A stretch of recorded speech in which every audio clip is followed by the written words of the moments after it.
I'm getting reports of people stuck in traffic, but I don't think we can delay this start any further. So I'm going to start. Excellencies, distinguished representatives, colleagues, ladies and gentlemen, I'm Maurizio Navarra, the Senior Partnership Officer and Coordinator of the Secretariat of the Global Donor Platform for Rural Development.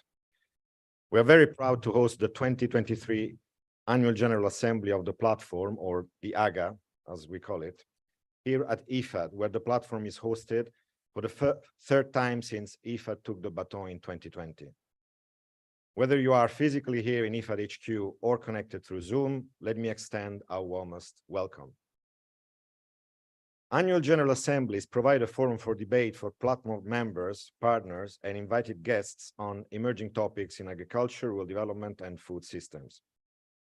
Now, the core services of the platform are knowledge sharing, strategic influencing, and networking on key development issues and strategic directions that affect lives of people in rural areas. This is what the AGA is always about, giving members and partners a safe space to discuss how to shape coordinated and harmonized donor approaches to better serve rural people in their path to development and make our interventions more effective and impactful. I'm also particularly proud about an important milestone we are celebrating this year, the platform's 20th anniversary, 20 years of bringing donors together. This milestone is reflected in the theme of this year's AGA, 20 years of rural development and aid effectiveness. Where are we now and where are we going? Over the last 2 decades, there have been major advances and renewed focus on rural development, with momentum provided by the 2015 Millennium Development Goals, the 2030 Sustainable Development Goals, the UN Food Systems Summit in 2021, and this year's stock-taking moment in July.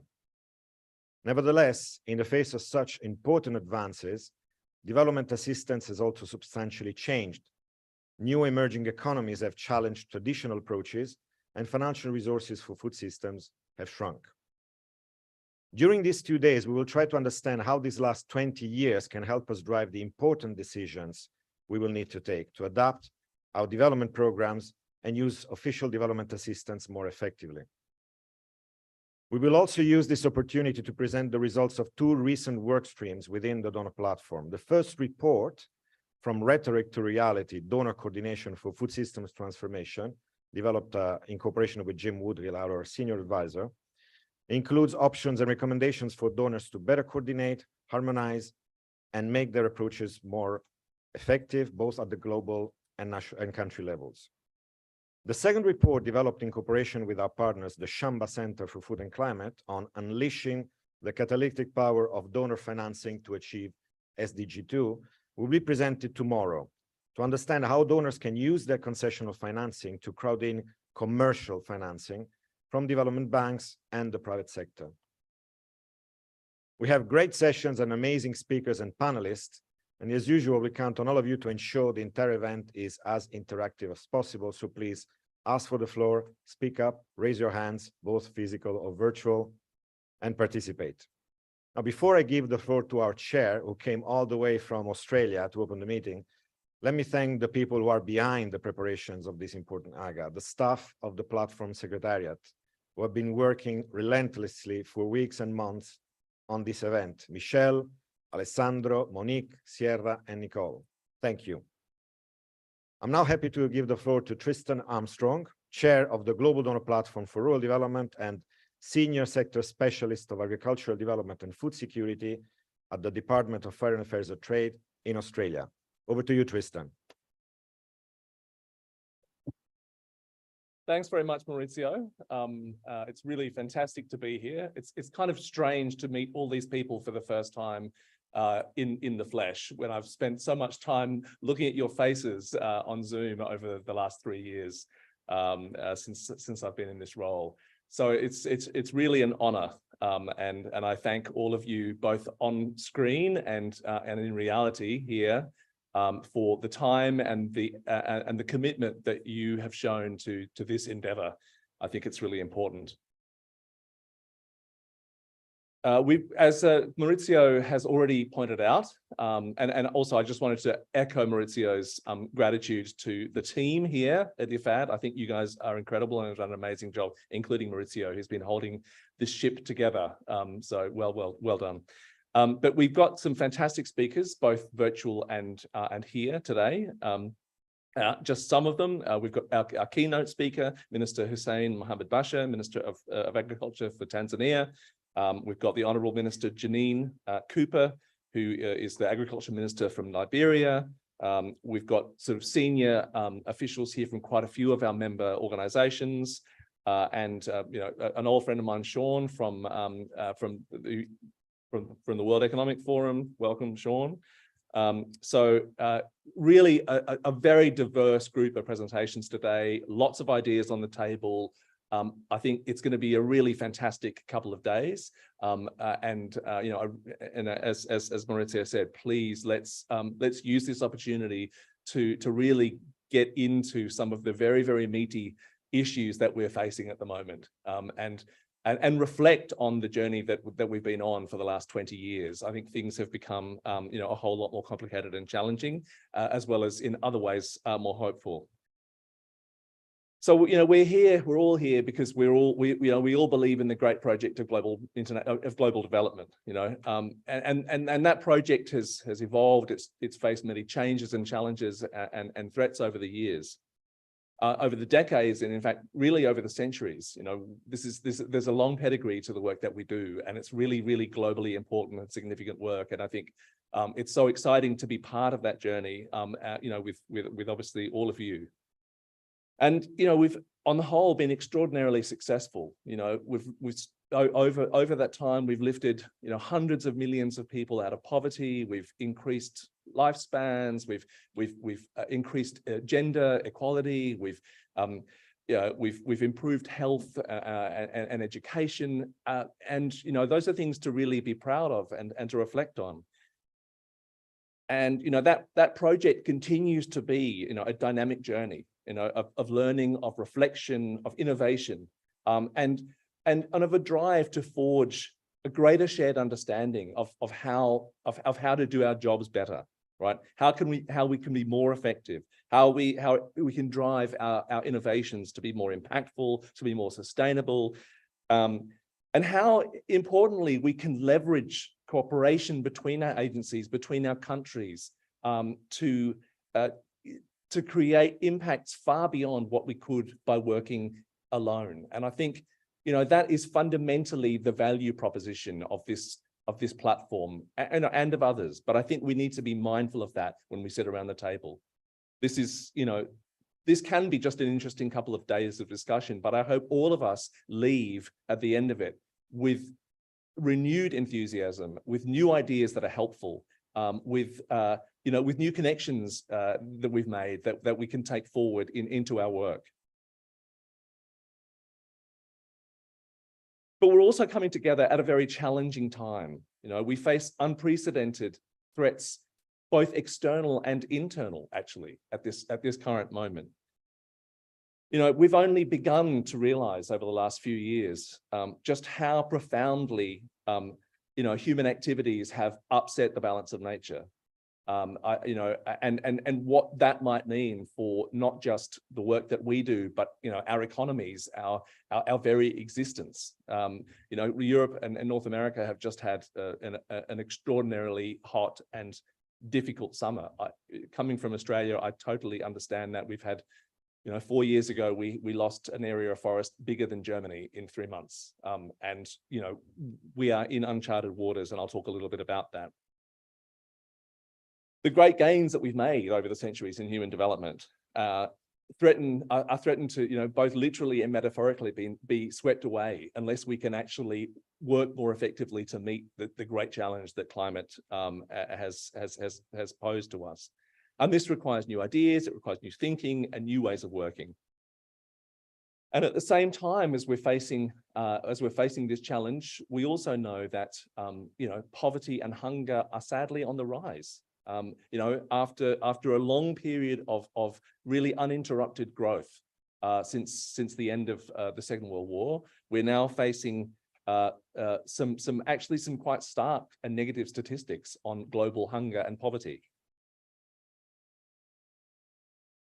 that is, these declines are really a great concern. They seem to have become a little bit more entrenched than we would have liked since the end of the pandemic. And they're happening not just simply because of that economic disruption, which was profound, and obviously the ongoing corrosive impact of climate change on food systems and on people's experience, but also because conflict is on the rise. And that, I think, is another great challenge which is coming at a particularly bad time. The fabric of multilateralism is being frayed right now. And coming from the Asia Pacific, I can tell you it is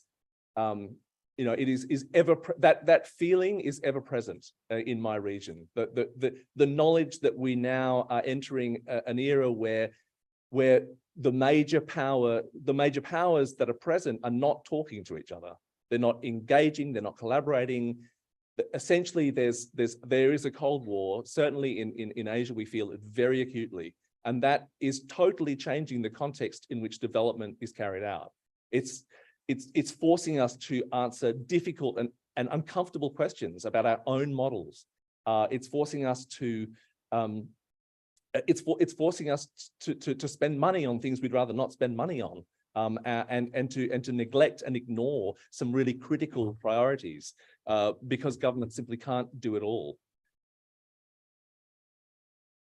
I mean, I've spoken about this geostrategic complexity that we find ourselves in, and I think there are multiple axes here. We see, obviously the situation in Europe, the situation now in the Middle East, but certainly from where I'm sitting, I think the rise of China is the most profound challenge we face, and opportunity. It isn't an entirely negative situation. China has been incredibly successful at bringing its own people out of poverty, and in fact addressing development in many third countries. So it's not all negative, but we really do need to think through how this is going to work. I've got a few talking points here about what some of the challenges that we'll be discussing in detail today. Maurizio's touched on them, but obviously resourcing is going to be a huge component. The greater the challenges, right, the more money we're going to need to bring to bear at a time when our own budgets are stretched, when they're being pulled in new directions, both to manage the direct impacts of climate domestically, the increased increased expenditure on militarization and on defense. And governments who, for many of us, are perhaps not quite as interested in international development as they were, and as we'd like them to be, and as they need to be. So I think it's really important for groupings like this to strengthen the compelling narrative around the development project. I think it's critical that we do that more effectively within our own governments and together, because I think our voice is definitely stronger and louder together. And I think that what makes this particular platform so powerful, or potentially so powerful, is that we are free in many ways of a lot of the politics that dominate some of the other groupings. And I think that that's refreshing, and it's an opportunity, and I think we need to seize that opportunity. I think I've probably said enough, and we are already going over time. So again, I will wrap up. I'm really looking forward to spending more time with all of you, and in the sessions and outside the sessions, really getting to know your thinking on some of the issues that we're going to be discussing over the next 2 days. So it's an incredible privilege. I thank all of you for your time, for your commitment, for your passion. And I'd like to hand over to, speaking of passion, to my friend Henry, who is going to be our sort of MC for the day, or the 2 days, in fact. So over to you, Henry. Thank you. Some applause, please. Not for me, for Tristan. And for Maurizio. Thank you very much indeed. It's great to be back I was here at the AGA last year, and I recognize a number of familiar faces, so we'll get to know each other again over the next 2 days. Can I first of all ask you to direct your attention towards your packs? It's been beautifully designed and presented by the team, and over the next day or so, I'd like you to be checking it out regularly. You can follow the program. There'll be 1 or 2 amendments, but this will tell you what we're going to do over the next 2 days. There's an excellent report here, Donor Approaches in Agricultural and Rural Development, Shifts and Changes in Recent Decades, and its author, Brian Baldwin, will be talking to us in just a moment or two. And the speaker bios are here, some fantastic speakers from around the world, short bios, so I don't have to introduce them lengthily here on stage. A word or two about me. I'm a television and radio broadcaster from the UK and Ghana. I have a show on Times Radio, and I dedicate a lot of it to international development and international affairs, not just wars, but also peace, development, and cooperation, climate change, some of the big 3 themes that will frame our discussions over the next couple of days. So Maurizio and Tristan, thank you very much for setting the broad context.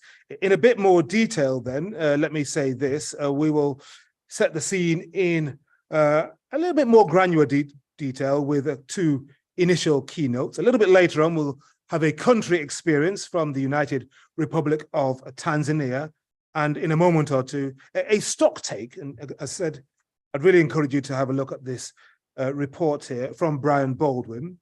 We'll consider food systems approaches from country perspectives, including the Republic of Liberia.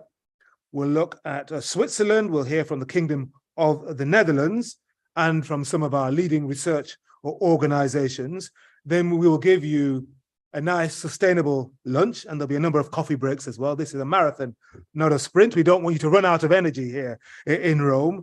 And then in the afternoon, we will give you, we'll move to breakout sessions on the 4 key areas we mentioned earlier, and to which you will be assigned. So if you don't know which breakout session you're going to, we will tell you, okay? And then we will synthesize the findings of the 4 sessions, and then finish with a thematic working group on land governance. So it's an action-packed day 1. And then on day 2, we'll ask how to make donor funding more catalytic, and we'll have a special focus on rural youth employment. But to our first speaker, who's produced this report, and he is a senior advisor to the GDPRD. He's limbering up, he's ready to take the stage. He's a specialist in development and agricultural policy. He's worked for the UK, ODA, the EU, USAID, IFAD, of course, and UNIDO. He's a specialist in private sector and global South-South cooperation. And Brian Baldwin will present his GDPRD report, Donor Approaches in Agricultural and Rural Development, Shifts and Changes in Recent Decades. Brian, over to you. And be nice. Be nice, right? Thank you. Thank you. Thank you very much, Henry, for that kind and warm introduction. And indeed, it's a pleasure to be at the podium in the Oval Room as a ex-IFAD staff member of many years, and also as a co-chair of the Global Donor Platform for Rural Development. It gives me great pleasure and pride to see, after 20 years, the strength and diversity and energy that's already on display this morning. And I very much welcome and thank the opening remarks from both Maurizio and Tristan. So colleagues here in the room, colleagues online, good morning and welcome. As Henry and Maurizio have been saying, it's 20 years since the platform has begun to work. And we've seen, as Maurizio and Tristan have been saying, we've seen shifts and changes in recent decades. And I was asked to put forward some ideas, having been working with the platform for 20 years. No, working for about 7 years, but knowing the platform for 20 years. How those changes have evolved. Indeed, there have been changes. And as we've seen, both donors and national governments have seen approaches to agriculture and rural development shift and become increasingly complex over the last 2 decades as crises, with increasingly severe consequences for individual countries, have reshaped, as Tristan was saying, geopolitical relations. And indeed, sitting in there is the challenge, how these emerging issues require both a global and country-specific response and changes in behavior, and how this is going to impact on the activities of the global donor platform. But while the theme is very much of what has changed over the last 20 years, I want to speak a little bit about arguably what hasn't changed. So everything has changed, but some things have not changed. And I think there's some perspectives there that will help us, because as Tristan said, there's a lot of things that are beginning to break down. And I work a lot in the Community for Food Security and at FAO. And I would endorse what Tristan is saying. The multilateralism that I have seen over 30 years, 40 years plus of development work is a fragile beast. And I'm saying much stronger national drives coming through in all the podiums that I participate in. And I think that's something, again, that the global donor platform can well take on board and challenge and endorse a more multilateral approach to some of these issues. But I want to talk about one or two of these issues where I still see that there are multilateral threads that we need to build on and vocally support. Let's look at the issues of the climate change and environmental issues. We're going right back to 1992, the Earth Summit in Rio. That was already emphasizing that agriculture is a major provider of environmental services, sequestering carbon, managing watersheds, and preserving biodiversity. 1992. This was followed up by the World Development Report produced by the World Bank in 2008, talking about that agriculture's environmental footprint can be reduced and environmental services harnessed to create more sustainable production systems with the right incentives and investments. Those are the messages coming out 1992, 2008. That's led us to where we've got to now with the Kunming Montreal Global Biodiversity Framework. And just in September, with the GEF, the launch of the Global Biodiversity Framework Fund. So what we're seeing, and then you pick up on the the Secretary General's SDG Summit just last month, and the political declaration, which specifically said that we need to reaffirm all the principles of the Rio Declaration on the Environment and Development. So there's one thread that's taking us through the last 20 years of understanding the importance of addressing environmental services, managing watersheds, preserving diversity. The same thing in the World Development, the World Development Report in 2008, again, looking at the importance of agriculture as a fundamental instrument for sustainable development and poverty reduction. As a vital development tool back in 2008, of getting to the MDGs, but increasingly now getting to the SDGs. And again, the political statement last month, as emphasized during the CFS this week here in Rome, talking about accelerating actions to end hunger, food insecurity in all its forms, but at the same time, recognizing the importance of keeping trade channels and markets open for the movement of food, fertilizers and other agriculture inputs and outputs, again, but while recognizing the importance of shorter supply chains and local levels. In other words, many of the coefficients of the equation of food security, nutrition, biodiversity, and climate response are there and have been laid. They're evolving, they're changing, but they're there. Finance, as we say, as we've noted in the paper, we've seen some of the lowest levels of ODA back in the end of the last 1999, 2007. That in itself was one of the pushes for the development of the global donor platform for rural development in 2002. And I'll come back to that both in the European Forum on Rural Development and the World Bank Rural Week, putting forward the idea that you need a platform or a forum to raise awareness and advocacy to increase the levels of investment, development financing and co-financing. That had echoes straight into the 2015 Addis Ababa Action Accord. Where are the challenges sitting now? We've got the response to climate change, Paris 2015. We have Kenya saying, yes, we want to address issues of climate change adaptation and mitigation in Kenya. we will sign up to our national development commitments, NDCs, but we need external financing of $8 billion to meet the NDCs. Rwanda's saying we will do the same. One of the first countries to sign up to the green, the global methane pledge. They require 4.4 billion. So the finance issues are still out there. They are still very much present with us.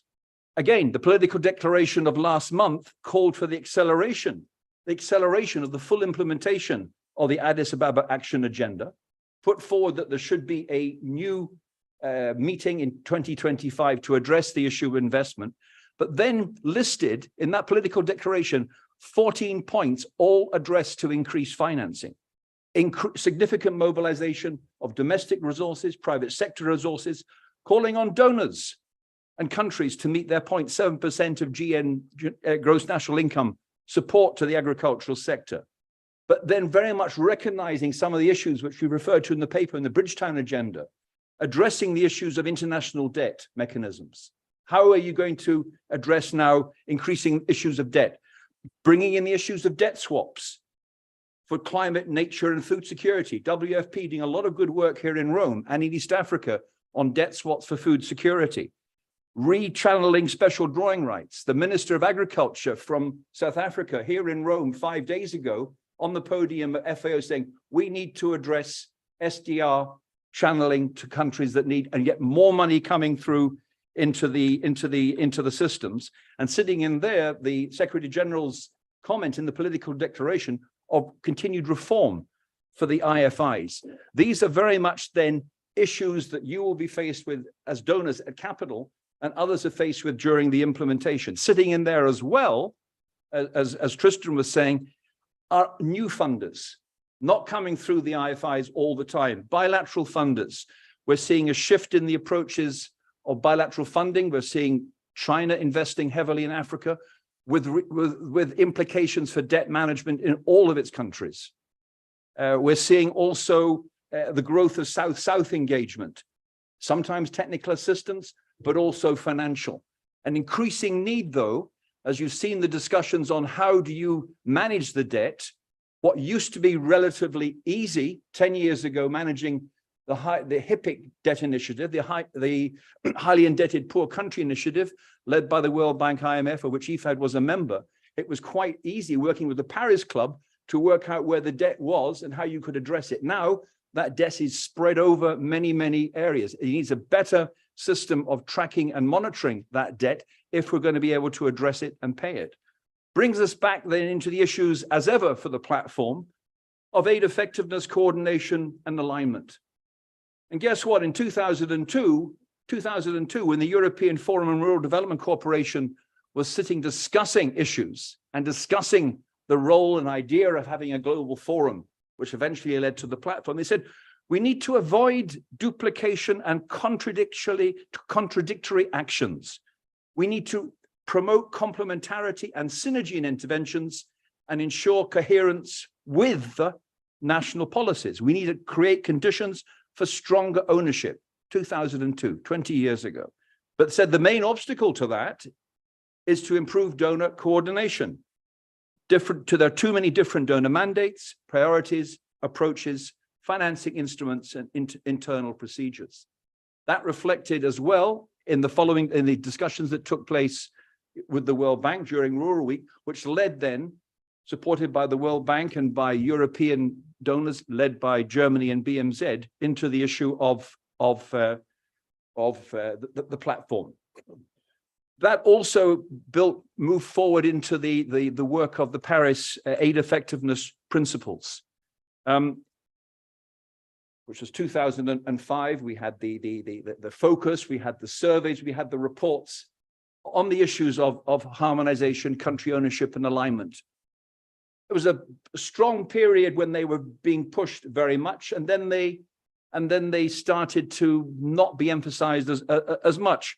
Well, in the Oval Room in June 2023, 4 months ago, at the behest of the Global Donor Platform, the UN Assistant General, Secretary General, and Coordinator of scaling up the Scaling Up Nutrition movement stood there and said, it is really important that we understand and support the Busan principles, which evolved in the Effectiveness Development Cooperation movement in 2011, that talked about ownership of development priorities by the developing countries themselves. And I think we'll hear that if the Minister for Agriculture for Tanzania comes onto the line. A focus on results and having a sustainable impact, something that IFAD very much pushes in its own work.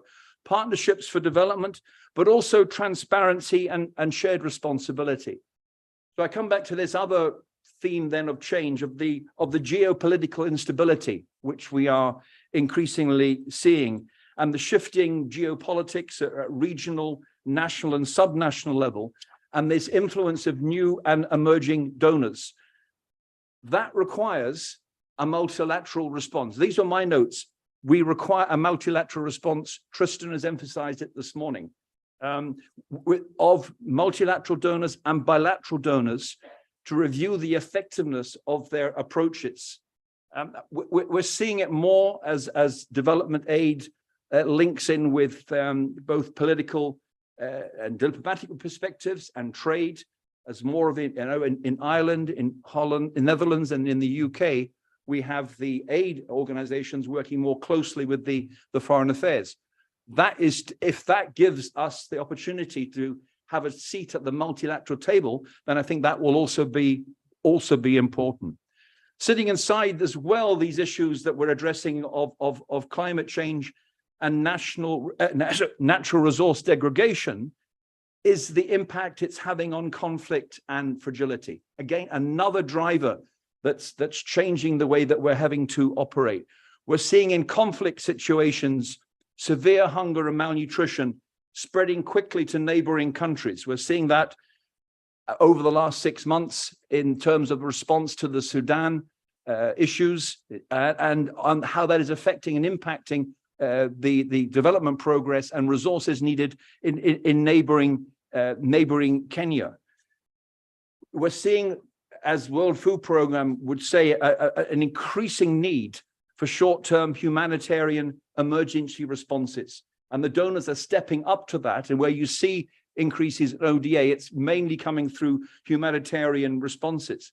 But at the same time, short-term, as you're aware, short-term humanitarian responses is often insufficient. And partly this is due to the fact that the donor countries are operating out of different financial envelopes. There's one envelope for humanitarian, there can be one envelope for development assistance. But I think that distinction between humanitarian and development assistance has become increasingly blurred. WFP has moved their operating model that way. FAO, they've made some internal staffing changes and leadership changes in the last month, is going to emphasize their resilience and emergency support program in FAO to try and build in that better linkage. The other strong theme that is coming through, which wasn't recognized in earlier days, is the issue of youth and gender. There is a tremendous need and opportunity to create employment in sustainable food systems for women and young people across the agri-food system, in rural, peri-urban and urban areas as well. Very pleased to see that the 2023 SOFI report launched by FAO this year, addressing the potential in sub-Saharan Africa, employment in off-farm agri-food systems, is currently growing more quickly than employment on the farm itself. Let's just take that again. More employment opportunities in the value chain and the marketing work of agri-food systems than actually on the farm itself. And as the FAO says, this is a clear manifestation of agri-food systems transformation coming through strongly. So we're seeing that demand for high-value crops, fruit, vegetables, in the value-added processing products, opportunities for youth and for women to get employment and income.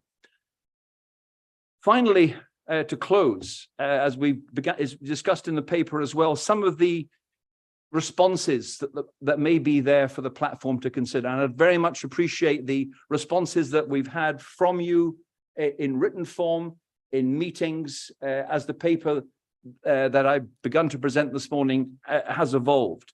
And what we're seeing is that your comments coming back to us talk about the understanding and agreement that people in many parts of the world face widespread hunger, water, energy scarcity, fragility, conflict, and violence. And these require, to quote a platform member, a massive change in how we work together to support countries and address global challenges. Platform member making these statements about how they see the next step. And the challenge of maintaining focus on long-term structural change, as opposed to short-term, long-term structural change in the midst of this uncertain, volatile, and multi-shock global context. So this is an important point. We're looking at change, but change in a very, very difficult situation. So putting forward, is resilience a key theme that the platform should be building on? Now, yesterday, in fact, last night at the CFS, discussing the program of work for the CFS over the next 4 years, this theme of resilience came through strongly, that the CFS wants, and its member countries, wants to work on that. Massimo Torero, who you'll be hearing from tomorrow, sort of said, well, FAO, first of all, agrees with the focus on resilience, but let me tell you that FAO itself is going to have a major work stream on resilience over the forthcoming years. So he wants to make sure that that's working closely with the Committee for World Food Security. There is clearly then an opportunity, the platform, to say, as a group of multilateral members, to say, we believe we can work together with resilience, with our membership, with FAO, with the Committee for Food Security, and bring that global approach into the Committee for Food Security and the deliberations of the FAO. So I'll close, therefore, just by talking about, mentioning the comment that the platform has, and continues to have a comparative advantage of the work that you work together, how you identify pathways for coordinated action, for individual action, but the way that you're able to rapidly share and communicate knowledge and experience. It sounds minor, but sharing knowledge and experience about how you operate and how you operate collectively is so much needed to give a strong emphasis and regrowth of these much needed multilateral approaches. Ladies and gentlemen, thank you.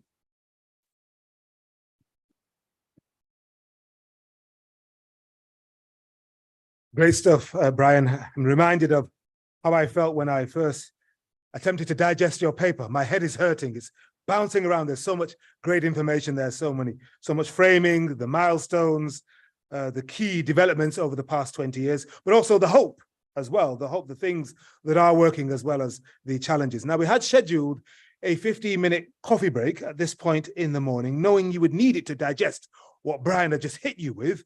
But because we haven't yet heard from our minister from the United Republic of Tanzania, we are running a bit short. We will try and truncate that coffee break into a comfort break. And if you do need to visit the bathroom or have a very quick stiff coffee or a very elegant, healthy green tea, please do so now while we assemble our first high-level panel. So if you do need to do that, don't worry, no embarrassment. You can do so now while I invite our panelists. 3 are going to be virtually joining us on the line, and 3 will be here in the room. So I'm going to invite Marie-Laure Cretas-Corredor from the Swiss Agency for Development and Cooperation to come up on stage, and also the mic team, the audiovisual team, to mic you up. Namkulo Kovic, Director General, representative to Ethiopia of ILRI, to also come up here on stage, and Sean DeClean, who's International Systems and Partnerships expert for the World Economic Forum, also to come up on stage and to get mic'd up. And the micing up can take place behind the screen, if it's going to get a bit intimate, we hope not. But also we're going to have joining us on the line, Her Excellency Janine M. Cooper, Minister of Agriculture, Republic of Liberia, Boaz Blackie Kizire, Head of Policy and Advocacy at Food Systems and Agra, and Vilma van Esch, Head of Food Security and Nutrition, Ministry of Foreign Affairs of the Netherlands. Okay, so are you already mic'd up? No, okay, so audio-visual team, please, you are summoned. Oh, yes, you do, you do. And if anybody, you've all got microphones at your seats.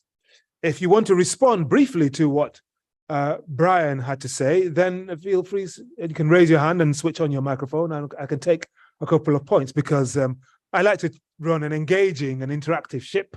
This is just while anybody who got anything to say, to respond to what Brian hit us with there? I can see you're all still digesting it, so do take 4 or 5 minutes. Yes. Is that Sophia? Sophia, yes, you can see you're kind of thinking, yes, what do I think of what Brian said there? Yes. Fantastic. Okay, so just take 5 minutes and then we will resume with our first high-level session. And we expect to hear from His Excellency Hussein Mohammed Bashi later on in this session, the Minister of Agriculture from the United Republic of Tanzania. But for now, just take 2 or 3 minutes and then we'll resume in just a moment or two. Thank you.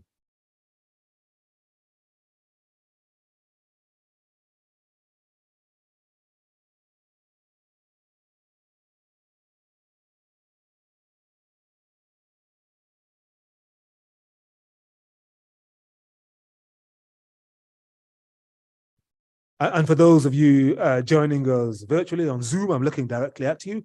Please respond to some of the chats, some of the questions that we pose, or what you see here live on stage, and we will try and field your questions right here in real time. So thank you very much indeed for joining us and tuning in from all around the world. You're most welcome. Thank you.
Thank you very much indeed for coming back. Okay, so we're now going to start our high-level session, and we'll reintroduce our panelists. So we have joining us virtually Her Excellency Janine M. Cooper, Minister of Agriculture for the Republic of Liberia. We have here in the room, in the middle, I think, just to the right, Marie-Laure Cretaz Corredor, the head of the Food Systems Section for the Swiss Agency for Development and Cooperation. To my immediate right, Madame Namukolo Kovic, Director General, Representative to Ethiopia for ILRI, and CGR Ethiopia Country Convener and Regional Director for East and Southern Africa. That's a lot of titles there. On my far right, Sean DeClean, International Systems and Partnerships Expert and former member of the Executive Committee, the head of the Future of Food World Economic Forum, so that's his former position. Joining us virtually, Boaz Blackie Kizire, Head of Policy, Advocacy and Food Systems at AGRA, and also joining us virtually, Vilma van Esch, Head of Food Security and Nutrition, Ministry of Foreign Affairs of the Netherlands. Thank you very much. Let's give a round of applause for our panel. Come on, we're all here. Let's get some energy going. All right, so we heard that chunky presentation from Brian Baldwin, taking us on a trip down memory lane, giving us some serious milestones, and then telling us where we are today, and throwing forward and posing us a number of challenges for this session. So, Your Excellency, Madam Excellency Cooper, I'm wondering if you can give us a brief response, your initial thoughts on what Brian had to say there. And let me ask you this more pointedly. What do you think is the greatest success from development, cooperation, investments in agriculture, rural development and food systems over the last 2 decades, bearing in mind what Brian had to say, Your Excellency? Thank you so much, moderator, and thank you to the organizers of this GDPRD, this AGA, for inviting me to speak. Congratulations for 20 years of working towards aid effectiveness in rural development.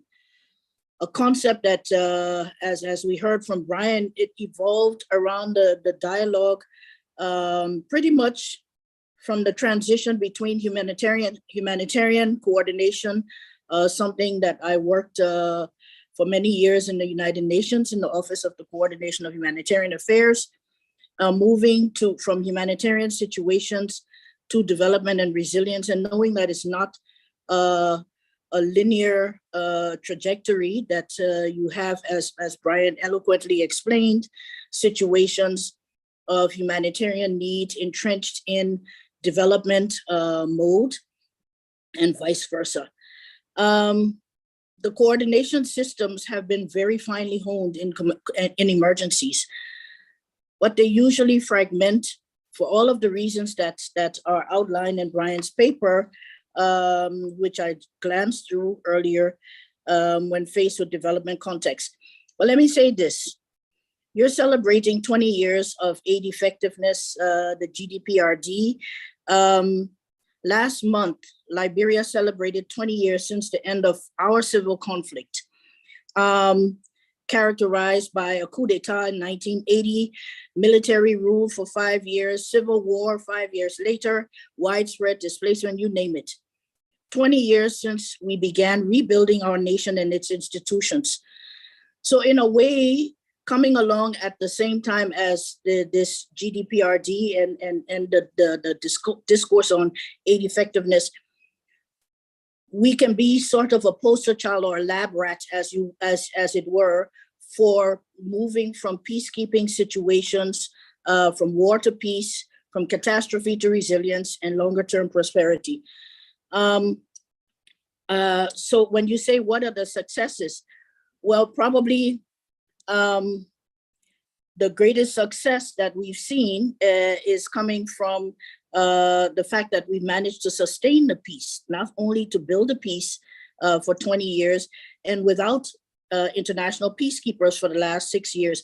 Last week or the last 2 weeks, we have been testing our democracy through an electoral process that was by and large quite peaceful. So that's one of the successes. And without peace, you can't have development.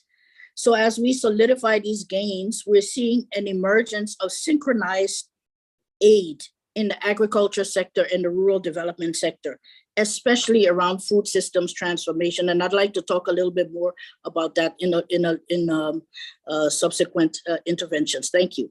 Your Excellency, thank you very much. And I've been monitoring what's going on in Liberia very closely indeed. I've talked to a number of Liberians on my own radio program, and so I wish you all the success and peace, whether it's a transfer of power or a maintenance of the status quo. I know you have a round two very shortly, so thank you. That's right. Yeah, indeed, Your Excellency, thank you. Let me bring things to the platform here. Marie-Laure Cretas-Corridor, from the Swiss Agency for Development and Cooperation. A response to Brian's presentation and a response to some of the challenges he's set out there, because there have been some difficulties. And I'm just wondering where we have failed rural people, where do we have to do much more? Well, first, thanks to Brian to make us remember all these years. I joined actually the platform in 2011, I think, to 2013. We were already, some of the people the same were already there. And I think what was really interesting is to see how we've evolved in all these years. And definitely, I think we have really tried to make it every time a bit more comprehensive and trying to address all these issues. So I don't know where we failed exactly in the detail, but definitely it was really agriculture, sectorial thinking, then to rural development, then we started to speak about food security and nutrition. Now it's all about food systems. Mm-hmm. And I think every time we evolve in something a bit more complex, we also try to avoid to not tackle one of the issues. It depends from one agency to the other, but I think we've been tackling smallholder farmers for many years.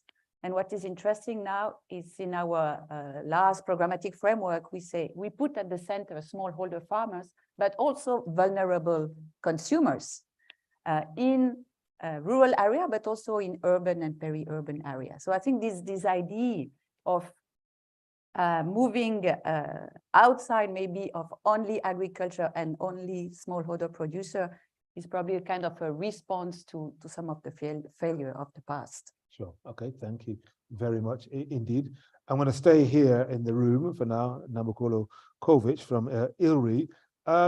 Just thinking about Brian's presentation there and the challenges he set us in the room, but also more broadly outside. And I'm just thinking, given what he said, what do you feel is the greatest challenge for the future of rural people? Lots of people flee the rural environment and come to the urban because they think that's where they're going to have most hope, more chance of a successful life. But here in this room and beyond, we're saying there is value in the rural environment. If only you would see it, if only we can help realize it. What do you think about the greatest challenges for the future of rural people?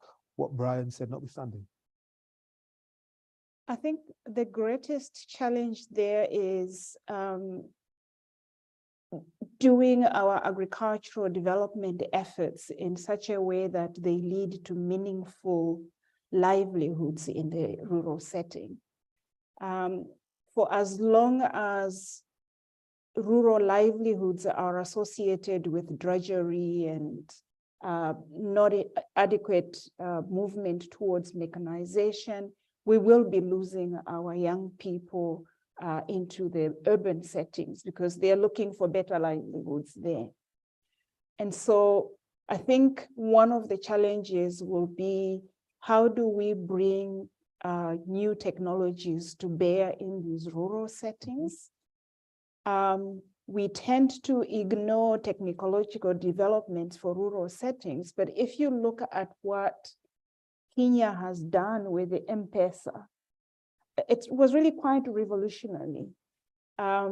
Here in Europe and other development settings, when you are thinking about mobile transactions and the like, we think about these huge phones with wonderful apps and what have you. But if you look at what has happened on the African continent, the mobile money technology has actually come with basic phones, very basic phones, and everybody in the markets and everywhere have learned how to use them.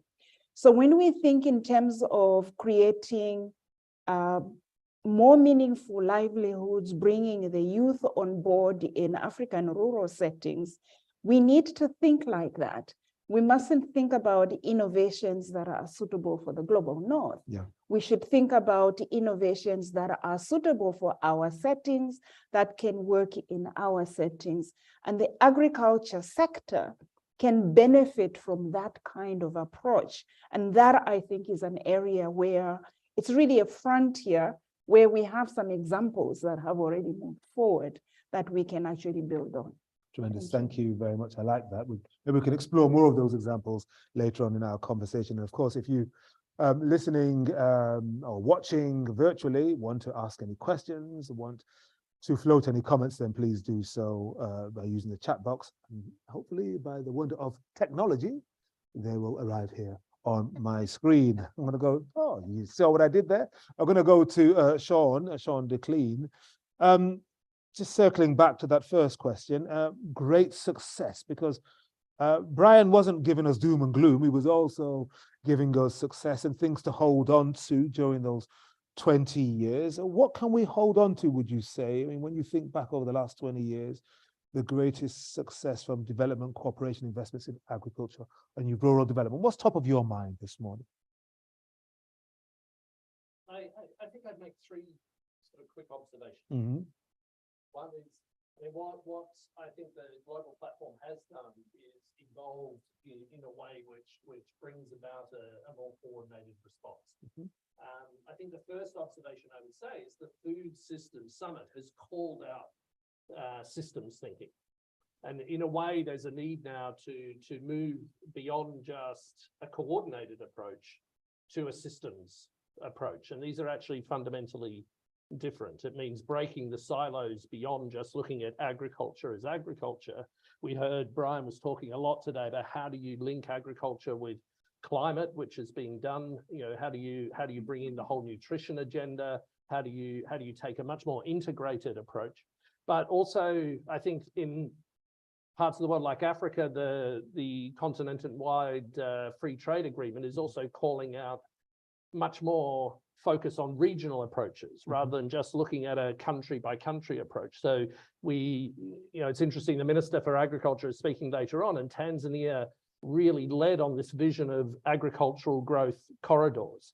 And actually Tanzania is now, with the new president, has come back in and said, actually, we want to take that forward, not just focus on the southern agricultural growth corridor, but all 7 agricultural growth corridors that they see in the country, because there's a critical need for landlocked countries to be linked to the coast. And this doesn't just happen through a set of dislocated programs. It's really got to be done in a coordinated way. So that sort of integrated and systems thinking has to really come to the fore.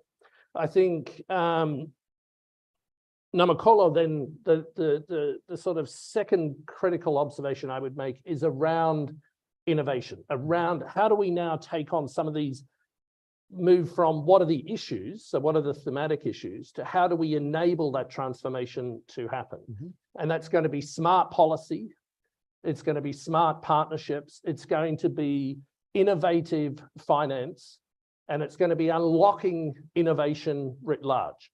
And that's not just about bringing new technology in, the cell phone. I think what the example that Namakolo gave us is excellent in the sense that you're using a very modern technology, and we can look at things that are happening with drones and satellite technology linking in, but at the day, maybe the individual farmer is using a very old style analog phone. And so how do we bridge these divides? Or a lot of the technologies are local technologies that we have to then bring into a modernized framework. So you're using old style approaches, but in a way that is enabled through digitization. And so how do we unlock that? And there's a real role for the global donor platform to unlock. And the third thing I would say is then that is going to require a real revolution in the way that we think about partnerships. It is not going to happen if donors are sitting over here working on an initiative, just looking at policy with government. The private sector are setting separately. You're looking at large private sector over here, entrepreneurial sector over here, smallholder farmers who themselves are over here, and then the consumers again separately. We have to link that whole. We have to create dynamic partnerships from vulnerable consumers right through to smallholder farmers, and really making sure that those partnerships come to life. Because at the moment, that I'm not seeing that support for those enabling spaces at all. What I'm seeing is a lot of support for individual partnerships, successful individual partnerships, but not partnership enabling platforms.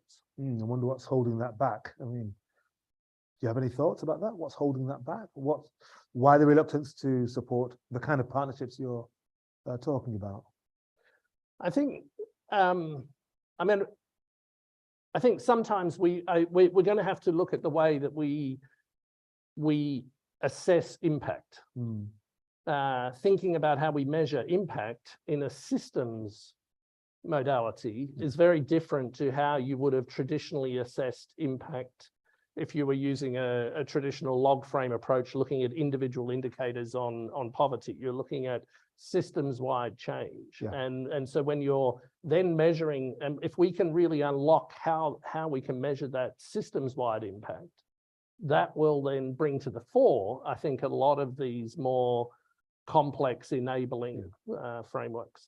How we measure the impact. Okay, and talking of impact, let me go to, he's standing there waiting to be questioned, Boaz Blackie Kiziri, Head of Policy Advocacy and Food Systems at AGRA. Boaz, thank you for joining us. I'm going to ask you about impact and the impact of the programs that have been introduced over the last 20 years on rural people. As you see it, where have we not been as successful? In fact, where have we failed as far as you're concerned? And taking into account Brian's presentation there. Yeah, thank you so much for having me, and I'm glad to really be part of this discussion. I hope you can hear me loud and clear. We can, yes, loud and clear. Very good. Thank you so much.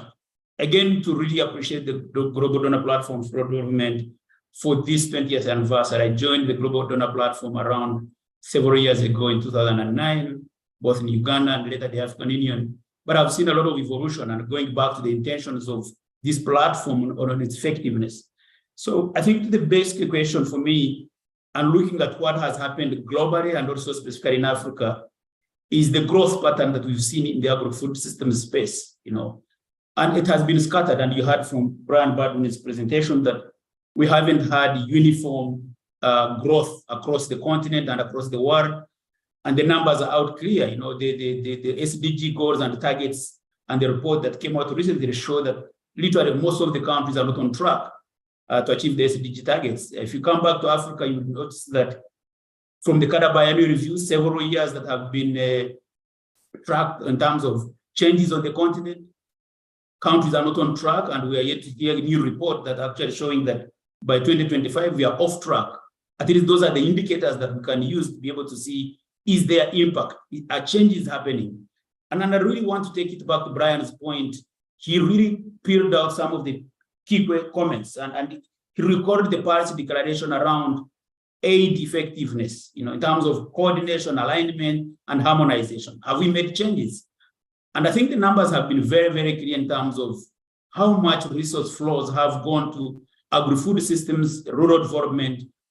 And I think the numbers have been showing there has been an increasing trend, but in the recent past, in the last decade, we've seen a decreasing trend in terms of how that aid is flowing, the right choices of investment. I don't think for me that's not the big question. I think the question is the effectiveness of the little resources that governments have received, that institutions have received. I think for me that's where we should be spending a lot of time to discuss. How has aid been effective? Is it translating to changes that ought to have been taking place? Because it's not the amount and the magnitude of resources, it's actually the quality and type of investments and the consistency of these investments. So for me, one of the major areas that you consider, and I don't want to use a very negative term like failure or lack of success, is the lack of coordination amongst different development agencies, development partners, to focus on the key priorities of growth and poverty reduction. In many cases, when we craft discussions around, especially from our headquarters, we do not sufficiently, and I use the word sufficiently carefully, align, coordinate, and therefore harmonize with the country priorities. We speak a lot about that, but I think it hasn't been very, very effective in terms of driving the necessary changes that we are looking for. The second part is, and you may recall the Global Donor Platform Program met, I think, 10 years ago in Addis Ababa. And one of the major declarations was to shift the aid architecture to focus on making sure that the headquarter partners are actually emphasizing and reinforcing the country investments, the way they're happening, because there still continue to be a lot of disconnection between commitments, statements around headquarter partners compared to the country behavior, country partners. And I think because of that disconnection, it has compromised the effectiveness of the aid that we always have. And this is not really to lament about the Global Donor Platform and the global aid. It also goes to the extent to which countries themselves are utilizing and effectively using the resources in terms of creating the right change that is happening. And I'm sure when Honorable Bashir, the Minister of Tanzania, comes to speak, he will reiterate the point of the things that we need to see changing. Because as Sean was mentioning, things have changed. The global food systems, and Baldwin has talked about among the major changes. The headwinds that we are facing are much stronger than the original intentions. Climate change has come to bear. We see the global crises that are happening beyond what countries themselves can control. So there has been a real shift in terms of where aid is designed. And I'm sure Minister has talked about this in the recent discussion, especially at the Africa Food Systems Forum, redesigning the global financing architecture to reflect the unique changing dynamics around how food systems are structured in countries. I think we need to really pay attention to that and also to begin to see how can we really work with countries to make sure that whatever is provided in terms of resources is creating the necessary impact and effectiveness that we are looking for. And in that same vein, without spending more time, countries also have a very strong responsibility. This is not a donor role. Coordination, alignment, because agri-food systems is a multi-sector issue. It goes beyond how institutions have been structured from the colonial days to make sure that the coordination around health, environment, food production, supply has really be broadly coordinated and aligned to make sure that aid can be more effective. Those are the few comments I can make at this stage, and I'll come back. Well, thank you very much indeed. I love the picture behind you, by the way, as well, too. Powerful Cape buffalo. Are they Cape buffalo or some kind of buffalo? Anyway, fantastic stuff and great opening salvo there. Yeah, effectiveness and alignment. I mean, this is exactly what we're here for at this Global Donor Partnership. Thank you very much. And last but not least at all, Wilma van Esch, Head of Food Security and Nutrition, Ministry of Foreign Affairs of the Kingdom of the Netherlands. Wilma, thank you for joining us. I mean, let's not talk about failure then, as Boaz is sensitive about this word. Let's talk about challenges then. What would you say is the greatest challenge for the future of rural people, considering what's been said thus far this morning, particularly by Brian in his presentation, but also by Tristan and Maurizio? There's a lot that's going on, a lot of headwinds, huge challenges, got to be more effective. How do you see things? Thank you very much. And yes, so much has been said already, and there was a very good presentation and also the paper, who I think gives a very clear picture. Yes, the big challenge, and I think it has been, it was mentioned a couple of times about, but I think one of the biggest challenge is the huge gap between the production and the consumption agriculture in Africa, and how we can actually close that gap. And I think all the other things like the systems thinking, how can we bring that in practice? How can we use that much better? I think we have correctly said the whole loss of the failure we had in the Paris Accra agenda on aid effectiveness. was just clearly indicated. How can we become more effective? How can we more work together? I was working at embassy level at that time when we were still working according to that agenda, where we were actually monitoring ourselves about how well we were aligned and how well we were harmonized. We had all kind of sector programs, co-financing arrangements, silent partnerships. Not every donor development partner has to sit on the table. And now we are in a situation where we have much more fragmentation for much more individual programs. And how can we get back to this sector-wide approach? And I think I was happy when in Dar es Salaam with the African Food System Forum, I also heard the World Bank mentioning that there was a need to get back to the sector-wide approach. So I think that's one of the challenges, as mentioned also by the others, how we can work much more together and also to combine what we are doing multilateral in big programs and how we combine that with the bilateral efforts. What maybe is a little bit less mentioned, but I feel is on the one hand a success and on the one hand a challenge is what I also noticed in the Dar es Salaam meeting was that there is much more capacity and much more ownership in the global south, and that there are much more like clear national plans, national agendas, and also we can connect much better. And I think also the Food System Summit with the national pathways, the national dialogues gives us much more opportunities to connect to that. I think what I see as a challenge is that poverty is more and more concentrated in the fragile states. And that's going to be a challenge because it's much harder in fragile states to have the capacity to actually make change on the one hand, and also for development partners, how we can best work in the fragile states to work on this agenda because the needs are quite high. Maybe I'd like to leave it at that for the moment. Vilma, thank you very much indeed. So we've heard from our 6 colleagues, both virtually and here in the room. And you've done a lot of listening, and I'd like to hear from 1 or 2 of you before I come back to our colleagues and ask them some questions in a bit more detail, more directly. You've absorbed a lot initially from Brian and now from our colleagues. Who would like to make a brief intervention, a comment, a response to some of the challenges we've posed, some of the reflections we've had on Brian's presentation, what we are going to discuss now and later on today.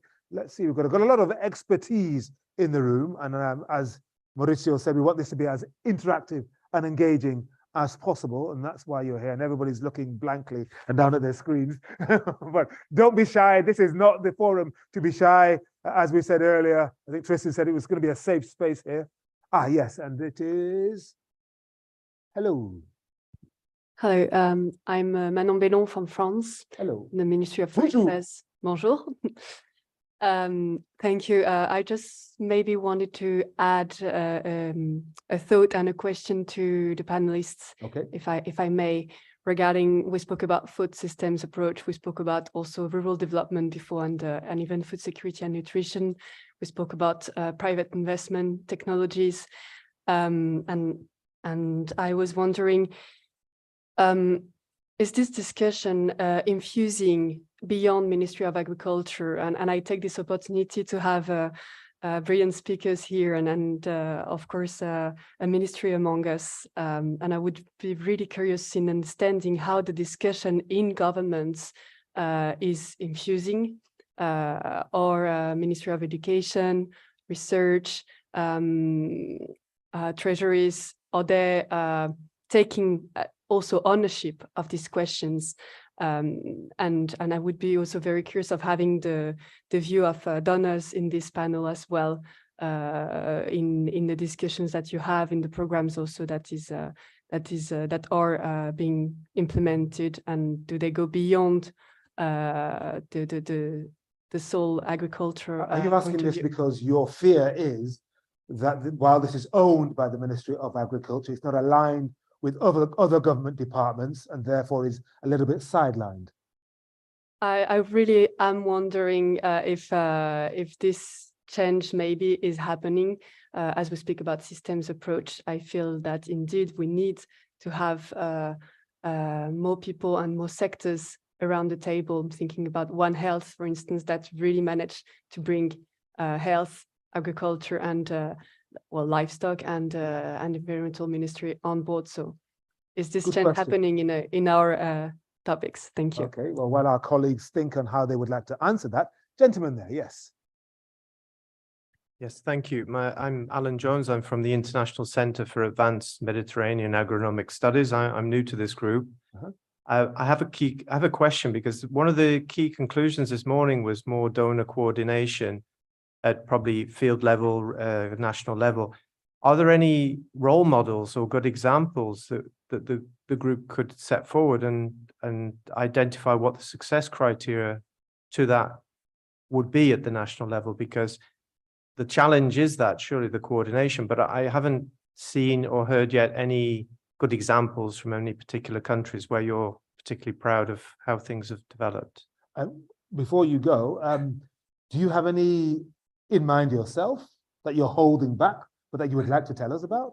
No, I'm as I said, I'm new to this group. I worked in the UN before on UNODC on drugs and crime, and one of the challenges we had in the drugs and crime area was the coordination at the national level in the UN system. So I know how challenging it is, and that's why I've asked this very unfair question. But I would be interested, because in our organization we did have one or two good examples, and I know that they're role models that we need to follow. And I'd be interested to know if there are any role models for that coordination at national level. It could be a country or a region. Thank you. Very good. Thank you very much indeed. I'm going to go straight back to Her Excellency Minister Cooper.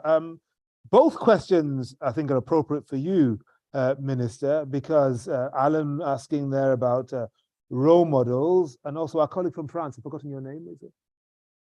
Manon, it's very French, I'm sorry. Manon de Sauce. Manon, wondering whether or not this agenda is being owned only by the Ministry of Agriculture, or is there proper coordination and alignment with other ministries, for example, health? What is happening in Liberia?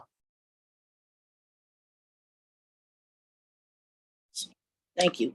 Thank you so much. And yes, this resonated with me. It's the way we were prepared to attend this. The example was to come afterwards, after the openings statements. But a lot of what the speakers have said makes sense to us. And I will get to an example that touches on both what Manon said and as well as the last speaker, whose name I didn't get from UNODC previously. I want to say something, and it's a little bit provocative, but this is something that I said when I was working in OCHA, and we were having discussions on aid effectiveness, speaking from the perspective of a person whose background is from a beneficiary country. I'm now working in my government, beneficiary government, and addressing this aid effectiveness. There's certain biases that pertain and pervade the whole aid effectiveness discourse, and it's even here. In the case of Liberia, we come out of a peace, war and peace situation, fragile peace with peacekeepers, very heavy donor presence, very heavy international presence. The process of handing over to government and for government ownership has, over 20 years, it's pretty much taken place, but there are still some biases. There's questions, are the policies and structures in the government strong enough? Is there the capacity? And I heard that question already about government capacity to manage its own affairs, let's say.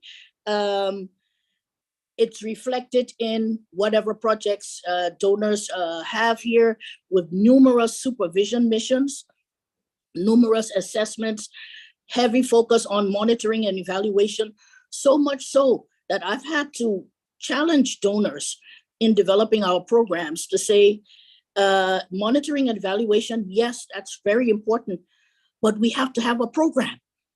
And we go so much towards the accountability structures because of our biases and our feeling that government is not strong enough, not, is not going to manage it well, that we sometimes overcompensate. Minister, if I can intervene, you're smiling, but you sound quite frustrated. So I would, I can hear. So I would ask you, what is the impact of these biases, as you call them, on your ability to perform your role as Minister of Agriculture and to generate the transformation you want to see? Well, I mean, I have a very strong personality, so I've managed to, and that's what I want to talk about is how I've overcome these challenges, recognizing the biases, and sometimes they're justified, but it's justified in our history. It's justified in the ways that we have been working, and people expect. It's difficult for us to drive transformation when people are still calling themselves beneficiaries instead of clients or partners. The language of partnership is different than the language of humanitarian aid. And so we need, that's something, I think Wilma mentioned something like that. We need to take that into consideration. So I want to talk about how we've done it in Liberia. We put together, and we started with USAID tiptoeing because the donors are risk averse. Even development donors in particular, they take a long time to plan things to make sure that nothing will ever go wrong in it. Started in around 2013, 2012, 2013.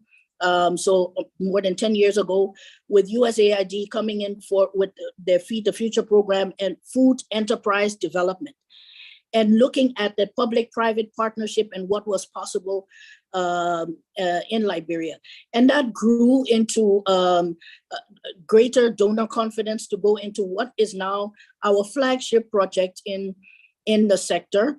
And it's a Liberia Agricultural Commercialization Fund that was initially established by the World Bank with $16 million, complemented by DFAT very early on with $15 million. And there we were with this fund that we had to put together. So putting the structures around that fund, we have, of course, a fund manager, which is Deloitte. But what we did, and guided by our president, we set up a fund advisory committee that is both public and private. And that fund advisory committee consists of 5 ministries, 2 other government entities, the National Investment Commission and the Central Bank of Liberia, 2 private sector umbrella organizations, so the Liberia Business Association and the Bankers Association, and then Deloitte. So that's a public-private group that is overseeing the management of this fund. So you have 2 donors came in. Most recently, African Development Bank has come in with funds, and that fund has grown from its initial 16 million from the World Bank. Now we have about $54 million in that fund in the last 2 to 3 years.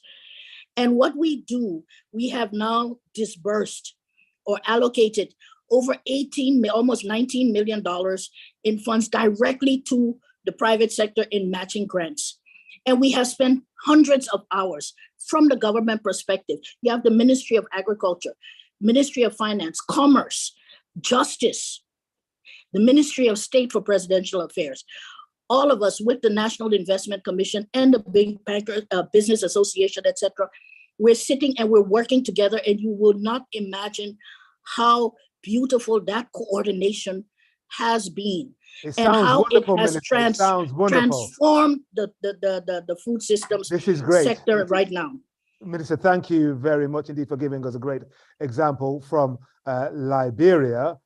Let's go to, we don't want to use this term beneficiary and donor, but let's go back to— It has no part in our in aid effectiveness. Indeed. Wilma van Esch, Head of Food Security at the Ministry of Foreign Affairs, of the Netherlands. Just thinking about Manon and Alan's questions there. So what about the coordination beyond the Ministry of Agriculture, and also good role models, examples of success? That's what Alan wanted to know. Your thoughts, please.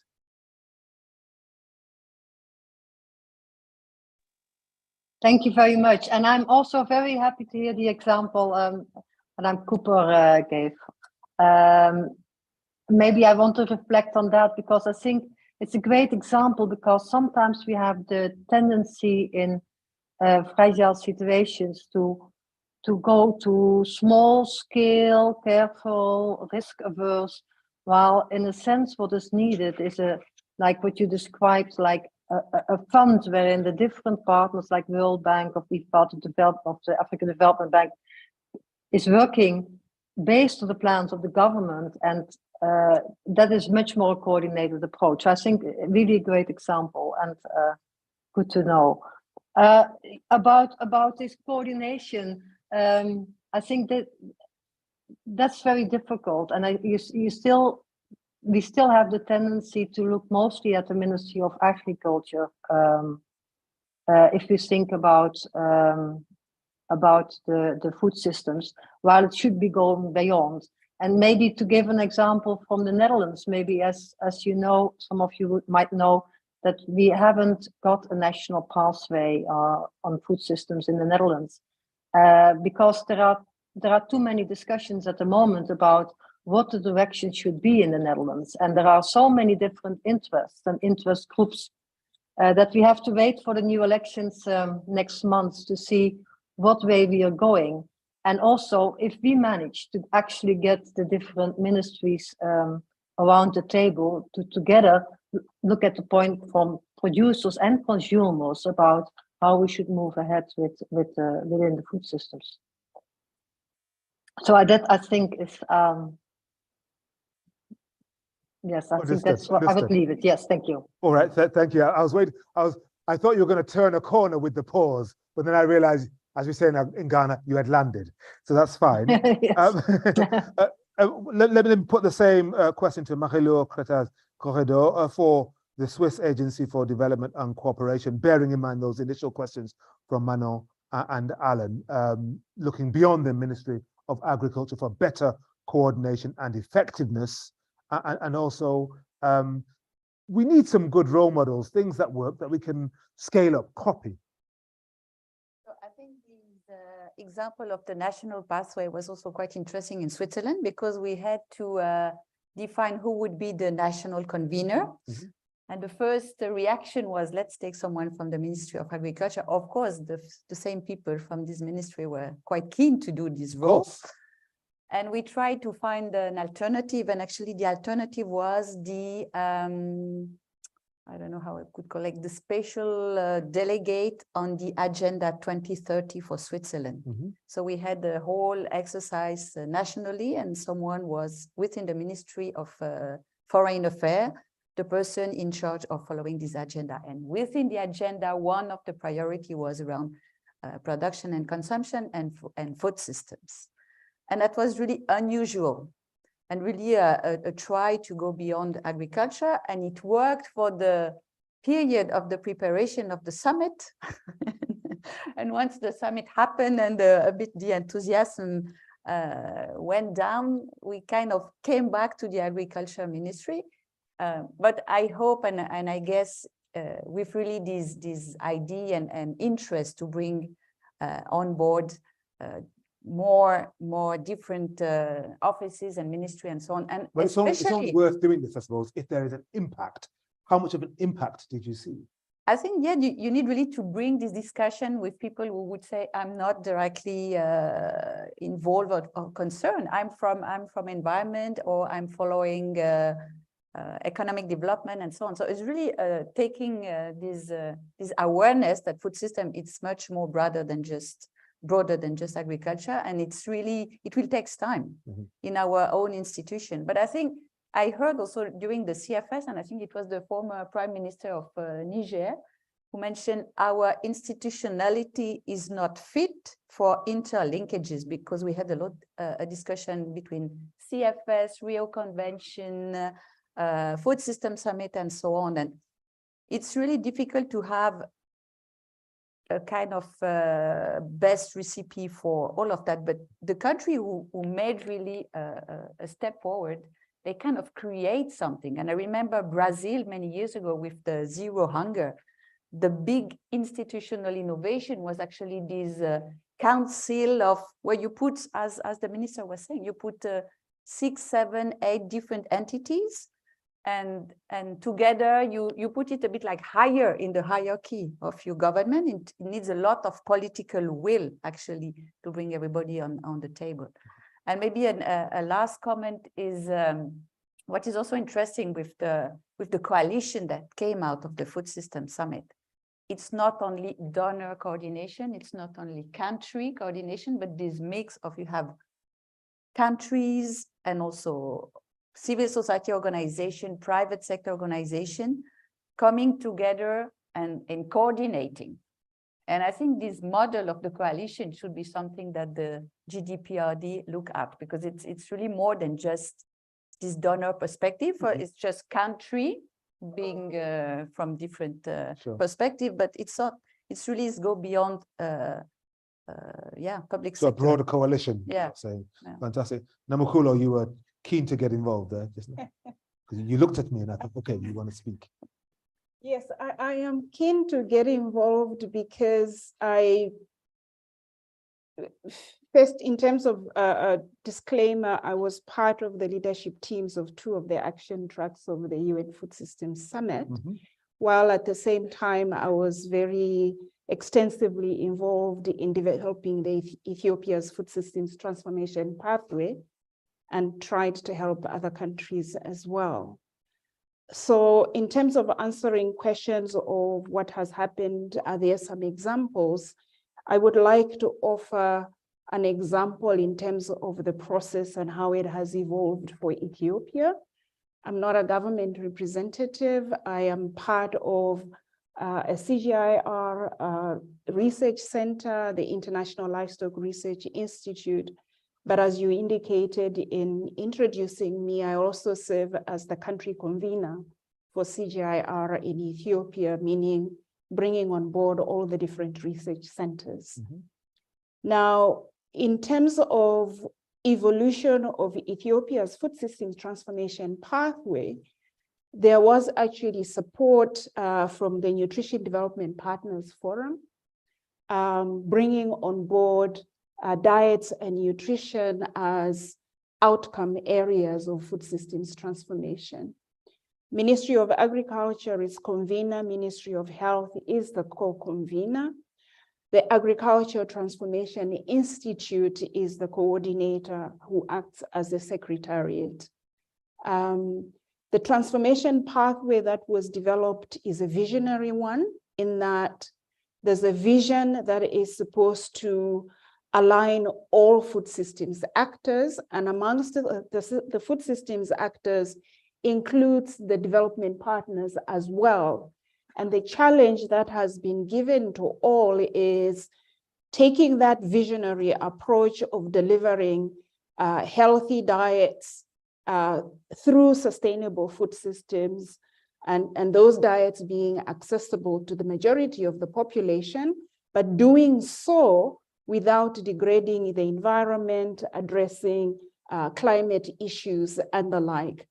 So what has been asked of development partners and everybody else is to say, food systems are complex, there are multiple actors, and all actors need to identify their unique entry points to contribute towards the food systems transformation that would deliver that vision. And so the vision is the one then that aligns to try and avoid multiple trade-offs that can actually take us away from that vision. What has happened since is that the government has developed a governance structure that includes at least 14 sectoral ministries. So water, environment, planning, really multiple sectors. And within that governance structure also includes the research system, responding by providing evidence for that transformative process to be able to. It sounds like a huge amount of coordination. What impact have you seen as a result of all this? The impact would have to yet come, because currently what we've got is the governance structure that has been put in place. There are some activities as we sit now. There is a monitoring and evaluation workshop that is taking place to actually address indicators to monitor that food systems transformation. Because these structures are only coming in place now, it's difficult to talk about impacts. Those are yet to come. But it is embedded within a process where the government has a rural economic development and food security platform that also includes multiple partners, including development partners. Through there, one could look at impacts that have taken place so far in development partners coming together, looking at government programs and making decisions on what they are going to support. And so that allows some level of coordination of how the funding comes into the country. But I mean, it's just an example that I want to put forward that I know is available out there. Uganda has got a similar situation that they are trying to pull pieces together, again, to support the food systems transformation pathway. What I want to finish off with is just to say that the UN Food Systems Summit, in my view, has presented an unprecedented opportunity for us to be able to align. The reason is because we are talking about food systems transformation that it requires multiple actors to do things differently. The fact that countries themselves have developed food system transformation pathways gives that entry point for us to help on what the countries have decided to do. And for the continent, the CAADP process then allows us to have a much broader continental effort then. And on that, then there is the continental common position on food systems that is also building on that. So countries are doing something at continental level, something is happening. Then we have the Africa Continental Free Trade Area Agreement that comes into the mix. All those together offer opportunities for a coordinated perspective on transformation for the continent. Okay, I'm going to stop you there because I can see Boaz on you. At the moment you mentioned Uganda, he leaned forward. He leaned forward, now you're smiling. But Boaz, okay. It seems to me that there's an awful lot going on. Huge energy, huge coordination. In response to what Alan said, I mean, there clearly are examples, and in response to what Manon said, there does appear to be alignment beyond just the Ministry of Agriculture. But I'm just wondering what's happening on the ground as you see things, both from your perch in, now you're with Agra. Now, does that mean you're in Kigali, is that right? Or in Nairobi. You're in Nairobi. From your perch among the buffalo there in Nairobi, what are you seeing? I'm just wondering what you're witnessing. Are you witnessing an evolution in effective development, quotes, minister, aid and partnership, or the revolution that Sean was calling for earlier? What are you seeing at the moment? It's really very good to hear from Minister Cooper, and I'm sure there are several examples on the continent whose voices are not being very well heard. And then we also see them in terms of the way we support multiple countries on the continent. But what I'm seeing, and this is also a view that I've heard for quite some time, is the commitment is extremely high. The energies are there. The instruments of coordination, alignment, harmonization are in place. I think what needs to be done more, and we'll talk about this as we move around, is really how do we really be consistent and translate them into action. Because really, there's no complaint around the lack of coordination instruments in every government. There's no complaint around lack of coordination instruments. But what is going to be really done differently and what needs to be done more, and I heard this extended from Minister Cooper, is that deliberate, consistent effort where ministries are sitting, not experts like a senior program officer meeting with a senior program officer from Ministry of Justice and Trade and Finance, but where ministers are locking their heads together and confronting the challenge. Because never underestimate the power of leadership. When leaders speak, people listen. So when ministers are meeting together to chart the way forward and they are consistent, changes happen. And we see them in countries like Ethiopia, and Amkola just mentioned. You see those changes happening in countries like Rwanda. So for me, it's to elevate the level of alignment coordination to the level of leadership that's required. And by the way, even when we are talking about the lack of donor effectiveness, coordination, and alignment, it's not the challenge of the donor. It's the government's challenge to make sure that actually, if you reject resources that are not going to the right priorities that the government has set, that donor will not pack the bags and go. They will have to go and rethink on how actually they can bring that support to the right investment. So for me, I take it back again to say countries that have demonstrated that kind of commitment, leadership, have seen these changes happen. And again, to the point of where the role of government and leadership becomes so central again, I know I'm speaking around the donor platform broad government, is setting the right vision and strategy and direction, making sure that, for example, we are concluding CADA by 2025 in the next 2 years. The next kind of vision and strategy for the continent has to be a little bit more robust. 50 billion are used annually to import food. 37% of these billions is to import wheat, maize, soybean, and rice. These are products that Africa can actually produce by themselves. So what does it take? It's not only the vision. And I think what Sean was talking about, going beyond a small geography, to go into multi-country investments, is going to change the shape and narrative of how transformation happens. Wheat can be produced in Ethiopia, cutting it through South Sudan on a large scale that can feed the rest of East Africa region for any wheat deficits. Same in Southern Africa. West Africa, Nigeria inclusive, can produce the entire rice for the continent and trade from within without relying on rice from the other countries. So what leaders need to be doing differently is really putting in place the right forms of infrastructure, road, ports, railways, and make sure that they are linked to the demand centers where these surpluses within the region can be traded within to deficit areas within the region and create a comparative advantage. And that's the leadership. It does not take with experts alone. The leaders must make sure that that board step is mentioned. And the donor platform, that's only when you can dictate where you need your resources. Because if I'm a minister, every partner comes into my office every morning and it's telling me where they have already aligned resources, they've sat in a donor headquarter X and they have agreed to invest in my geography.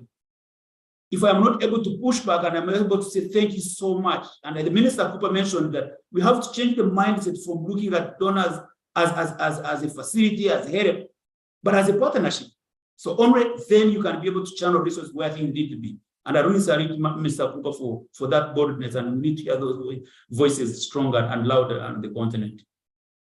Boaz, thank you very much. And I love that. I love the energy and putting the ball back in the court of the leaders. You're getting political here, and all of this is political. And Sean, just thinking about partnerships, this is an area of your particular expertise. And we haven't really mentioned the private sector yet, and small scale farmers all the way through to global agribusiness, that they're all part of the private sector. I'm just thinking about the synergies and the differences between these groups and the role that donors or partners can play in bridging them. What are the challenges there? And are we getting any better at doing that? Because somebody's got to bring these actors who are hopefully doing what they do in a common interest together to work more effectively, because you can hear the frustration here. So, I mean, I think Minister Cooper was spot on in some ways, in the sense that what you're seeing by creating these more enabling fund mechanisms you're actually pulling a range of players in. You heard the minister talk about the Ministry of Commerce is interested. You've got private sector sort of organizations that are interested in creating both those incentives and the enabling space and those enablers, which is around the funding environment to create that bridge. It does require, I mean, I really like that example. I'm seeing other examples emerge at the moment to look at, can you look at funding between the mining sector as it closes down coal mines, in South Africa, looking at bringing renewables in, but then what do you do with that land and those people that are going to lose their jobs? It's going to be agriculture. So how do you look at taking, coordinated funding mechanisms that allow for the private sector to crowd in and enable that rural development agenda, rather than looking at mining over here, and green, sort of development here and then agriculture here. I think the other one that for the private sector, when we're talking about enablers, is around data. We haven't actually talked about data hardly at all today, but getting really good, smart data that brings the best of private sector data in, if you're going to create a maze map in a country to really unlock trade flows. You need to create these shared or common data spaces that bring private sector data in together with government data, together with geospatial data, and then allow that to unlock specific issues. It might be a soil map, it might be a maze map, it might be a way of de-risking finance or creating access to finance. But at the it's going to require quite a significant rethink about how we enable data to play much more of a stronger role in terms of promoting economic development. And so getting some of those building blocks in place will allow multiple players to engage in. And the final thing I will say, it was interesting being in Tanzania recently, because Tanzania was also shifting the conversation from just looking at value chains to looking at commodity clusters. How do you look at soy as a commodity cluster, both for the country in terms of growing that crop, but then also in terms of animal feed, in terms of the whole development. At the moment in Tanzania, there's still a Ministry of Agriculture and a Ministry of Livestock, and but actually bringing that together into a much more commodity. And it was interesting, the Africa Food Prize this year was won by a champion of what was called commodity corridors. And so this whole idea of commoditization, thinking of, we've mentioned Brazil a couple of times, today, but that was because they actually took a much more commoditized, framework, rather than just individual production orientated value chain thinking. And because that's when you will also bring the whole consumer piece to the fore, because I think that's for the private sector, this is about, where are those markets? This is not just about producing more food, it's about who is going to buy that food. And we have a lot of vulnerable consumers at the moment that are also not being engaged properly in this. If we're going to improve nutrition, what are those incentive pathways to improve the use of fruit and vegetables into into diets in a much more active way, or to diversify diets away from a couple of core staples. This is interesting because Graziella Zabata has sent in a question, and it builds on that in a way, Sean. The question is, how can we make the general public, people as consumers and voters, more aware of the need for addressing food systems gaps? Do we have good examples of how visibility or awareness campaigns have helped efforts? I'm going to go back to you, Boaz, because you're head of policy advocacy and food systems at AGRA. Making people, consumers, voters, more aware of the need for addressing the food systems gaps. Because if you mention food systems to a consumer on the streets of Kampala or Paris, they'll be thinking, what are you talking about? So how do you try and engage and mobilize people, make them aware? very interesting. Let me recall, and Namkoro mentioned about this, 2021, during the Food Systems Forum that was led by our own boss, Agnes Kalibata, next door here, was, I think the unprecedented effort was the involvement of literally everybody on what food systems mean. I think there was really lack of awareness, understanding on interconnectedness of different pieces of the food systems elements, and therefore what it means to the person on the street, the quality of the food you eat, the environment to which the food you eat is produced, or even the intention to go and cut trees with the intention to increase bean production. You're solving one problem, you're creating another. When you really, and again, before I go to another point, most countries cascaded the discussions and elevated it beyond capital cities, Kampala, Nairobi, Mogadishu. The discussions went beyond subnational cities to bring in everybody to be part of the discussion. And why does that matter? It matters because citizens are part of the accountability system. They hold you accountable on the decisions that you make.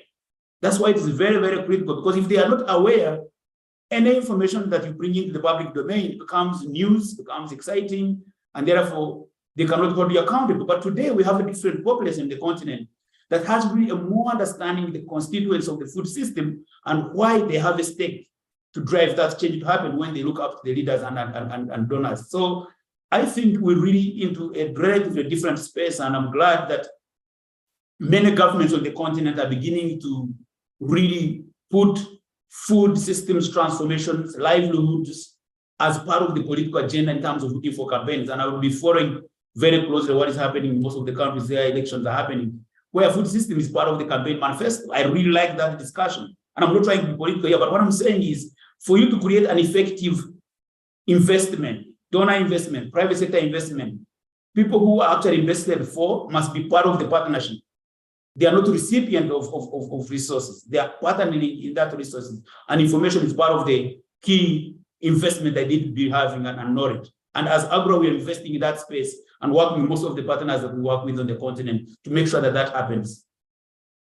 Boaz, thank you very much indeed. I want to focus for a moment on Switzerland and Netherlands, as we have representatives of two, quotes, donor governments. I'm just wondering to what extent your approaches toward agriculture and rural development have changed given the headwinds Brian mentioned this morning. Marilo, I'm going to ask you first of all, what are the biggest changes the Swiss Agency for Development and Cooperation has made in its approach to agriculture and rural developments, given all the other pressures on your governments and on your own departments? How have you adapted? How have you changed? And how have you accounted for your decisions? So I've mentioned it a bit earlier. We have really moved from this very sectorial agriculture approach to something every time a bit more complex. Also linked to the last discussion, we had this very rural areas focus 20 years ago, and today we're very much more in these interlinkages of urban and rural, and really recognizing the critical role of cities exactly in that kind of issues. So city having in their own region and proximity actually the power to change also the relationship between producer and consumer. They have also a lot of public procurement levers where they can really change and push for healthy diet coming from sustainable food system and so on. So this is really something recent, I would say maybe 3-4 years ago, that we really engage much more, for instance, with cities. And in general, I was reflecting and say, yeah, all this change, they are very common if you look around your other sister donor agencies. We were just following all these trends. For many years, trends were coming from the World Bank. So when the World Bank, the famous report you mentioned, I remember it was really a breakthrough. And at the same time, we are now reaching a point where we are very convinced of the systemic approach, but actually our own structure are kind of, I mean, we have changed the name of our section from food security to food systems. But what's the next step? And I think it's not very That wasn't easy. just a change of style, it's a change of substance too. Yeah, exactly. And what it implies, and it gives a signal, but it has also its limits, I think. And basically the idea of bringing together at the same time the whole environment, biodiversity, climate change, water, natural resources, the whole value chain approach, private sector engagement, and now much more nutrition and health. And I think this end of the chain was always there, but not very taking at the starting point. This is really a change, and this is a change partly because you're looking not just at the short-term crises, but long-term development, because this is something we should also talk about. I mean, yeah. Governments are constantly working on 4-year or 5-year cycles, when actually these are longer-term generational issues, aren't they? Yeah, maybe Switzerland is a bit of an exception. We have very long-term engagement. Normally a program has 3 phases, of each phase is 4 years. So this really, we signed kind of an horizon of 12 years program, which is not very common. But I think the main pressure we are also internally, it's definitely this humanitarian versus long-term development. And to explain that we need both. And basically we went through a reorganization last year where we put at the center of it like a nexus approach. So we have like geographic division that deal at the same time with humanitarian and longer term development cooperation, but also peace promotion. So the triple nexus, peace, humanitarian, and development. And it's too recent to say, because I'm already expecting your next question. What's the impact of it? It's too early. You've begun to understand how I operate. This is good news. This is good news. It's too early, but it's probably going to the right direction. But as someone mentioned earlier on, the budget envelopes are still 2 different ones. So that's probably the next step. Yes, thank you very much, Mario. Vilma, yes. So from the Netherlands point of view, similar question. I'm just wondering the extent to which you have adapted your development investments in response to emerging crises, and also staying focused on the longer term development while also being under pressure to respond to immediate crises, the kind of crises that we've been talking about this morning. Yeah, thank you very much. Yeah, I think for us also, I mean, nutrition has become much more part and parcel of our work, and that's already for some time. It's really food and nutrition security. And I think that in the Netherlands, because of the crisis last year, food security has become much higher on the political agenda, and it has also gotten much more attention. Our budget has also increased quite a lot. Next month, so we get elections, and we don't know yet what will happen at that time. But at the moment, I think we have the three-way approach. On the one hand, emergency crisis response. So that's also humanitarian aid, but also social protection. At the other hand, we have the really support at the SDG 2. So that's what we were doing already, but then trying to upscale and put more emphasis on the smallholders. And the third one is really looking at the resilience and looking at the producing within planetary boundaries, ecologically sustainable production. And as also my Swiss colleague was already mentioned, we have also trying now to look much more at longer term programs, and on the one hand trying to scale up the things which we think are working, and on the other hand also support like the World Bank, DFAT, African Development Bank on their funding. Mm-hmm. Especially the longer term programs. I think we have now a couple of programs for 10 years. We think from a development perspective that is the right way to go. Of course, within our political environment, it's sometimes more difficult because it goes longer than our government is in charge. So that are some of the challenges we have at the moment. So on the resilience and the more looking at ecologically sustainable land, we were looking at like lots lately on soil health, looking at some bigger support programs on this item, but also looking at how we can have a much more coherent approach within government, and how we can have all our programs really linked to climate adaptation. Regenerative agriculture is also part of it in some areas. So that are some of the issues we are looking at the moment. Tremendous. Thank you, Vilma. Thank you very much indeed. Okay, let's take a couple of live questions from the room. Gentlemen there, yes. Thank you very much for this fascinating discussion. And I'm sorry, Brian just walked out because my question was partly directed at him. I'm Julian Lampietti from the World Bank. And my question has two parts. The first part is, I'd love to hear from our panelists about the plans for COP28. And, UAE has made food systems a major platform in the COP. And from what I hear through the grapevine, a proposal is on the table for $100 million transformation technical assistance on food systems, which would allocate $500,000 per country to prepare food systems investment plans. And so building on the UN pathways for food systems, is this the right thing to do at this stage? I'm very curious about all the donors. And then the second part of my question was, sorry, just very quickly.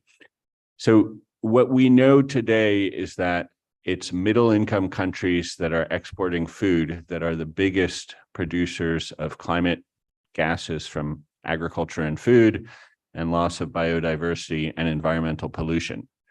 And there's a fundamental challenge for a lot of us to put more resources in those middle income countries. And I'd love to hear from our panelists how they see that problem. Thank you. Okay, before I field that question to them, and Madam, I'll take your question in a moment as well. What do you think?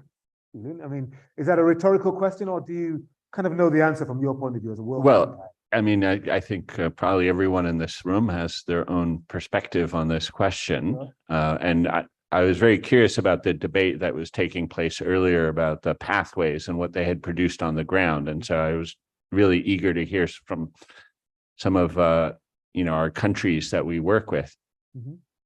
Would a new program to help them design further investment plans be the right step, or is something else really going to help them catalyze action? All right. Thank you very much indeed for that. And yes, Madam Mayor, yes. Oh, your microphone.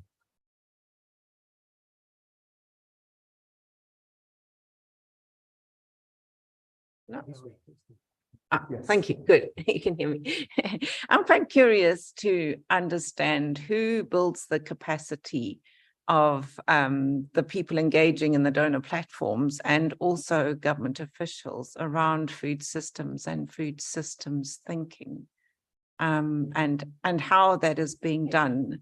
So I'm quite aware that, as Marie-Laure has said, this agenda is so additive.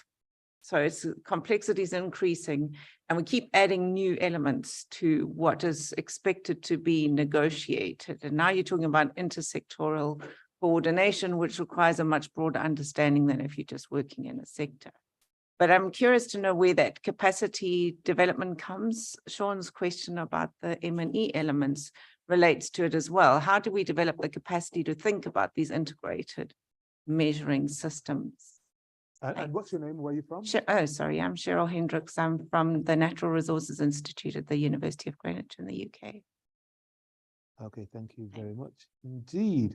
Okay, well, let's deal with Julian's question first of all. $100 million transformation, 500,000 per country.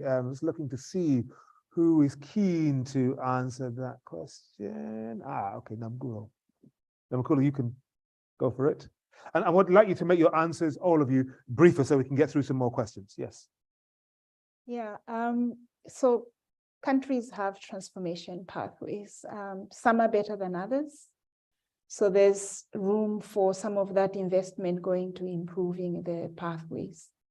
But in particular, I think the investment would be very useful in trying to put resources towards the strengthening of the sustainability perspectives of those pathways to make sure that as we strive to increase productivity and production, that climate becomes part of the area where we deliver.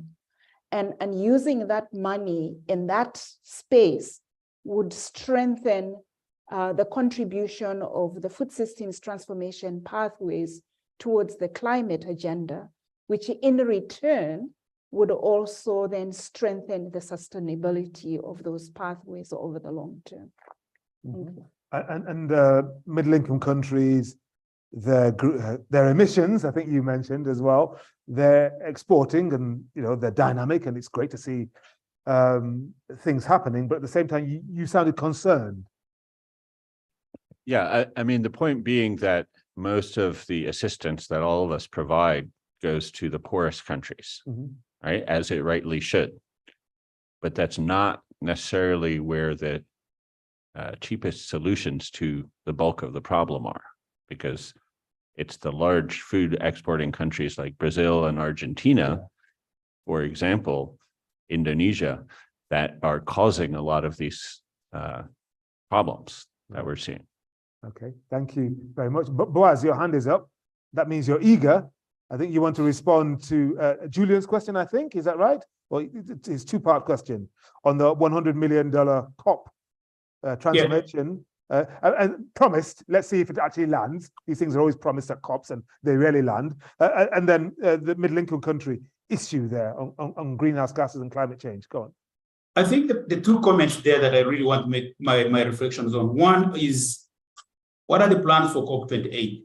Remember, this particular COP28 presidency has elevated the food systems agenda really beyond where the previous COPs have been able to think about. The discussion has been climate change, but this COP28, I'm building from Sharm el-Sheikh in 2022, I think has elevated that space, and we really applaud the government of United Arab Emirates that space. So what we are preparing and what countries need to be showing up with is a demonstration of understanding of the breadth of the food systems, but also what countries have been able to do. And this is a space that we've really been trying to work with countries to. What does food systems mean? What are the new strategies and investments and business cases that speak a food system thinking, not only to produce food, but the nutritious food that speaks to the climate agenda, that you can actually be able to double and triple food production without impacting the climate. And the resources that the global facility are put in place at the COP28 are looking for those innovations on which countries are able to demonstrate a unique proposition that brings together different elements of driving food production and productivity without compromising the environment, without increasing the emission of methane, emission of carbon dioxide into the global atmosphere.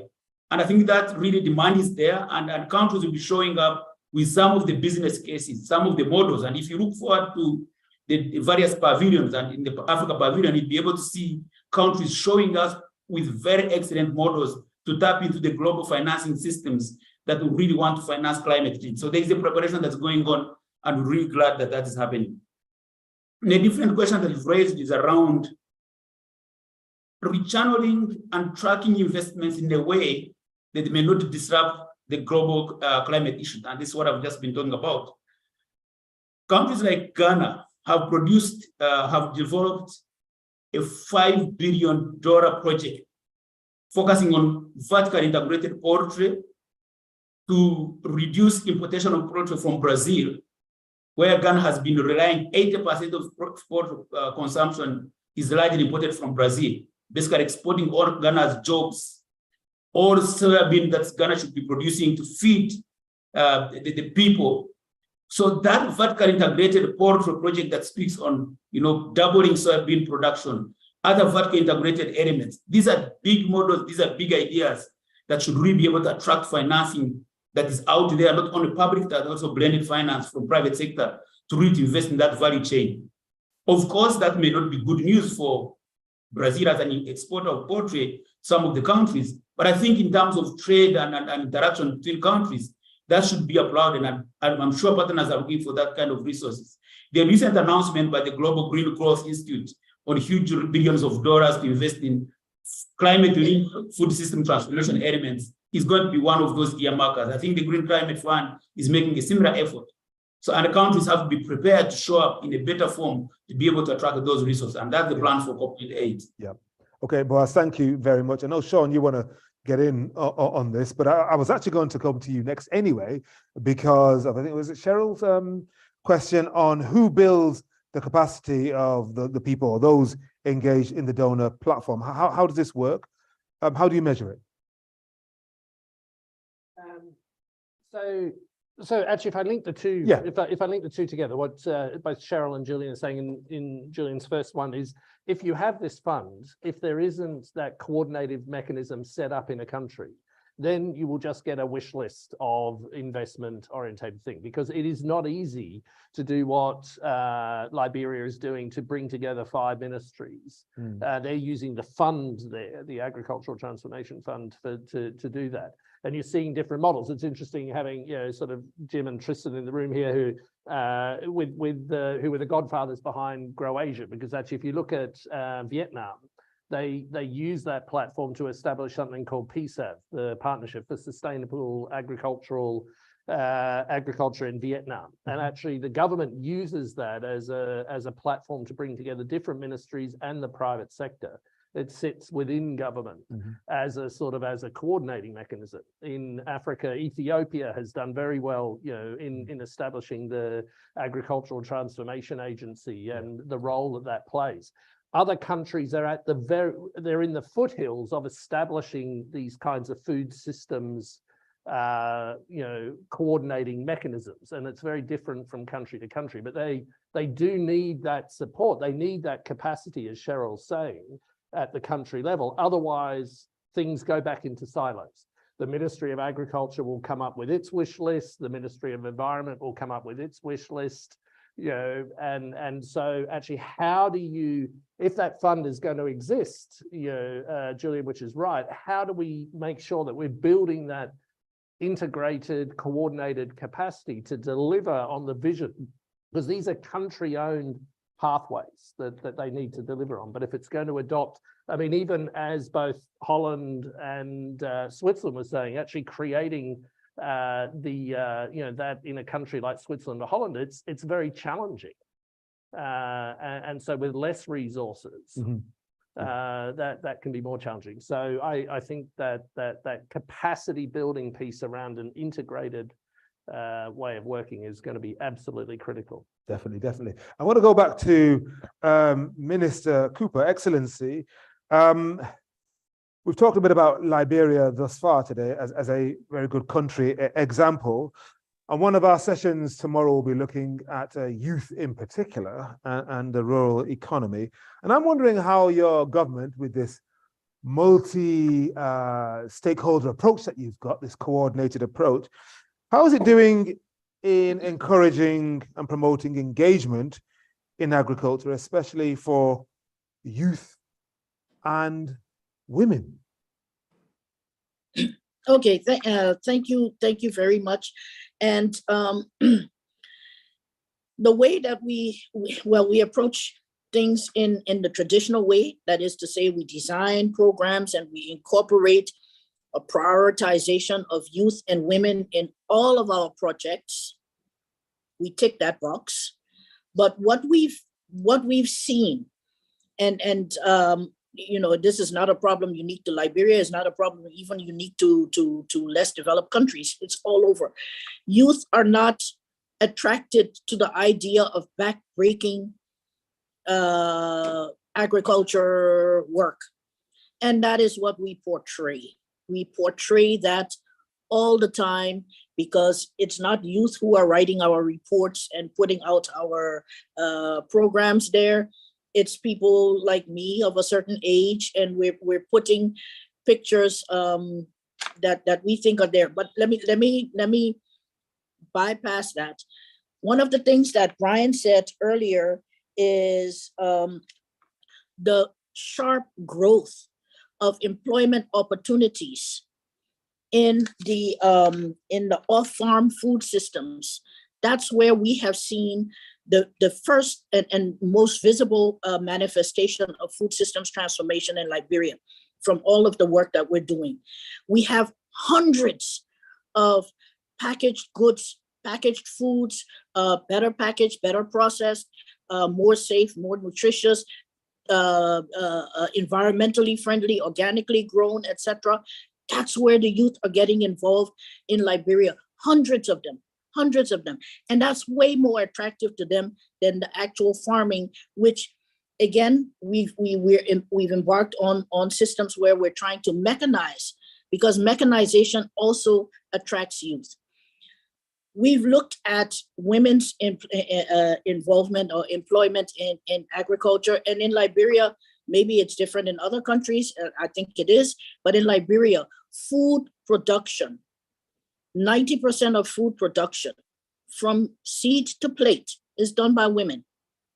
Everything, the processing, so when you mechanize, you kind of bump women out of that, but you also reduce some of their labor time and free them up to do more of other things like the marketing, like the processing, like the innovation, etc. And so we're incorporating women and youth in that way. Also using the digital platforms, not in sophisticated ways, because that hasn't worked well for us here. We're using the digital platforms to spread messages, the social media platforms.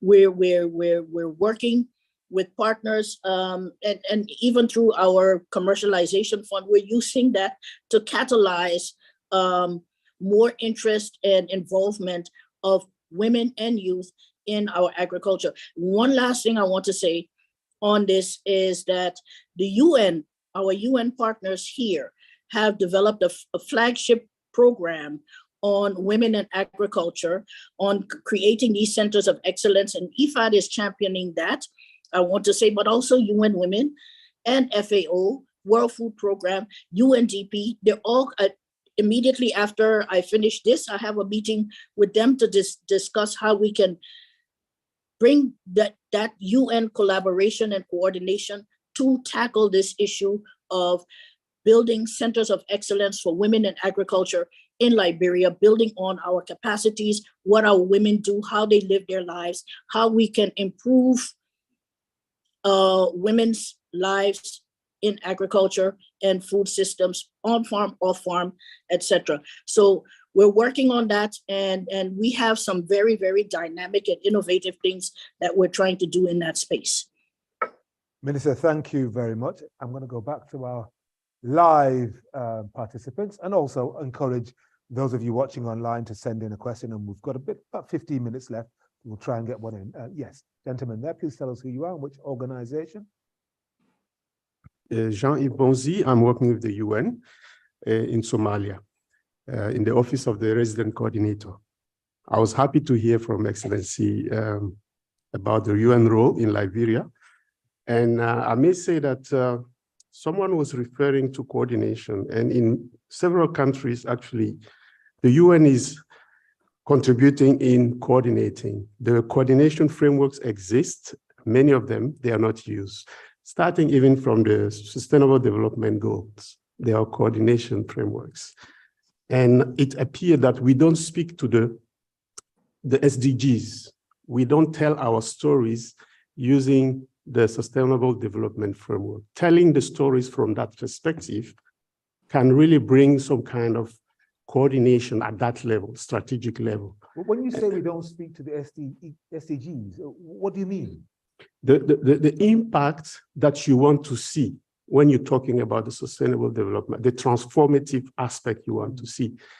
If you speak to it in a way that financiers can see it, it is interesting. That is where you move from funding to financing. And that's what we are talking about. Only financing can support the transformation you want to see. Small funding cannot get us there. I know that there is one of these tools also that is being used at the country level is the INFF, Integrated National Financial Framework, which really helped to bring everything in that big scope at national level. And in some countries, Bhutan, I think, is an example, and they have a maybe it would be good for those who are interested to read about the Bhutan Integrated National Financial Framework. I know that Morocco also just developed one. And this is a very good tool where we can bring many of these things together, and the Minister of Finance generally is leading nationally, but the UN is facilitating those exercises. So I just wanted to refer to that. And lastly, you're about to land, which means there is a question. No. Lastly, I wanted to say, all those thinking of system change is really new, and everybody is kind of obliged to be going there. We are all obliged. Because I had, in a training I was in Bonn 3 weeks ago with the United Nations Stat System College. They organized that training, the first of its kinds, exactly on this, and they're planning to do more for more targeted people.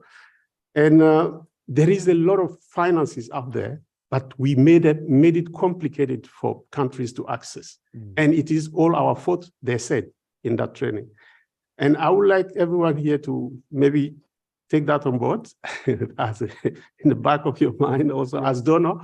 Are we making it difficult to access financing? Okay. Maybe that is a good landing. Right, okay. So, Marie-Laure, to Jean-Yves' question, are you making it trop difficile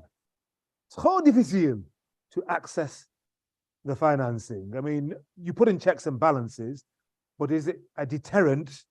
Is it just blocking unnecessarily potentially viable projects or systems changes?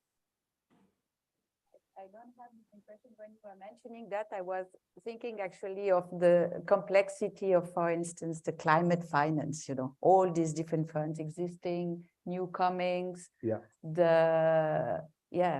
have a lot of funds. Many countries are not reaching that. So I don't take it as a bilateral donor. It's very a different scale and a different approach. But and I think we should discuss further during the break the financing versus funding, which in French is not easy to differentiate. Financement. Et fonds et financement, basically. You translate it more or less the same. But I think what is important when you're a bilateral donor, everything I've heard also this morning, the scales are very different. So it's really good to hear from Liberia, the different big fund coming with multilateral donor, but we are not all in the same approach and league. And definitely there is also a need of how we complement each other. Sometimes we see us as a SDC, as a small donor trying to be innovative and start something. And ideally when it works, then we try to go to the multilateral and say, can you take that over and scale it up and out and so on. Sometimes it works very well, but the criteria for having then this type of testing, innovation, and then scaling up, it's not always given. So I will send this question back to somebody else. No. Send it over to Vilma, who can give us the perspective of the Netherlands. You see, Jean-Yves is concerned, and he's a UN guy, that sometimes partners, either bilateral or multilateral, are making things unnecessarily difficult for potential recipients or partners to engage and access not just funding, but finance. What's your position on this? Yes, I can very well. I agree. I think we sometimes do make it unnecessarily complicated.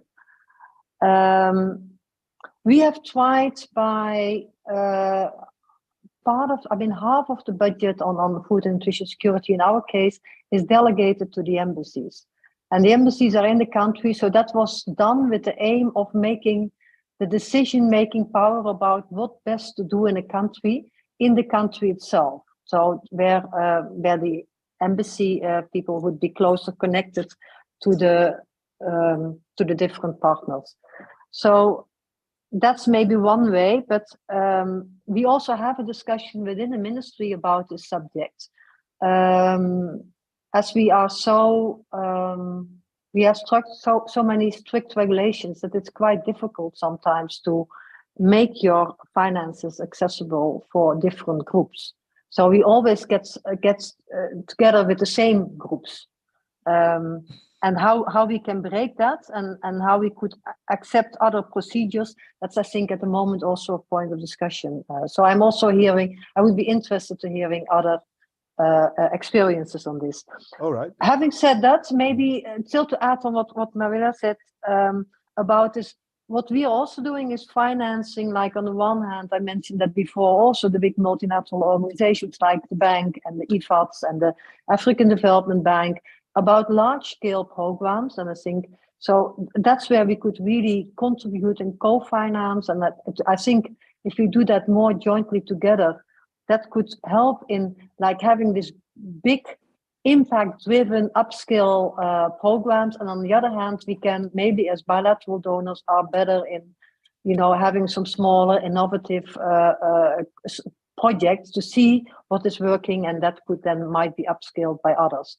So I agree on that idea. All right, thank you very much, Vilma.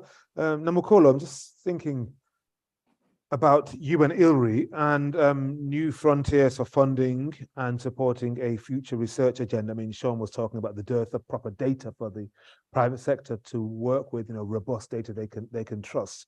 And of course, at ILRI, you are tasked with research in this area and beyond. How do you see this?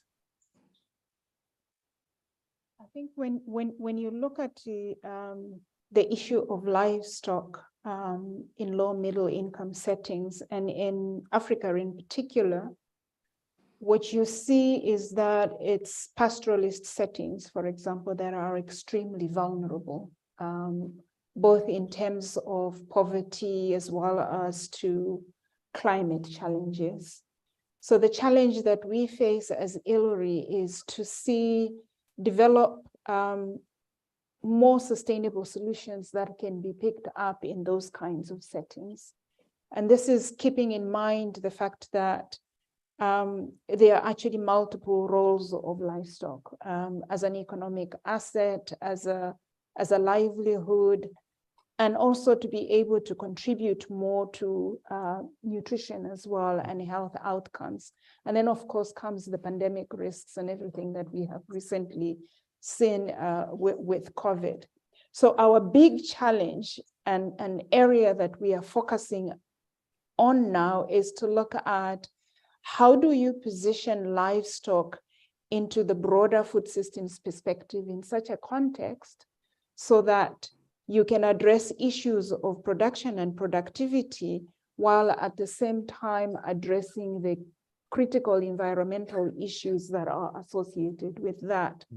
But to bring a greater level of sustainability, whether it's through index-based livestock insurance, through developing feeds and forages solutions, genetics, because if you look at greenhouse gas emission intensities in those settings, per unit of milk that you produce, we have much higher emission intensities than you will see in the global north. So these are the challenges that we are facing, where if you think in terms of funding frontiers, that's an area where much attention is required to be able to address those kinds of settings with contextual solutions that are required at that level. Okay, Namokolo, thank you very much. I'm conscious of time and we've got about 5 minutes to go. Before I get closing thoughts from each of you, and you'll have to be very brief with those, I'm just wondering whether Tristan and O'Brien had anything they wanted to drop in at this point, because I think it's been a very good and engaging discussion triggered by your comments this morning. And I'm just thinking of how we'll dovetail and finish our session. And anything, I'm just looking at you quizzically, Tristan, to see if there's anything you thought, I want to pick up on this at all. Yeah, that's better. I mean, there's been lots of things flooding through my brain. This discussion's been incredibly thought-provoking for me. I'm kind of linking different elements. The thing that's come through very strongly for me, and I think, particularly from Minister Cooper and others, has been about the way in which we engage in partnerships, the quality of that engagement, the assumptions that we bring with us when we talk, when we engage, when we fund, when we finance. And I think, if I reflect on where Australia currently is at in that space. We recently had our first aid development program policy in nearly 15 years. And it was very largely about the quality of engagement and the quality of partnership. I think in the document, the word listening or listen was mentioned about 20 times. So I think there is a growing realization that the partnerships we used to have to change. And I think they have to change because the world has changed. And people expect that we will also change. So I think that's really important. And what I've also heard from a number of people on the panel is around again, connected to this same issue of listening to what people actually want, and respecting those wishes. And I think we just can't move forward without that. In terms of the question of kind of addressing, we've talked about financing, we've talked about bringing different siloed bits of work together. I do think that we are making incremental progress as we feel in the dark, right? I mean, this is unfamiliar territory to all of us. We're used to working within silos. We're used to accepting the limitations of what that meant in terms of funding flows, in terms of being constrained by the administrative apparatus that we create. I do think that it is breaking down and has been breaking down for a while, but I think that groupings like this can play a role in speeding up that process, whether it's through adoption of new ways of engaging outside our traditional silos. So perhaps bringing other people into discussions like this that we wouldn't normally think of bringing into this discussion about rural development. I mean, look, it's a pretty wide group of people, but we could actually, potentially widen it without things becoming so diffuse that they're impossible to actually deliver on. But yeah, those are the kinds of things that we're trying to do. I think a lot of the bilateral donors around the table, which we're trying to kind of bring together, what we do in food and water, and health in new ways, as we sort of try and make sense of what food systems might look like.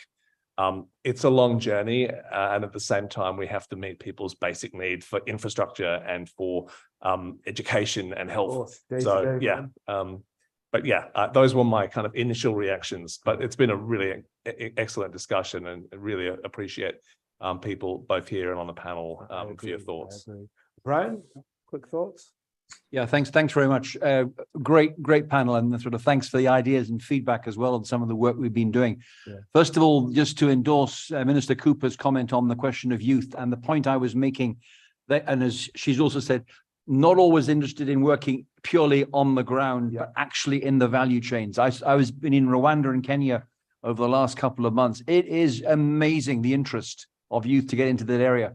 I'm meeting electronic engineers who want to move out of Nairobi into rural areas and help with orange marketing back to Nairobi, as Sean was saying, so quality orange juice gets into the market at the right price. Huge potential sitting there. But I also really pleased from Madam Kovic from ILRI.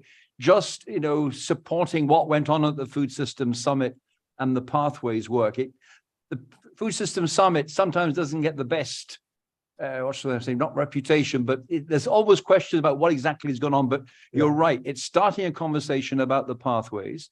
And as Minister Cooper says, when you've got that movement in the political will to pull those ministries together, but as Sean and Cheryl are saying, when you've got the financial capacity and the training about what that actually means, boy, have you got some momentum in there. And that's going to be the exciting thing. Can we identify the countries where we can identify financial and capacity, where Ministry of Health officials talk to nutritionists, talk to agriculturalists, talk to the trade ministry, because they're going to be exporting some of these crops if they're and goods. That is going to be very exciting. So thank you for joining those dots on that. Excellent. Thank you very much. Now, we are at time. So if our panelists could keep their closing thoughts really brief, I'm talking no more than 30 seconds. And no, seriously, I'm looking at you, Boaz, not because you were going to go over 30 seconds, but because I want you to go next. Okay, so Boaz, closing thoughts, 30 seconds. Thank you so much. I think my closing thoughts are the following. One, two major messages. From a global donor's perspective, we need to understand the uniqueness of the food systems and therefore be part of redesigning the financing architecture to respond to this uniqueness. It is really high time that we begin to see the interconnectedness of different elements of the food systems, the coordination, and then relook at the traditional financing instruments, methods, and approaches to reflect what is unique at the country, because countries are making strong progress. The second message for me— You're already at 30, Boaz. I'll give you 5. Go on, go finish your thought. Okay.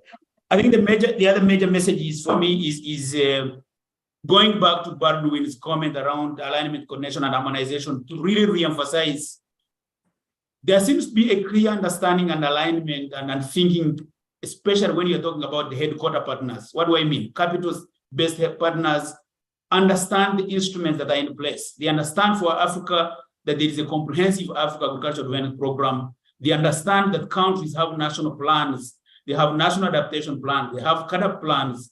They fully appreciate. But there is a little bit of a disconnect between when you get into a country to begin to see how resources are prioritized from a partner perspective to reflect exactly what countries have prioritized. That disconnect needs really to happen.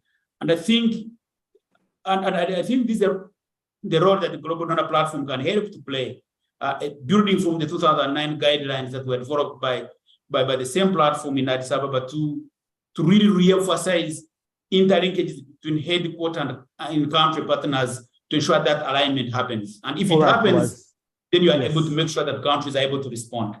Thank you very much. Please don't take us through the 9 points, please. Thank you. Boaz, that was great contribution. He's laughing. Thank you very much. Vilma, closing thoughts, please. 30 seconds if you can. Yes, I'll try to keep it short. Even I think, well, I already mentioned quite some good ones. I think I only want to mention that for me, I think the importance of the national pathways, the importance of the national plans. If we want to come to a kind of effectiveness about our support and about really the food system transition, then that's going to be the key. So working better together to support the national pathways. Thank you. Thank you very much. And Minister, I know you have to go to meet some more partners in a moment. It's been great to have you here, actually. Thank you very much. Your closing thoughts. It's really been a pleasure. So my closing thoughts is on aid effectiveness in general, and the pathways, et cetera, is we need to look at impact, where the impact is being felt, because it's not felt at the level of beautiful documents that are shared and can attract people because you have beautiful data, but in how you move the needle and shift the reality, improve the reality of the lives of the rural people and all of the people in the food systems approach. So not top down saying we're really targeting and prioritizing the smallholder farmers or rural. Ooh. The connection's been so good for so long. But Minister, thank you very much indeed. Your picture may come back into life in a moment. Or maybe not. Okay. So the Minister will leave her hanging there. She'll go off to a meeting, I'm sure. She's got plenty more to do. Namokolo, closing thoughts, please.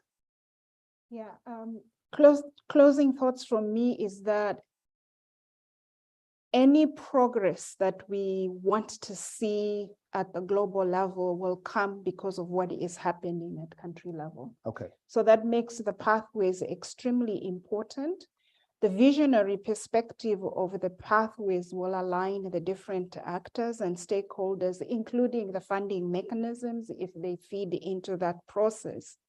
But associated with that would be ensuring that we support research that can actually feed evidence into solutions that can actually make those pathways come to life with bold approaches that can actually propel the progress that we're looking for. Thank you very much. Machilo, to you. I think I want to take one of Tristan's points. I think as development cooperation agencies, we need to change. And actually already the shift from MDG to SDG was already going there. Food System Summit is for everyone. And we had this same discussion, for instance, in the Scaling Up Nutrition, the SUN movement. We still have a SUN donor group. Why are we a donor of SUN, or we're just a SUN country? So Switzerland is kind of thinking, let's be a SUN country. We have also issues of nutrition in Switzerland, like all the countries. How can we have really more different ways of having peer-to-peer exchanges, and not only these, we've been discussing not these donor, beneficiaries, partners, and so on. And I let open question for the platform. What about the name we still have as a global donor? You want to think should be rebranded? 20 years after, maybe we should think of a different name. Do you have a suggestion in your mind? Not yet. We'll think about it over lunch. Sean, over to you to conclude. So, I mean, we're at the very beginning of a food systems transformation. If we think how long the digital transformation, the energy transformation taken, we're basically in the foothills of a really long, complex, challenging journey. So so what we've heard is that we need to really support countries in unlocking their pathways. And maybe one of the tools that we can use as we take that 20, 30-year transformation vision is to Tristan's point, in the sense that we're all trying to find our way here. Are there a series of innovative sprints that we can take now that will help us to unlock and learn how to work together in quite a different way, so that transformation isn't just a gradual piecemeal shift? Because as a world, we don't have time to wait for us to spend 20 years getting food systems right. We have to address it now, but because of the fact that will require a fairly radical rethink in the way we work, maybe a series of innovative sprint methodologies to unlock that could actually help us really get going. Tremendous. I must say this has been a really, really good, energetic, interactive and dynamic opening panel. So put your hands together for Sean DeClean, Machilo Kleras Corridor, Namukolo Kovic, Boaz Blackie Kezire, Vilma Van Esch, and Minister Cooper. So coming up next, we've got a catered lunch hosted by the GDPRD Secretariat just outside this Italian room. I know you're more than welcome to enjoy the excellent, sustainable, well-nourished food, I think. And then we will not reconvene in this plenary after lunch. The breakout sessions will begin in their respective rooms on the 3rd, 4th, 5th, and 6th floors. We'll keep it at the same time at 1:45 CET, so in just over an hour's time. That should give you enough time, I think.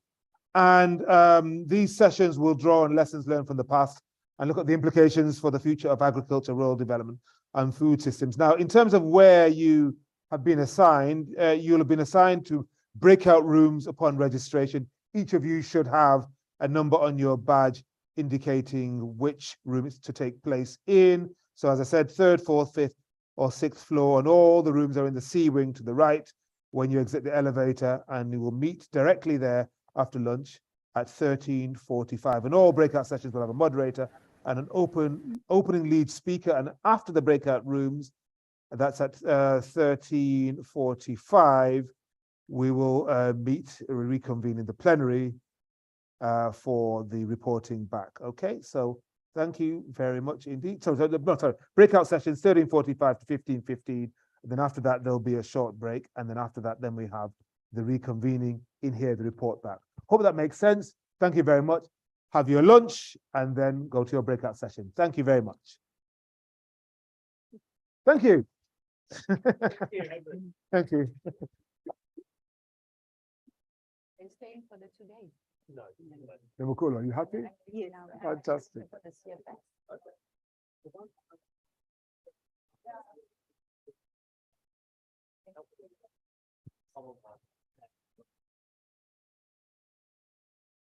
Yeah.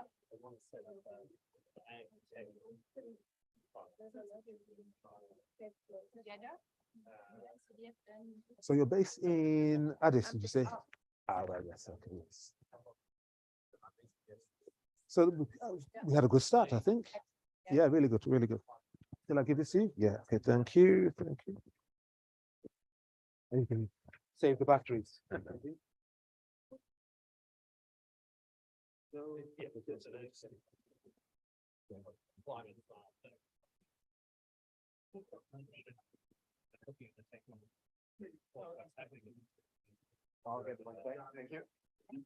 You got a lot of accelerators started. Yeah.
Is anyone there?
is the person that usually you sort of think about. And I knew that you were, but beyond the two of you, I didn't. Yeah. But I guess for you guys, it's quite a big job every year around this. So your sort of annual cycle of work can vary a lot from being very low to very high. No. Do you have a? Yeah. No.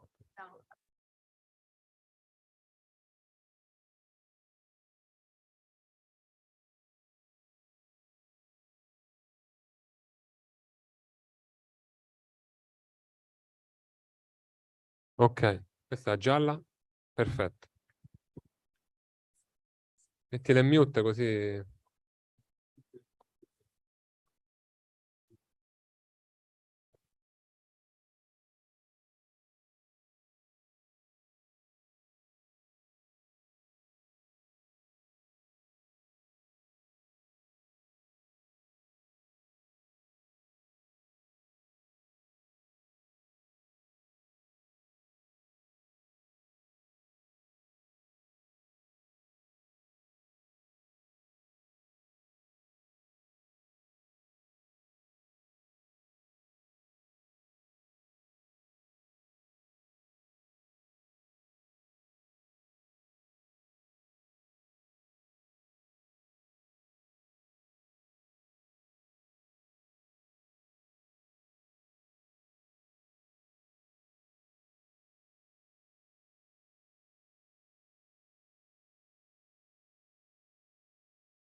L'avete testato, giusto? 1, 2, thank you very much. If you could take your seats, thank you.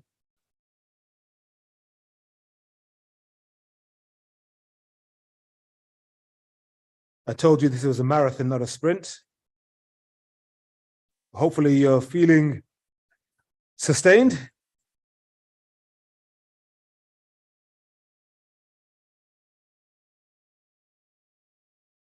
This is what we're calling our high-level synthesis. So we've got speakers and rapporteurs from the 4 breakout sessions. There were 4, weren't there? Yes, there were. And shortly I'll be calling up our panelists, who are Ron Hartman from IFAD, Michael Taylor from the International Land Coalition. They'll be here. And Sophie Healy-Thau, who is the co-chair of the UN Food Systems Summit Youth Liaison Group, will be joining us on the line. But first, to get us started in this part of the afternoon, I would like to invite Mia Beers, who's going to be joining us online.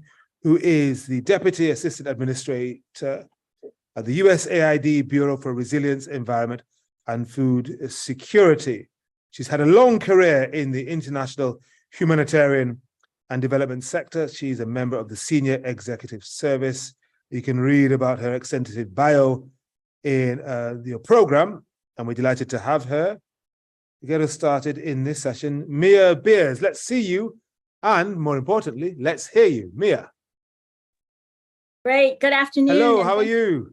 Good, how are you all doing? Very well, but you're a bit faint, and that may be something to do with our end, not your end. Let's see if we can raise your volume, raise your level. Great, thanks. Can you hear me now? Wow, that's much more like it. Yes. Okay, wonderful. Well, thank you so much for inviting me to this impressive group of committed global leaders. I really want to congratulate the Global Donor Platform for Rural Development for celebrating its 20th anniversary and hosting this important discussion. I think together we have made steady progress towards achieving sustainable development goals. And we all know that shocks to the global food system are making it difficult for the most vulnerable communities to access affordable, safe, and nutritious foods. Conflict, climate change, the enduring impact of the COVID-19 pandemic, and more are really contributing to unprecedented global food insecurity. And we know that an estimated 205 million people are in dire need of life-saving food assistance, and around 735 million people continue to face chronic hunger. But to stop this crisis from reversing a decade of hard-earned development gains and further exacerbating humanitarian need, I think we must really enhance our coordination with partners like those of you gathered in person here today to transform food systems and rural economies in the poorest and most affected local and middle income countries. I really want to applaud the newly released GDPRD's report that calls for enhanced donor coordination and the roles that donors can play to build more sustainable, equitable, inclusive, and resilient food systems. And for the United States, our food security initiative, Feed the Future, is an integral part of our efforts to help countries and communities emerge from the pandemic with strengthened resilience across their food systems. I would just note that it's Feed the Future's overarching goal is to reduce poverty, hunger, and malnutrition, and really focuses on the three objectives to fuel inclusive and sustainable ag-led growth, to build more resilient communities, nations, and systems, and a well-nourished population, particularly focused on women and girls.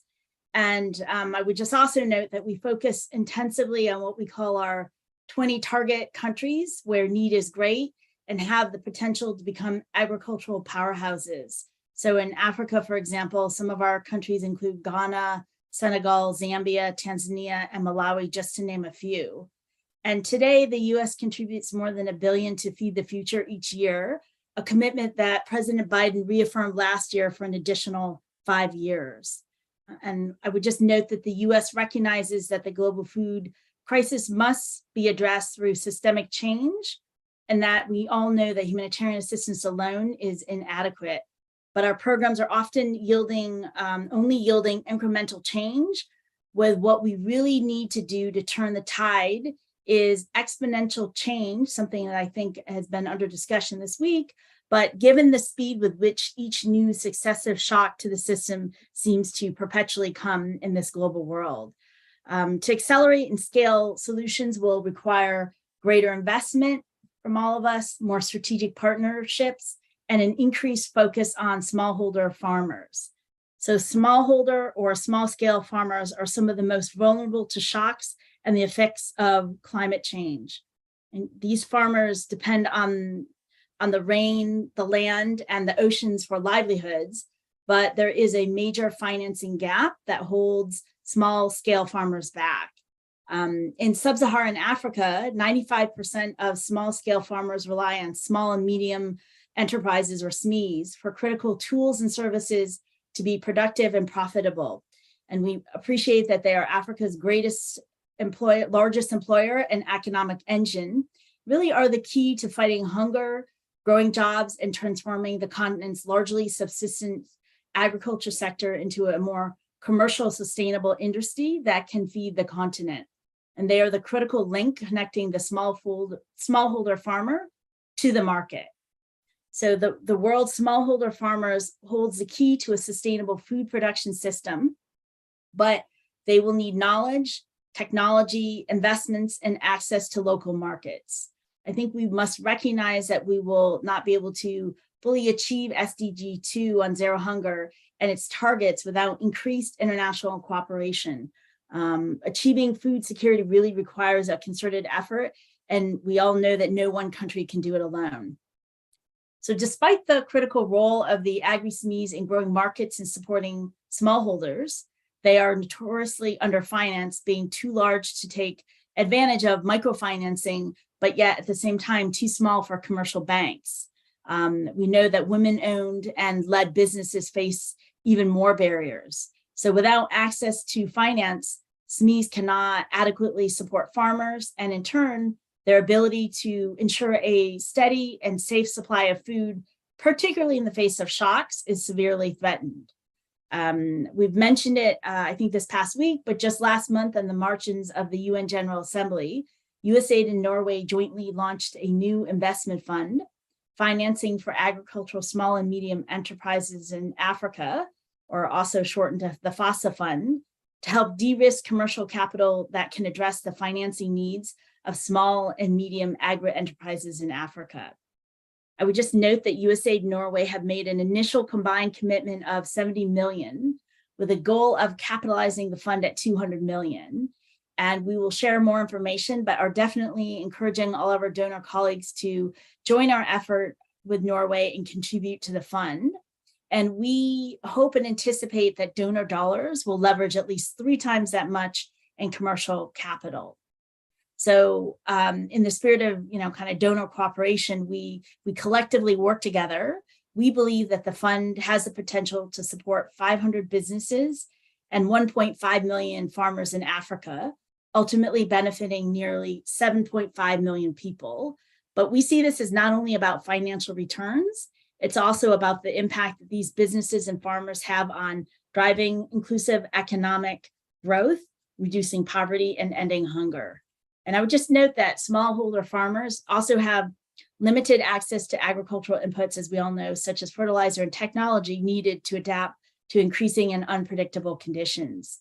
To mitigate the impacts of global fertilizer shortfalls, the Feed the Future initiative is connecting farmers with fertilizer and scaling an approach called Space to Place to improve fertilizer use efficiency given the overuse and poor application of fertilizers. So I just wanted to share that the program combines digital soil maps with local farmer knowledge to help farmers use the right kinds of and amounts of fertilizer on their farms, and also offering guidance for improved on-farm practices, such as no-till or low-till approaches, crop diversification and rotations, and practices that really improve the ability of soil to absorb and hold on to rainwater so more of it can reach crops. The approach can reduce fertilizer wastage by up to 80%, which not only saves farmers money, but also has environmental wins too.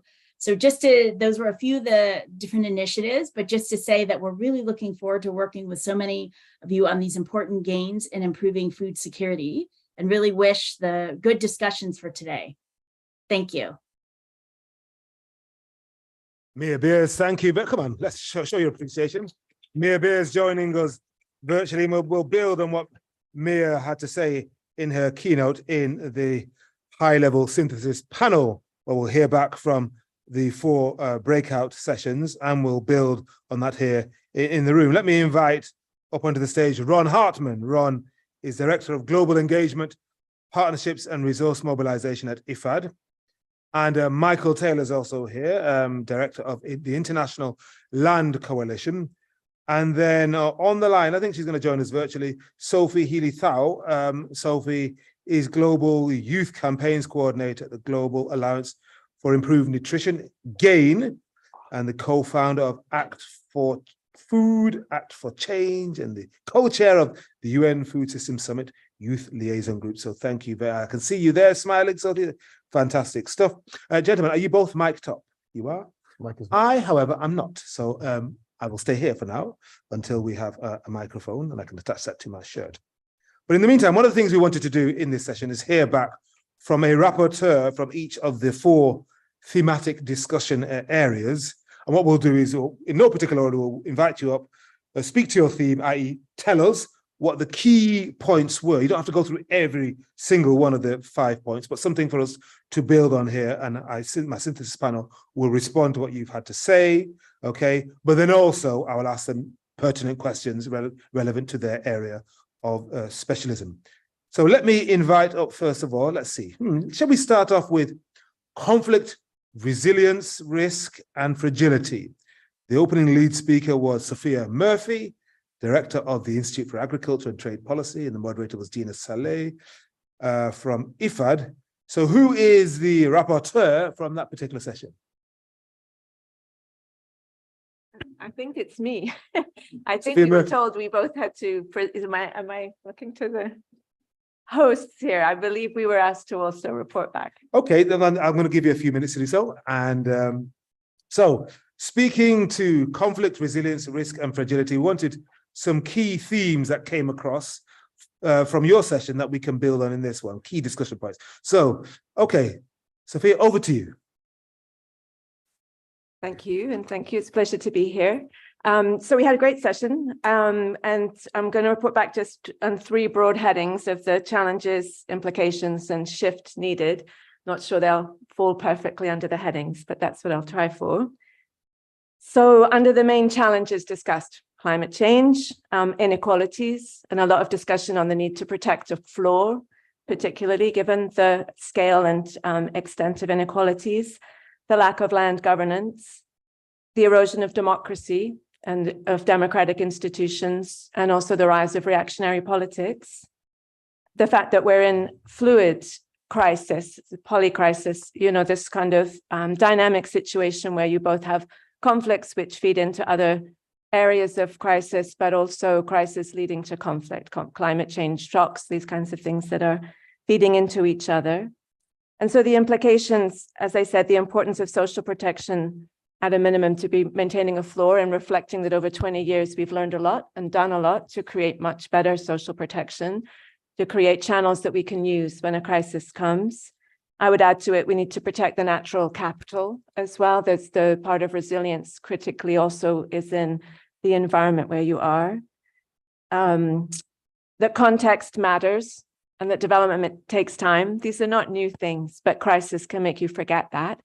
There's no sort of silver bullet solution to this. And there are ways in which we can speed some things up, but not forgetting where we are and what we've learned about development that happens too fast and wastes a lot of money and cause a lot of harm. That we need to use a complex system agenda, and we have one, I think, in the SDGs and Agenda 2030, not because it's a silver bullet, but because it keeps reminding you to look around and see whether you've thought about the trade-offs that you're making. And then that shift, which, I mean, it's not because it's not happening, but emphasizing the investment in prevention. Just say it over and over, the forecasting systems. And again, last 20 years, we've learned a lot and do much better at forecasting famine, weather, those things. Of course, the uncertainty is also growing. We've seen a big shift. From my experience, I would say that the African continent, in particular, African ownership of African development, and how do we build on that? And I think the big arrival of new capital could threaten that. And so thinking about how you protect that ownership, which is critical to democracy, but looking at new donors, looking at where the money is now and thinking about how to catalyze money, which I believe is a discussion for tomorrow as well, and bringing the learnings from what we've done in development all these decades into the new systems. A lot of new capital arriving as if nothing had gone before. So how do we internalize lessons learned about working in partnership? There was an emphasis on strengthening the multilateral system and awareness that that is fragile. And I think donors could do some self-reflecting on that, I'll say, as an NGO. Yeah, I think that's what I had. I'm back to forecasting at the end. Quite a lot. 5 discussion points. I probably noted about 30. Is that awful?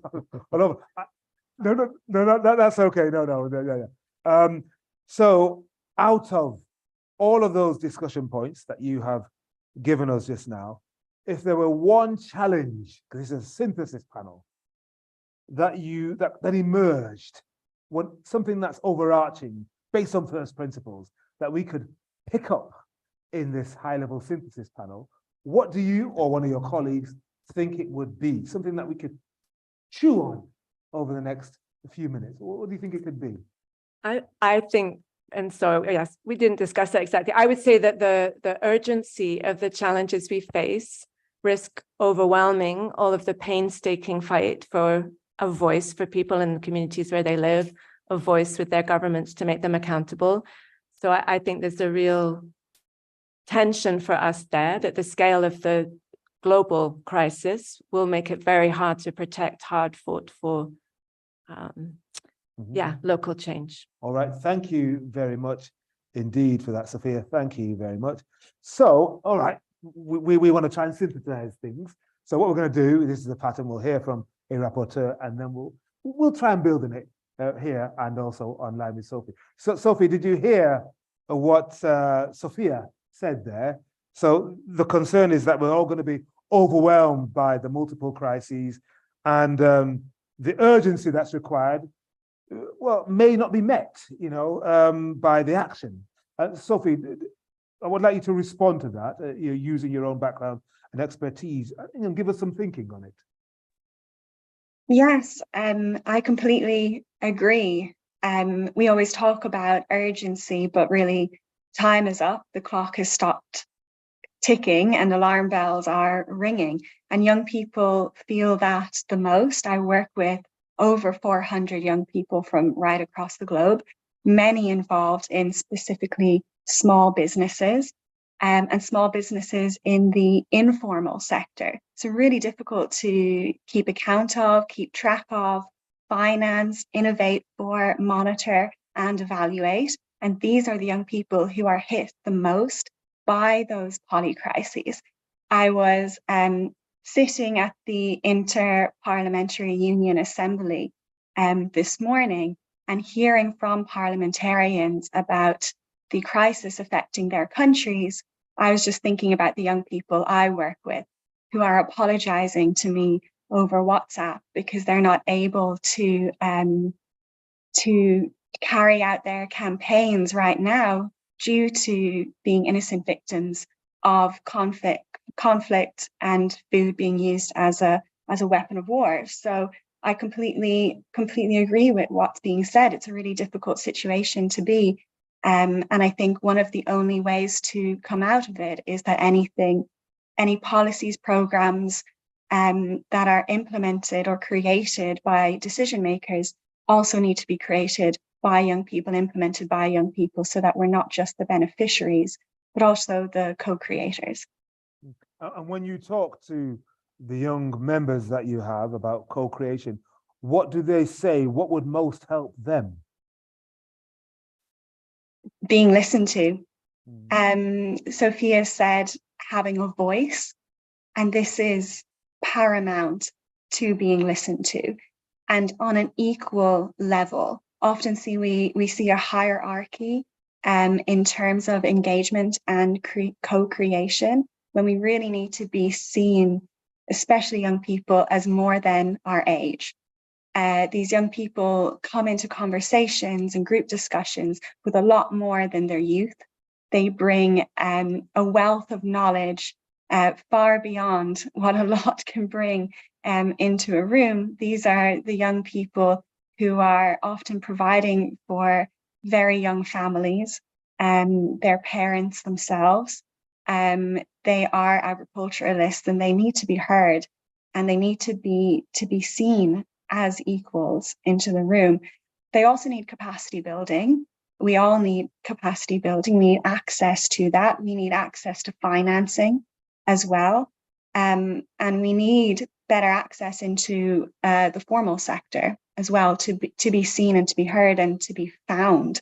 A lot of the voices that we need to hear from don't have access into spaces where they should be heard.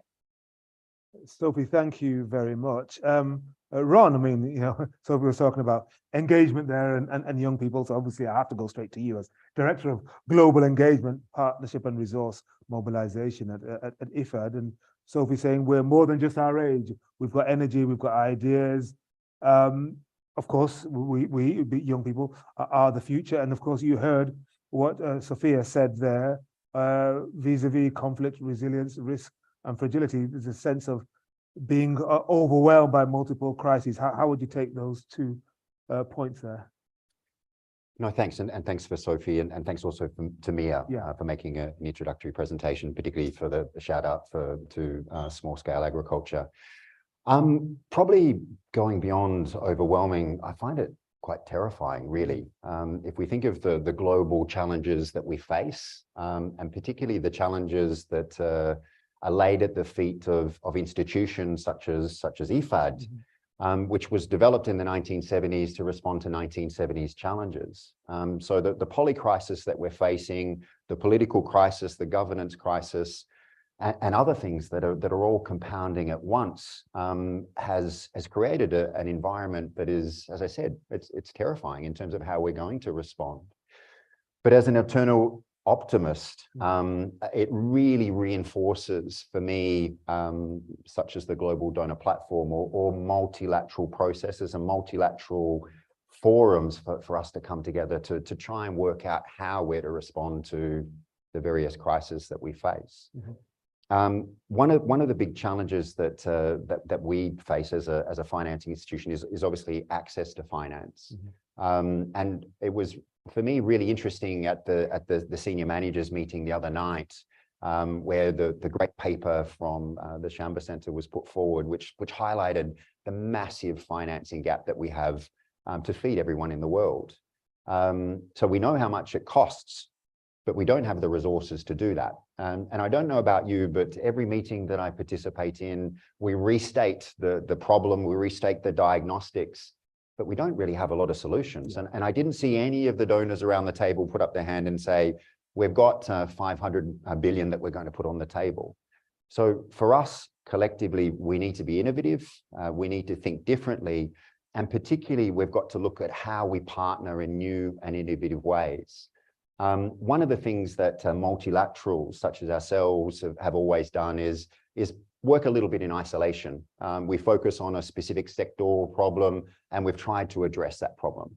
The whole dialogue that we've had around food systems shows that we can't afford to do that anymore. Crises are interlinked, and we need to work across sectorals, we need to work across multilateral institutions, and we need to work much more collectively to refine the institutions that we have to deal with the compounding crises that we face. And what's happening at the moment from the developing countries in terms of the country ownership is setting out a real challenge to multilateral institutions to change. They want to have more ownership, they want to have more control, they want them to take more risks, they want more access to financing, they want more say in governance. And that's a huge challenge to all of us in multilateral institutions, and all of you who are the main stakeholders in our governance. I was just thinking about young people, though, what Sophie had to say there. They want more engagement, they want effective engagement. How do you provide that from your perch as Director of Global Engagement? Are there a constituency you want to hear more from and then to work with, actual practically? Well, yeah, definitely. And certainly from IFAD's perspective, we've got various youth fora where we try to engage, well, we not try, we do engage. I don't know what that smile says. Yeah, hopefully it's a positive. But in agriculture, it's really quite pronounced, because if you look at in many countries around the world, just look at the demographics of farmers. Most countries have farmers in demographics of over 50 years of age.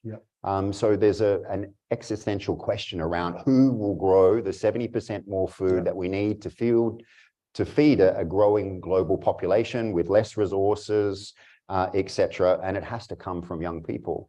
The type of agriculture that we've projected over generations is not an agriculture that's attractive to young people.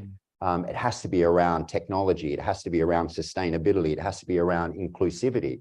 It can't be around drudgery and lack of technology and lack of finance, which is what we've been projecting in the past.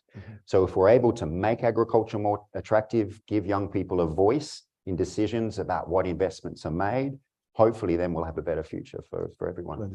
Thank you very much indeed, Ron. Michael, just again then thinking about what Sophia was concerned about the polycrises earlier.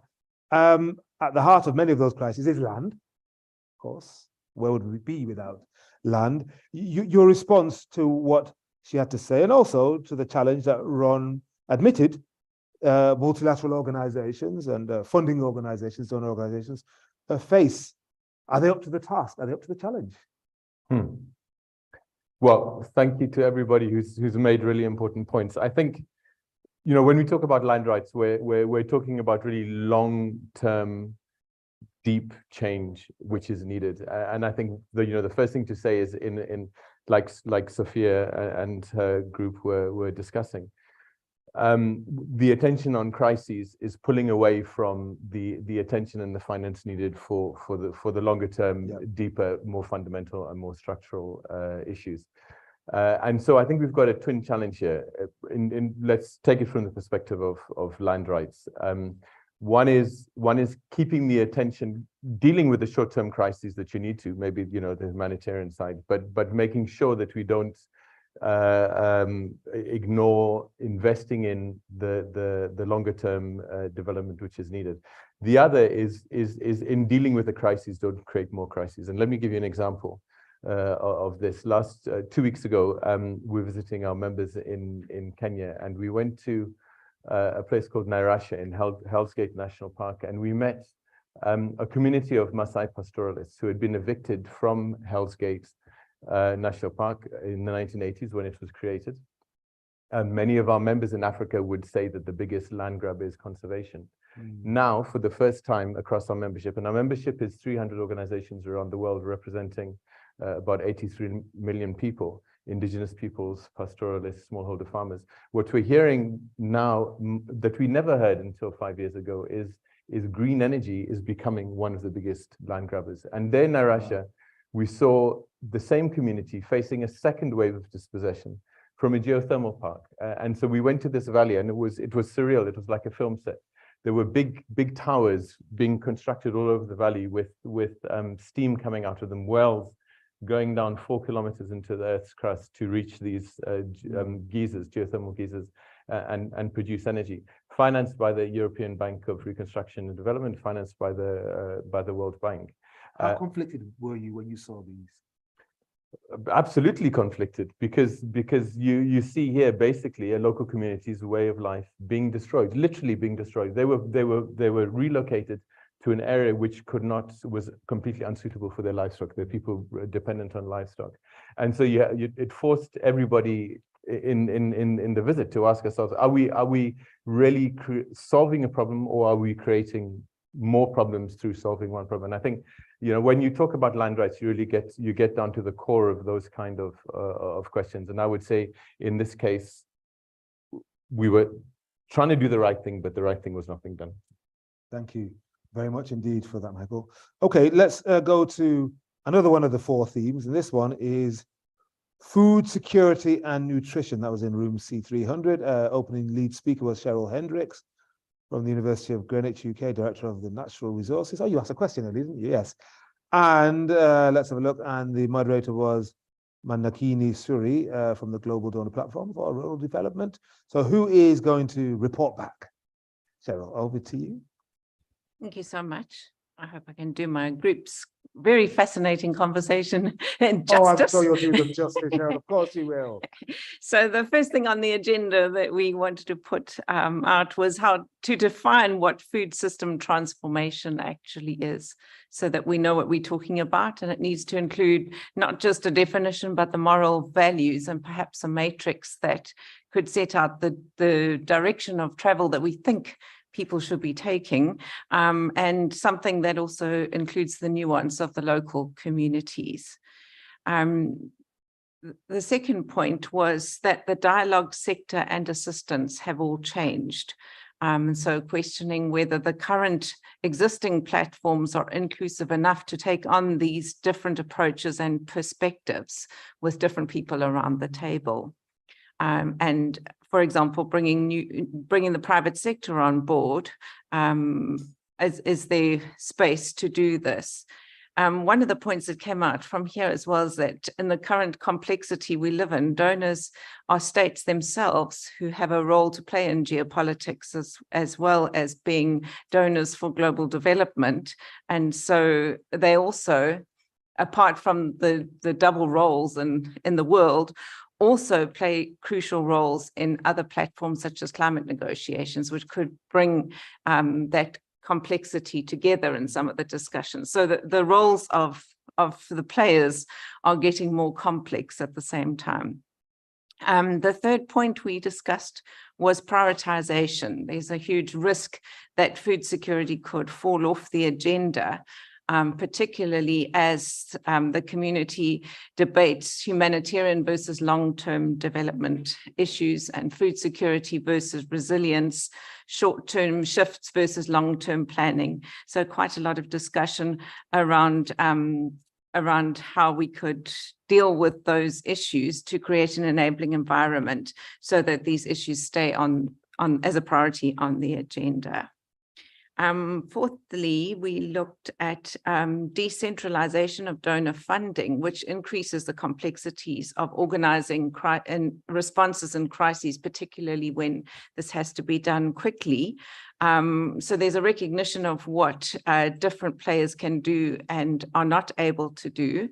But typically, the donors in the food security arena have long-term strategies. So it's not so simple to just turn the ship around when a new crisis emerges on the agenda. But one of the points raised was the replenishment of large multinational funds that are coming up soon as an opportunity to turn the agenda around and set the pace for and direction for funding in future. And the last point was really about, I guess it links to capacity to be able to speak outside of the sector in dealing with this complexity, that there's so many more issues on the table that require a range of expectations, but also requires some anticipatory action in the future. For example, we had a discussion around whether perhaps the next new major crisis is economics. If you think of the macro inflation that's happening in Africa, combined with high import bills and economic downturns, is the space for being able to create new ways of dealing with the crisis and thinking in different ways. So it would probably require bringing other voices to the table that are not typically in this domain.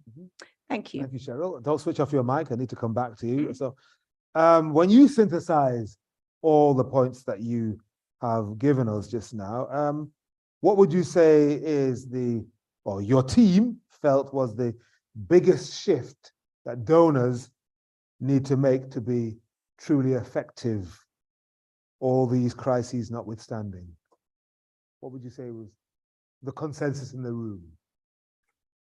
The topics were quite wide-ranging. They were, which is why we're having try to reach a consensus. Prioritization, I think, was the most critical thing, whether that be for an individual agency, countries setting their priorities, and then looking at priorities for the future and priorities for now. All right, Cheryl, thank you very much, and thank you very much to thematic group 1. So Ron, it's about priorities. Can you at IFAD meet the challenge of prioritizing in a way that makes sense given what's going on at the ground level? Yeah, you mentioned replenishments of multilateral institutions, and IFAD is going through a replenishment process at the moment, as many of you know. And we've had a lot of discussion within our replenishment with our member states around prioritization. And if I was to contextualize what we've been discussing in a couple of words, it's around going back to basics. IFAD, like a lot of institutions, has been pulled in all kinds of different directions over many, many years to respond to escalating crisis and the complexity issue that you mentioned before. What we're focusing on in our current replenishment with our member states is really going back to what IFAD does very well, and this is around rural transformation, inclusive and sustainable rural transformation, and small-scale agriculture, improving productivity, market access, and improving the livelihoods of those that are most likely to be left behind. When you were speaking before, I was thinking about once getting a telling off from a member state of IFAD in Laos. And we had a Minister of Finance that called all of the development partners in because he was not happy with some food security assessment that had come out around the trajectory that the Laos was on. And I remember him getting all of the donors in the room and pointing his finger at us and saying, you know, the problem with you donors is you all like to lead and none of you like to follow. And there's a lot of truth in that, you know. So how we create the incentives for us to work more collectively, how we can leave our banners, our flags at the door, and how we're able to align behind what are national priorities and national frameworks is really critical. Because the incentives for us through replenishment processes, etc., is to try and mobilize and maximize the resources that we can get. And that puts us in a space of competitiveness. The organizing frameworks and what we should, in our view, be very focused on is being country-driven, aligning and harmonizing around national pathways and other aspects. And that's an opportunity for us to prioritize around where our respective comparative advantages are. Thank you very much, Ron. Sophie, I'm going to throw this back to you. You heard Cheryl concerned about prioritization, and I presume being a youth leader, that concerns you too. Yes, majorly. I think a lot of young people, we really struggle with prioritization in two senses. One, prioritization of what we are actually asking of governments and decision makers and policy makers ourselves.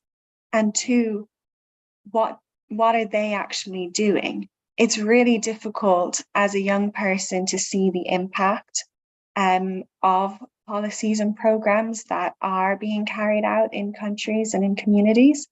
And oftentimes at big events, it's really difficult to understand what the joined up approach is towards these crises that we're facing. So I think it's a double-edged sword for young people in terms of figuring out our own priorities so we can come as a collective, and then also understanding what that joined up approach is so that our priorities can align and be benefited from in that sense as well. I have to say, I mean, over the last year or so at many of the multilateral events that I've been going to, I think particularly the World Forestry Congress last year in Korea, I'm seeing larger cohorts of very clearly young people. I'm not sure where they're getting them from, but you know, they're there and they're vocal and they're strong, and I think they're being listened to. But that's just me as an old guy saying, oh, this would never have happened 30 years ago. How real is this? What impact is it having? Yeah, so unfortunately, there is quite a lot of tokenism. We always see it. I didn't say it was tokenistic. You did. Carry on. Well, I'm not saying that all youth engagement processes are tokenistic. There are some that are, and there are some that are conference hopping tokenism, unfortunately. And I think even, again, young people don't have all the answers, nor can they speak on behalf of all young people. That is too much of a burden to bear for a young person entering into these huge ivory tower events and organizations. And that's something that the people in the room also need to understand.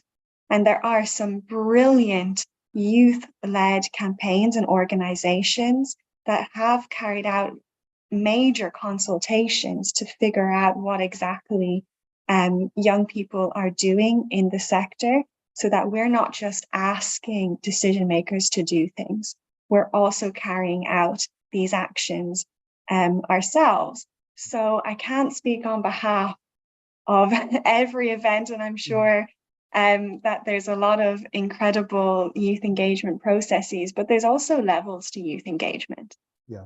I think at the very bottom, it is having a young person in the room to experience and learn from the decision makers in the room.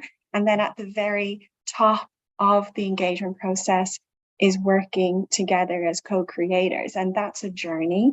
And I don't think being at that bottom level of the pyramid right now is a bad place to be, as long as you're looking to increase on and build upon that youth engagement process. So I can't say for a full, but it's a broad range for sure. Thank you, Sophie.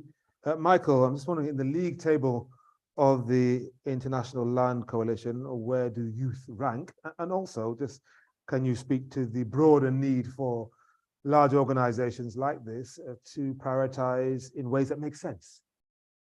Yeah, well, it's fantastic to have a strong focus on listening to youth. We're really trying to do that.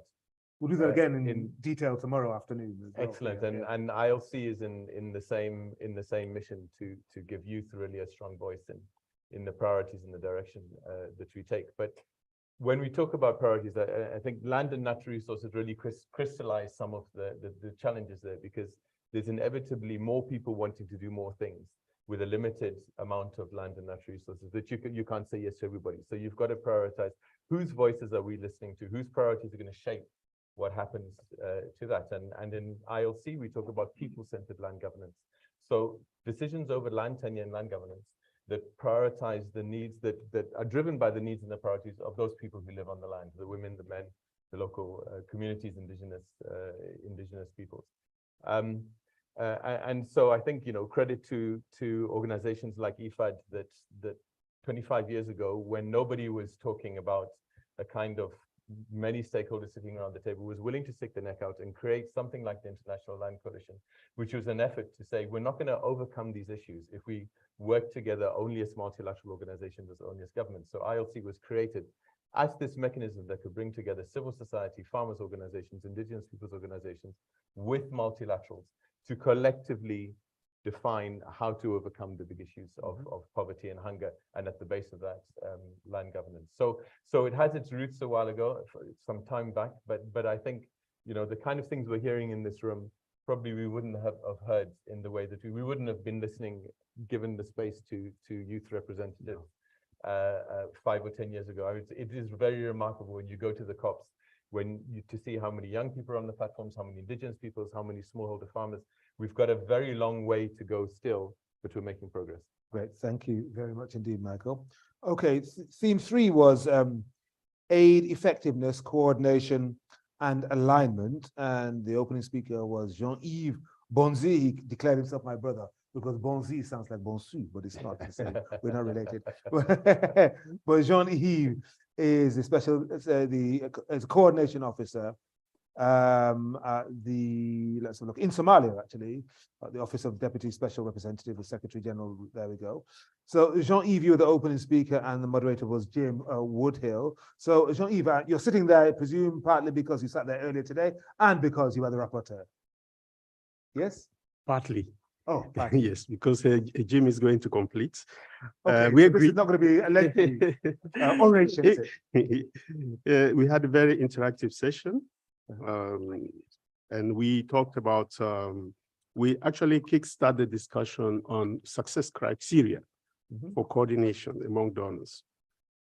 And we're trying to find the perfect system that will allow for a perfect coordination in a specific country.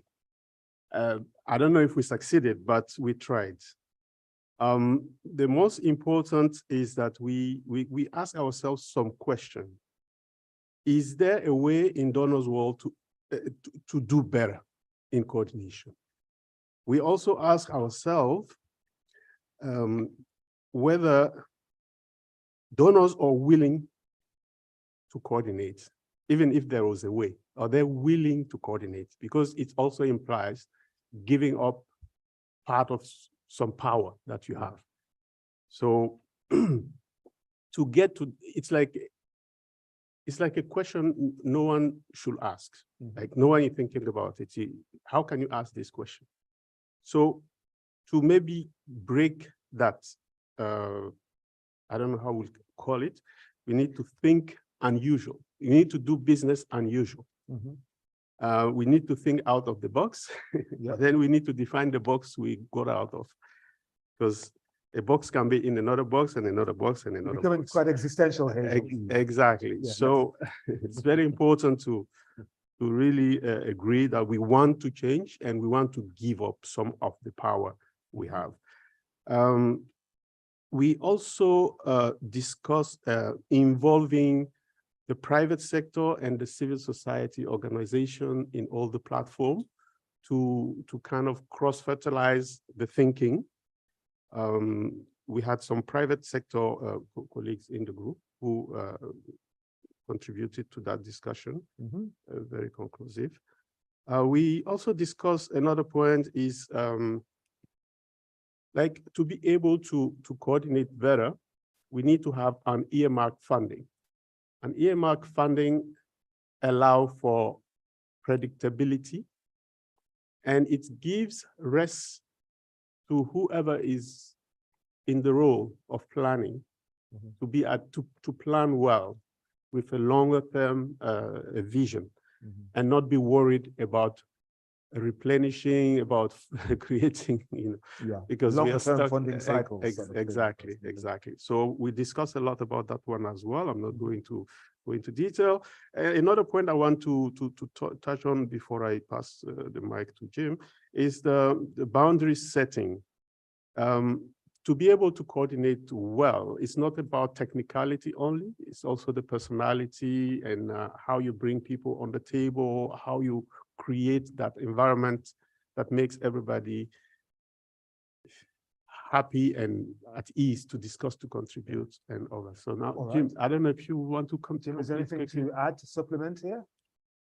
Maybe just a couple of quick points. I mean, I think the discussion highlighted the discussion we had sort of last year whenever we were in this room talking about coordination, that you need to recognize it's a political process.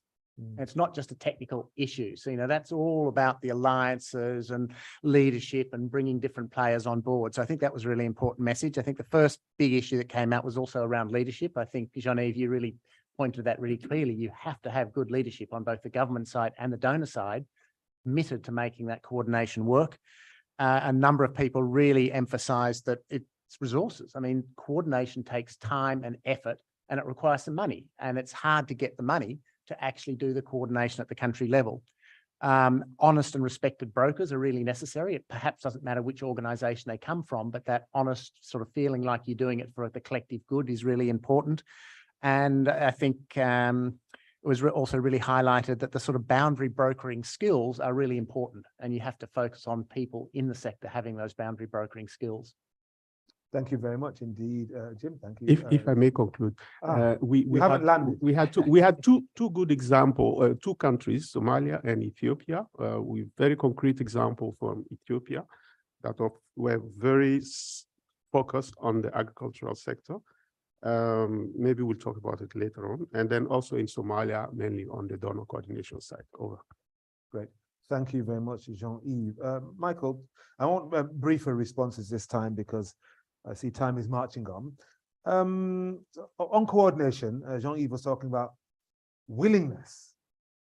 In your experience, how willing are some of the organizations which have raised or have a fair amount of money in their purview to coordinate at a deeper level and sometimes yield some power and influence for the greater good? Good question, Henry. So you're asking me to call out. You can do so elegantly, if you will. No, your microphone's stopping. Oh, yeah. Thank you. Give some credence to those funders. You mentioned earmarked funding, and for an organization like ours, which is a complex organization, it's very different stakeholders working on very complex issues in complex circumstances. Funders that are willing to give unearmarked funding are absolutely essential. We would not be able to do what we do as the International Land Coalition if there weren't the Swiss Development Corporations, the European Commissions, the Netherlands Ministry of Foreign Affairs, others that are willing to fund us like that. And it's a real challenge, but that allows us to work really driven by what communities are saying on the ground. And there hasn't been that much talk, but this is also a critical issue of how funders make good of the promises that have been made over the last few years to get funds down to the community level and not get it lost on intermediaries. In our sector, and at the COP in Glasgow 26, there was a 1.7 billion pledge by many donors for funding indigenous peoples and local communities who steward forest resources, biodiversity, and carbon.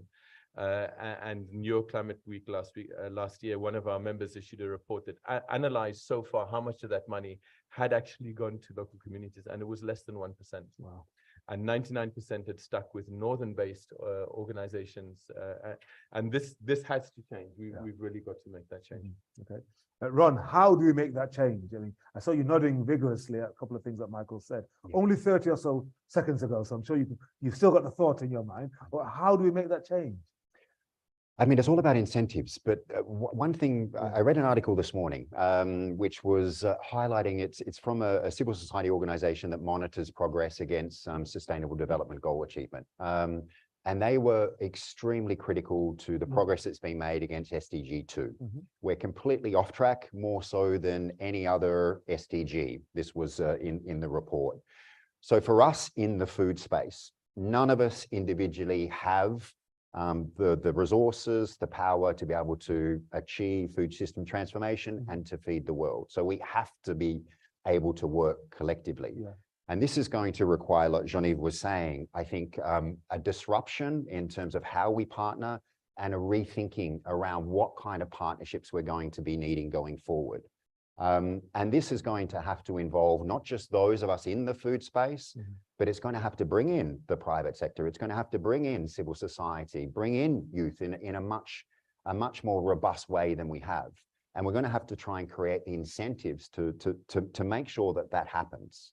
At the moment, we don't have it. Okay, thank you. Sophie, you're nodding vigorously at the prospect of being brought in to disrupt and to help rethink.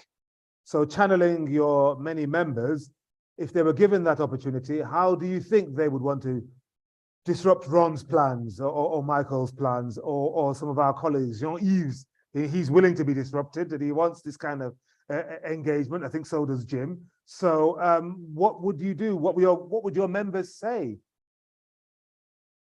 Yeah, we held a consultation with over 100,000 young people from right across the globe. We actually asked them if they had a decision maker sitting in front of them, what would they want the decision maker to do, and what can they also commit to doing themselves if they had the chance to partner with this decision maker. And the top priority, although broad, was provide access to nutritious food. That's the main goal across the globe, access to food. That access just currently doesn't exist. A healthy diet currently is a luxury for many people, not just young people right across the globe. And that's probably one of the greatest injustices our world has ever seen. The second was on school meals. Young people want school meals, healthy and sustainable and often locally sourced school meals. School meals don't exist in North or South many of the time. Our UK youth leaders had to fight vigorously to get school meals back on the UK government agenda after COVID. And then another is access to innovative and flexible financing for young agripreneurs. Very good, Sophie. It's interesting. The finance one came at the end. When you said access to nutritious food is number one, I went, wow, okay. But it makes sense. Of course it does. It makes sense. Thank you very much. And last but not least, this is the session I was in, environment, climate change, and biodiversity. And our opening speaker was Bernard Lehmann, who's the chairperson of the high-level panel of experts on food security and nutrition. And Bernard, are you going to report back? Okay. Please. Yes. Ladies and gentlemen, environment, climate change, biodiversity. Can you get closer to your mic? Or can you pull it yes, were the keyword of our breakout session. And in other words, I could say the question was, is environment, biodiversity, for example, still a limiting factors in the pursuit of other goals? Or should it be a part of the setting of the goals we have together? That is, for me, it was one of the conclusions. And the development in the last decades or years showed us that the health of the environment forces us to consider these less as limiting factors for other goals, but to be part of the goals we have. I started with a short presentation showing problems we have using also the Stockholm resilience graphs, showing that there is a progression in the wrong direction. And the question was how finance investment can contribute to correct the direction of travel, and what can be done more in the good way. Background for this was also the globally accepted need for a bold transformation of the food systems.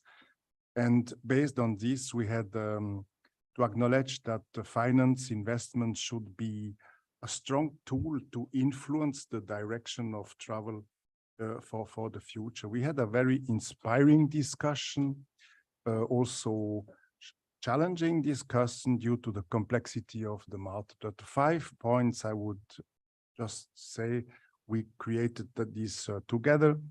First one is based on the fact that we have principles of or voluntary guidelines for responsible investments. This is a base to act for all of us. The question is there a need for improvement? Is there a need for clarification, maybe 10 or more years after that creation, especially in the domain of the cohabitation and also the complementarity between public and private funds. And the second is also the fragmentation or the silo thinking. We are discussing about silo thinking everywhere, but it seems also to be a problem in that domain of finance and investment. That was the first discussion point. The second one is more in the finance. We discussed the possibility of do more in ecosystem services in rural areas and agriculture. And the fact is that we have a very diverse world. We have rich countries can pay the farmers and other countries with less means. That is a discussion. What can be done to motivate farmers on the ground to produce more ecosystem services or make more conservation services? Also, the question of the pension fund was tackled. Also, the financing gaps we have. The third point was around the technology discussion. Role of embracing technologies, possibilities and potential of these embracing technologies, speaking to people's world, creating behavioral change, and also in combination what has been said before, how young people can be motivated to find attractive activities in the food system domain. It can be in rural areas. It can also be in future in peri-urban and urban areas to have attractive service activities in the food domain. Technologies for young people, this is also a very important point. We come to the result that there is also a necessity to not to discuss only about and agriculture, but from food and agriculture systems. In the CFS, the CFS decided to speak to say food systems and englobing agriculture until the consumer. The FAO has a nuance to that. It is agri-food systems. This shows a bit the differences of the priorities we can have. I prefer personally the food system approach. And there is another point we discussed also is agroecology with the 13 dimension, the ecological dimension and the socioeconomic dimension. And we had also a discussion about what could be done, which is maybe a bit simple to follow and to have a more universal character. We had discussion about the soil. Could soil be a vehicle to improve the ecological footprint of the food system? And finally, we had also thoughts about what is the role of the global thinking, the global action, and what should come from top down, and how is this articulation of this top down and global top down and bottom up. That is a governance discussion. And in that regard, we had also a view on the colleague that used the term of tragedy of the commons. And our question was, the notion of tragedy of the commons is, I am a very old professor, I used it 40 years ago. And is there a need of a new appreciation of this tragedy of the commons due to the fact that we more and more will be victims of the consequences of the tragedy of the commons? Climate change maybe is a good example that we fear climate change everywhere of the world, but biodiversity is more local, so that it will remain a tragedy of the commons. That was also a very interesting point we could have in this discussion. Thank you. Thank you, Prof. Thank you very much. Very old professor. I was in that session, so I'm very aware of the tragedy of the commons example. I think, Tristan, you used it, didn't you? I think that's right. And one of the things that we discussed was a narrative around environment, climate change, and biodiversity. And Michael, I'm just wondering if you could synthesize briefly for the people here the challenges of creating a narrative that people who fear they're going to lose in the drive towards transition and net zero, that actually long-term, even medium-term, they will possibly gain. Or have I done it? Go on. I think in that session we were discussing how do you incentivize people to change, and you know the reality that we're heading towards disaster for humanity, and yet we're not changing, and trying to introduce, there was talk of introducing narratives into society. And I would just like to add something, you know, from the perspective of our coalition. I think many of our members would say it's not inventing new narratives, it's listening to the narratives of people that already have been doing a great job for many generations looking after these resources. And I think the world is listening to indigenous peoples much more than it was, and realizing that actually maybe in, you know, practices and ways of understanding the world and our relation to the world that may have been seen as backwards for a long time are actually extremely forward thinking, and the rest of the world needs to possibly take account and integrate that into maybe different ways of many Western societies in how they relate to the world. Very good. Sophie, you want to add something to this? The sense that when it comes to environment, climate change and biodiversity, people are aware of it, young people in particular, and if they think of farming, often they think, well, it's because of farming that this is getting worse. How do you see that?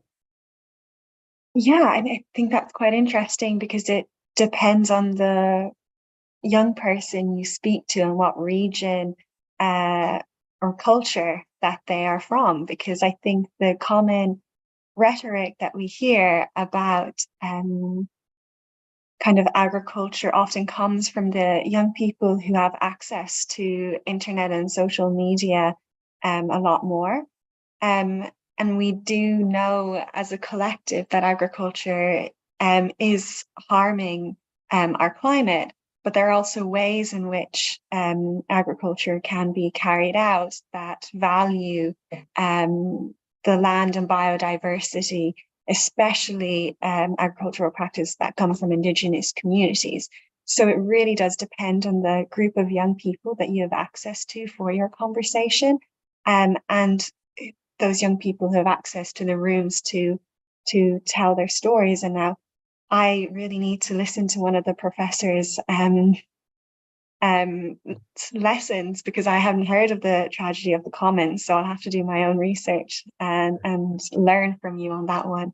But I do think it depends on the young people that you speak to. Excellent, Sophie. Thank you for that. And Ron, final thought from you on this. When you are considering funding and working with partners or countries or organizations, how high the league table of priorities is biodiversity? And if you know that you will give money to a country and organization, but that this might clear out huge tracts of land, do you think again, or do you say, well, no, it's going to feed people? What do you do? Yeah, I mean, that's a really good question. Firstly, from my perspective, it's terrific that we have a discussion about agriculture, food, environment, climate, and biodiversity. Yeah, that hasn't been the case, and it seems crazy, maybe for us in the room that are sort of in this technical area, and also the interlinkages between agriculture and climate. You know, in terms of arable land usage, water usage, it goes on. Loss of biodiversity. The fact that you're having two different discussions is crazy. So we're having a COP coming up where, for the first time, food is going to be integrated much more directly and explicitly in the climate discussions. And that I think is a positive way forward. But we've got so far to go. Sure.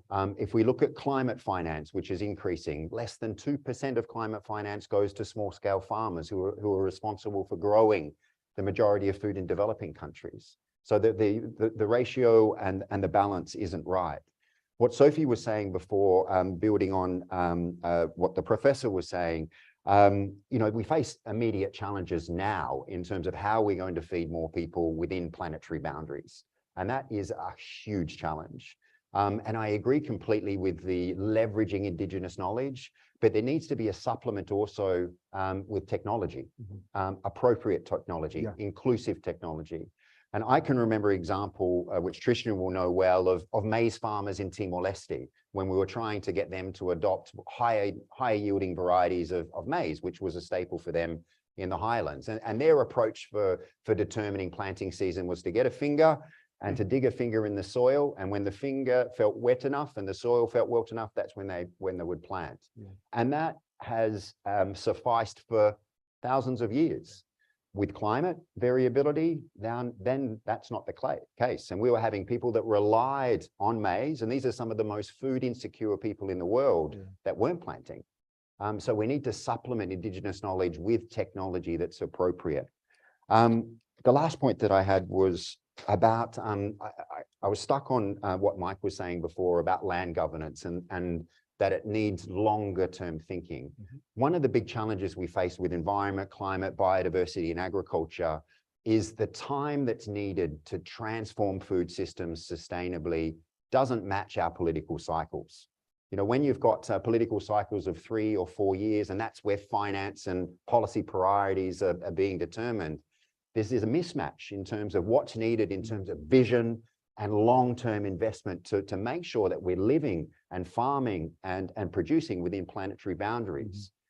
I don't have an answer on this, but it's a huge concern. Sure, I mean, 3 or 4 years is a big, long, full term these days in some countries. Exactly. So this is something that we, as a global community, need to be able to think about, need to have some kind of plan going forward. Tremendous. Now, there was a question that came in on Zoom from David Ayuya, and he said this, some of it we've covered, but how can international donors better integrate the insights and lessons from grassroots initiatives in countries like Ghana, ensuring that aid effectiveness and agricultural policies are truly tailored to local needs, especially when addressing the specific challenges faced by women and youth in rural areas? Some of that we've touched on, but does anybody want to supplement anything they said earlier in direct response to what David has just asked or asked earlier today? I can Your start. lip is quivering. So Yeah. okay. Let me start. I think what we see in these kind of, okay, remember we're dealing, like several people have said, with complex challenges and therefore the need for complex and context specific solutions to those. So and I think, you know, many of the donor organizations and governments have realized that blueprint approaches don't work and are more willing to go for more local context specific solutions. But obviously that means working with local organizations and local knowledge. And you can do that most effectively when you have local institutions that have organized. And again, those funders in this room and many of you are here, who invest in farmers organizations, who invest in women's organizations, who invest in indigenous peoples organizations, to organize themselves at the local level, to federate so that they can be a strong voice across different contexts and can be themselves developing their own solutions across different contexts, I think are extremely valuable. But it takes that willingness to think in the long term, because these are not, you know, if you're working with a log frame, these are not things that give you your impact level straight away. But maybe in the long term, they do give you more than your outputs and your outcomes, and they really do bring real impact. So building and strengthening local institutions that can be your partners in your work on the ground, I think, is particularly critical. And absolutely for land governance, where you need to be hearing those voices in your national and even global debates on what priorities should be. That cannot happen unless you have those strong voices of farmers, of indigenous peoples, of women, of young people.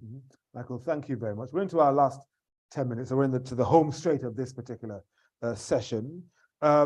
If you're checking us out, if you're watching us on Zoom and you have a question and you would like it to be answered, then please do send it in now, and my colleagues will pick it up and pass it on to me, and we'll see if we can get a response here in the room, including also, let me put that out to our colleagues here in the room. If there is something you feel needs to be addressed and it hasn't been on the platform or online, then please do raise your hand, switch on your mic, let me know, and we'll try and deal with it. Otherwise, I've got one or two further thoughts. Just thinking, Ron, I mean, this replenishment process that you're undergoing, just wondering how you're addressing the evolving needs of member states and what it means for the future of IFAD, because I mean, how often are your replenishment cycles? Every 3 years, every 5 years? What is it? Yeah, we have a replenishment process every 3 years. 3 years, okay. And for us, the replenishment process focuses on three things. Yeah. It's accountability for results. It's where we are accountable to our members that we've done what we said we would do. It's a discussion around future priorities for the institution. And based on the success, hopefully, of both of those, it's about resource mobilization as well. So in that dialogue, we learn from the results. We're able to have a dialogue with members around what their priorities are. And then it's about resource mobilization. Linked to a few of the discussions that we've heard today, what's coming out very strongly in our replenishment is a focus on fragility, or an enhanced focus on fragility. And for IFAD, who focuses on the medium term, on the root causes of fragility, it's being able to increase resilience, increase preparedness, particularly for farmers, of the challenges they face, and making sure that we're able to be much more responsive, less bureaucratic in responding to those. A second area is around climate, environment, and biodiversity. A huge lesson for us out of COVID was when we were discussing the challenges, and you remember the times where supply chains, et cetera, were shut down. Talking to small scale farmers in developing countries, the feedback that we were getting is certainly a concern about COVID, but a real concern about climate. So how we're able to rekindle and make sure that we're investing in regenerative approaches that stay within planetary boundaries is really important for us. The third area that we're focusing on is the private sector. And with a paper that we discussed last evening or the evening before around the huge financing gap that we have to SDG 2, and the fact that we need to be as catalytic as possible with ODA to bring in additional resources is really important.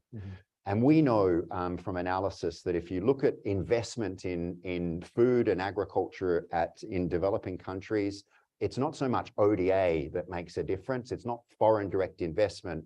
It's normally domestic private sector that actually invests. So how we're able to harness and increase that to start to deal with the financing gap is a key focus for us in this replenishment too. Thank you very much. Thank you.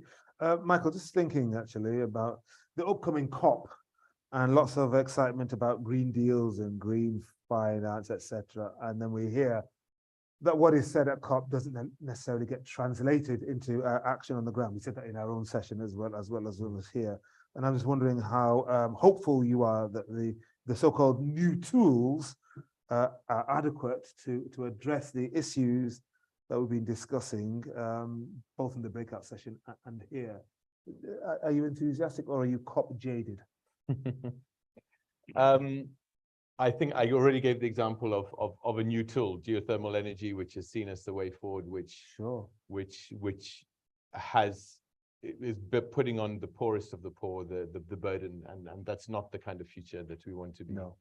That we want to be building. So again, you know, there are no simple and easy answers, but I think you start arriving at better answers when you have the people in the discussion that really need to be there.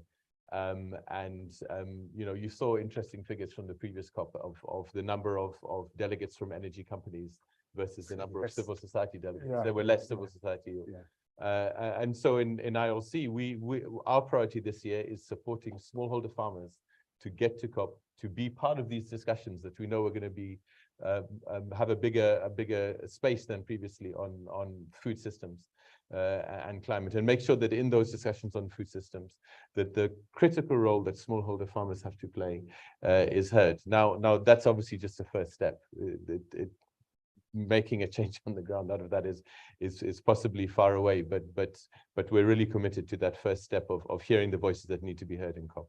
Okay, great. And Sophie, final response from you. I mean, you can build your hopes or fears for the Dubai COP or the UAE COP into your answer if you want. But just wondering whether or not you witnessed any positive change, innovation. I think you mentioned innovation earlier in attempts to support young people in agriculture and beyond, perhaps, and real active participation in economic growth. And you talked about the need for food, quality, nutritious food, but also financing. Yeah, difficult question to answer for sure, because I think I've seen a lot of positive growth in inclusion of young people. It's difficult to measure that impact yet, because I only think it's really happened in the last 5 years. Because we're seeing a lot more young members of country delegations in COP, but also at the UN Food Systems Summit, for example. We're seeing a lot of promises in national pathways that have come out of the UN Food Systems Summit as well for young people. But we're also seeing a lot more young people involved in the consultations and discussions around creating those national pathways. And we know there are quite a few national pathways still missing. And I know that a lot of young people I know are part of the creation processes of that. In terms of COP, I haven't been to COP before. I am going this year. So I don't know how to feel about it. But I am excited because there's a food systems pavilion.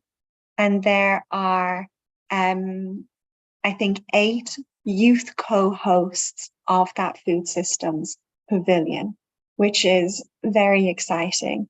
And as part of the engagement process involved in that, it's been extremely inclusive and diverse, and the voices of a large majority of different young people are being heard. So I think within that, it's a positive moment. Thank you very much indeed, Sophie. You've landed beautifully, and we're bang on 5 o'clock. So put your hands together for Sophie Healy-Thau, Michael Taylor, and Ron Hartman. Thank you very much, and Mia Bill as well.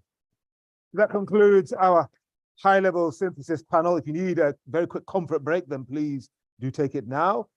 Gentlemen, thank you very much. Sophie, thank you very much indeed, because we're going to transition very shortly to our final session. We're into the home straight of our marathon first day, and that will be on land governance tools and approaches in support of climate action. And that's organized by the Global Donor Working Group on Land. And we're going to have a couple of panelists in the room and a couple online. Gentlemen, thank you very much indeed. Thank you. Cheers, nice one. Thank you.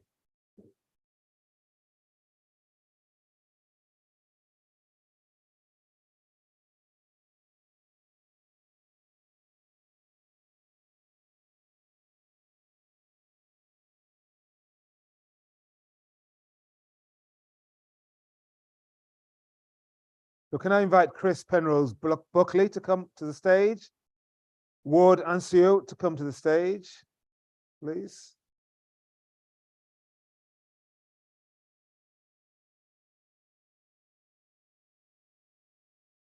And Eva Hershaw, come to the stage, please.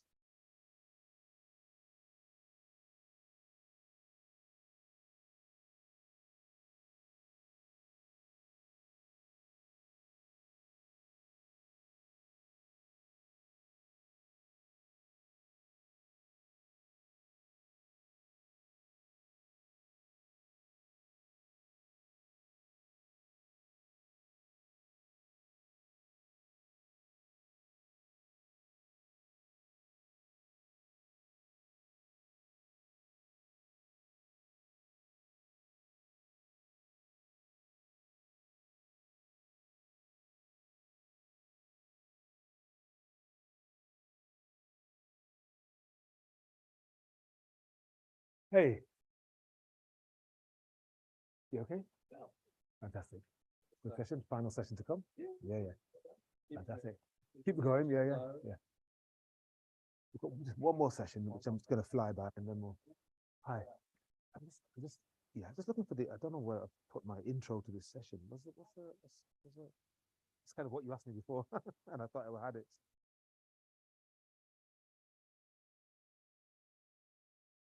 Hey.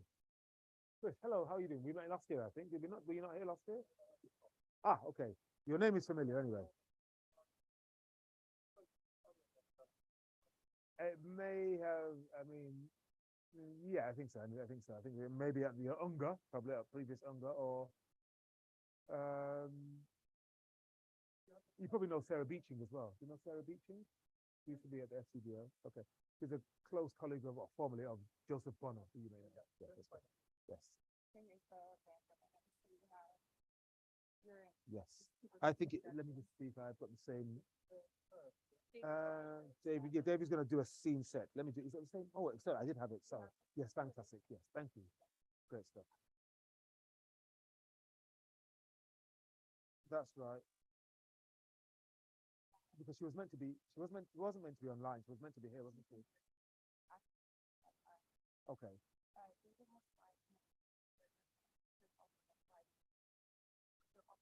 Okay, so each of them are going to go to the podium, I suppose. Initially. This one is mine. Thank you. Yeah, both they could do it from here, couldn't they? Yeah, they could do it from here. Okay, that's fine. Yeah. Brilliant. Yeah. Is there coffee outside for people? Is there still stuff? No, I just thought, because it was 2 hours, I thought people might need to go to the bathroom. So, yeah. Brilliant. Okay, all going well. Thank you. Yeah.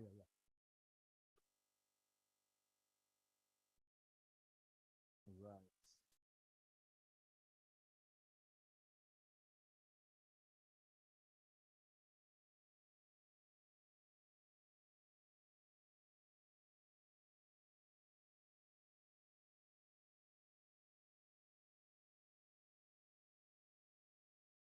Brilliant. Thanks.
Hello. Hi.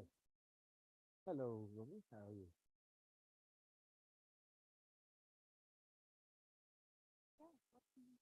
Oh, yes. Oh, okay. Oh, that's a good webinar.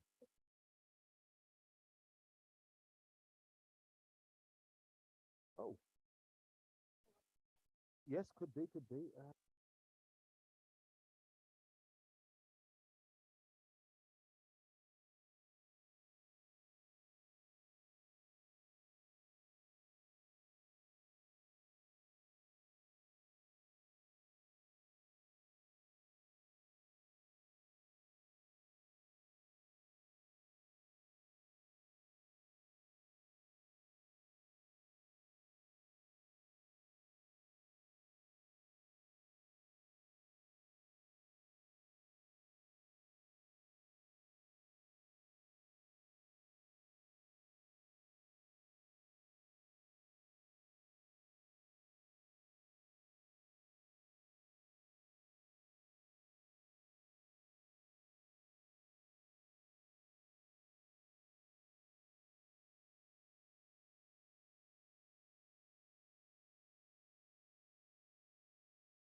Hello, everybody. Thank you very much. Would you kindly take your seats?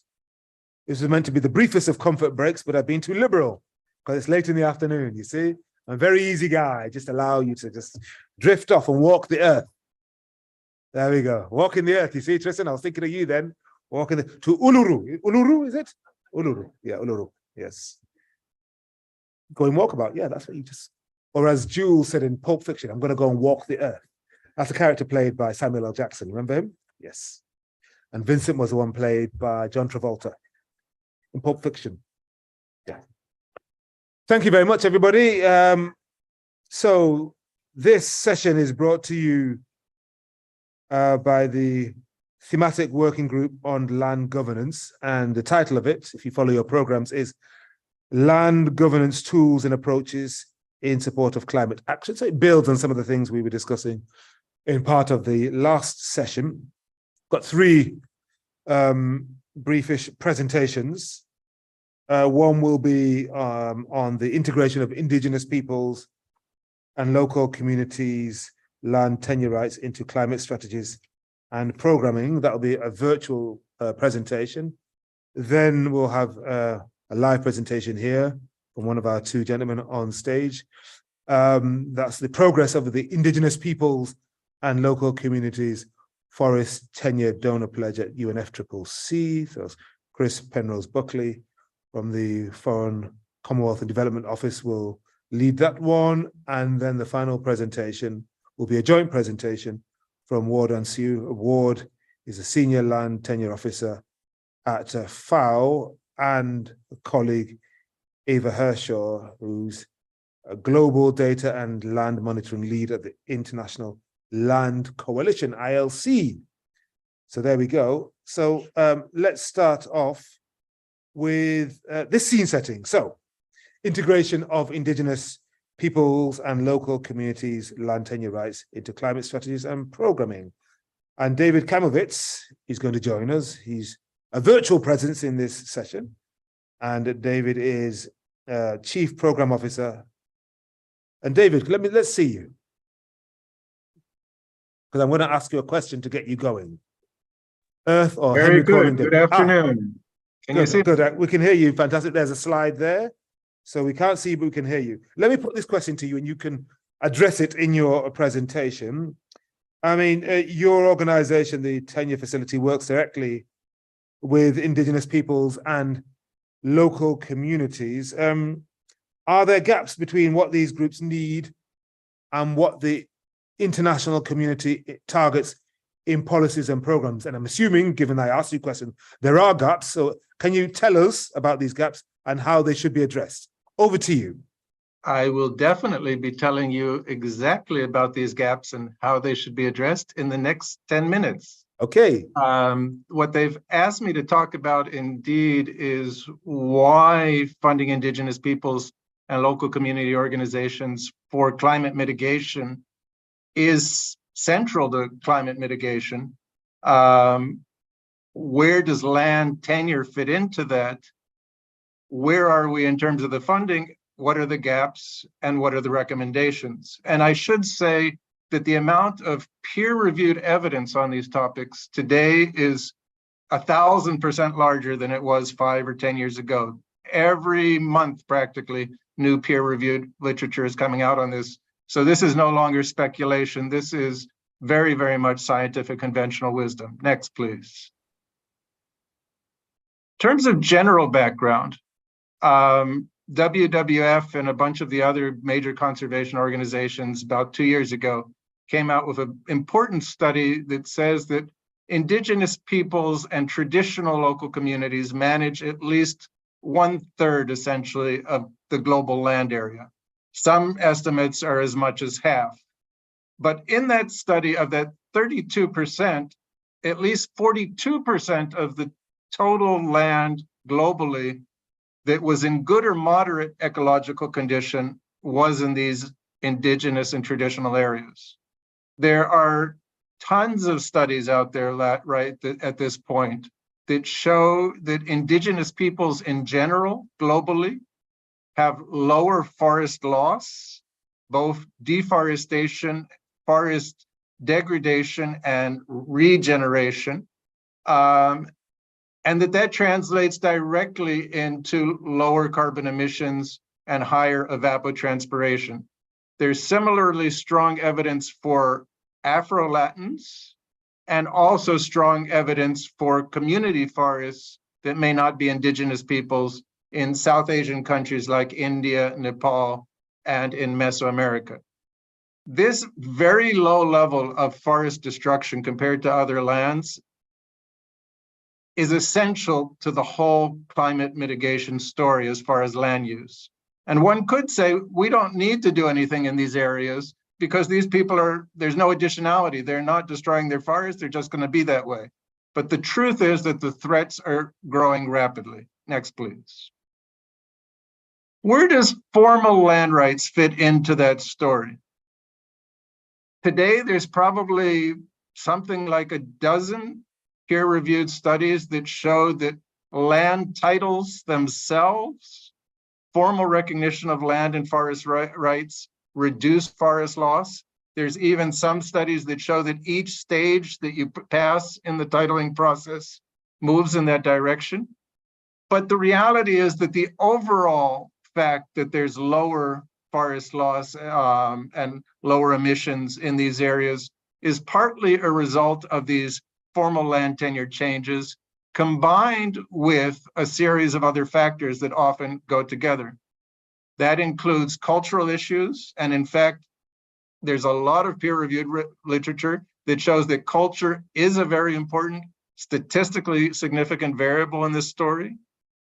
Community organization, indigenous organizations, the role of communal environmental service payments, which are quite different from individual environmental service payments for individual landholders in terms of their success rate and in terms of their characteristics, community forests, and also the interrelation between these indigenous peoples and traditional local community areas and formal protected areas. It's that combination, it's that package of these things that often are hard to separate out because they are often co-located in the same locations, that together constitute a quite significant, cost-effective climate solution at scale. Next, please. That makes it all the more surprising that, in fact, these sort of activities that I just mentioned, as they relate to indigenous peoples and local communities, have actually received a tiny percentage of the total funding. Between 2010 and 2020, only about $270 million a year globally went to these groups and these activities, and only a small percentage of that went actually to indigenous peoples organizations or community organizations. And that represented less than 1% of global climate funds. That has absolutely no relation in terms of how important they are in terms of where the climate mitigation potential is. Certainly the climate mitigation potential at surprisingly low costs. Why is that the case? Part of it is that up until very recently, donors didn't have the evidence about the magnitude of these effects, about the scale of this, or about the costs. We can no longer say that. There is enough evidence out there now to act. I was involved in 2020 in preparing a report on the Latin American case for FAO and FELAC. We looked at over 80 publications that had just come out in the last couple of years on these issues. There is the evidence to back this up. There are lots of unconscious biases. We went through decades of hearing that deforestation was due to poverty and was due to poor people and was due to shifting cultivation. And that has seeped into a lot of the thinking that is behind this. And there's also other unconscious biases which say the exact opposite. Since these areas are not going to be threatened by anybody, since they've been shown to have low deforestation, they have no additionality and they don't need any funding. Neither of those things are true. They do have additionality, they are increasingly threatened, and it's not poverty or poor people that are driving the main the largest components of forest loss out there in the world today. And finally, they've received little funding because funding practices are not fit for purpose. They're not designed to reach these sorts of organizations or these sorts of issues. Next, please. What do I mean when I say they're not fit for purpose? There's different aspects of that, but one thing that I want to focus on here is, and this is not a criticism, I've been in the donor community most of my professional life, and so I'm part of this as well as anybody else's.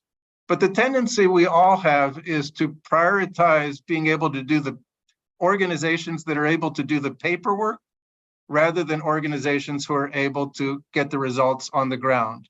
Our procurement systems, our reporting systems, our auditing systems and financial assurance systems are all designed, are the types of proposals we expect, the types of interactions we expect with the organizations are all designed in ways that make it hard to get out significant amounts of funding to particularly grassroots indigenous peoples or local community organizations, but often many times other types of NGOs that work with these sort of groups.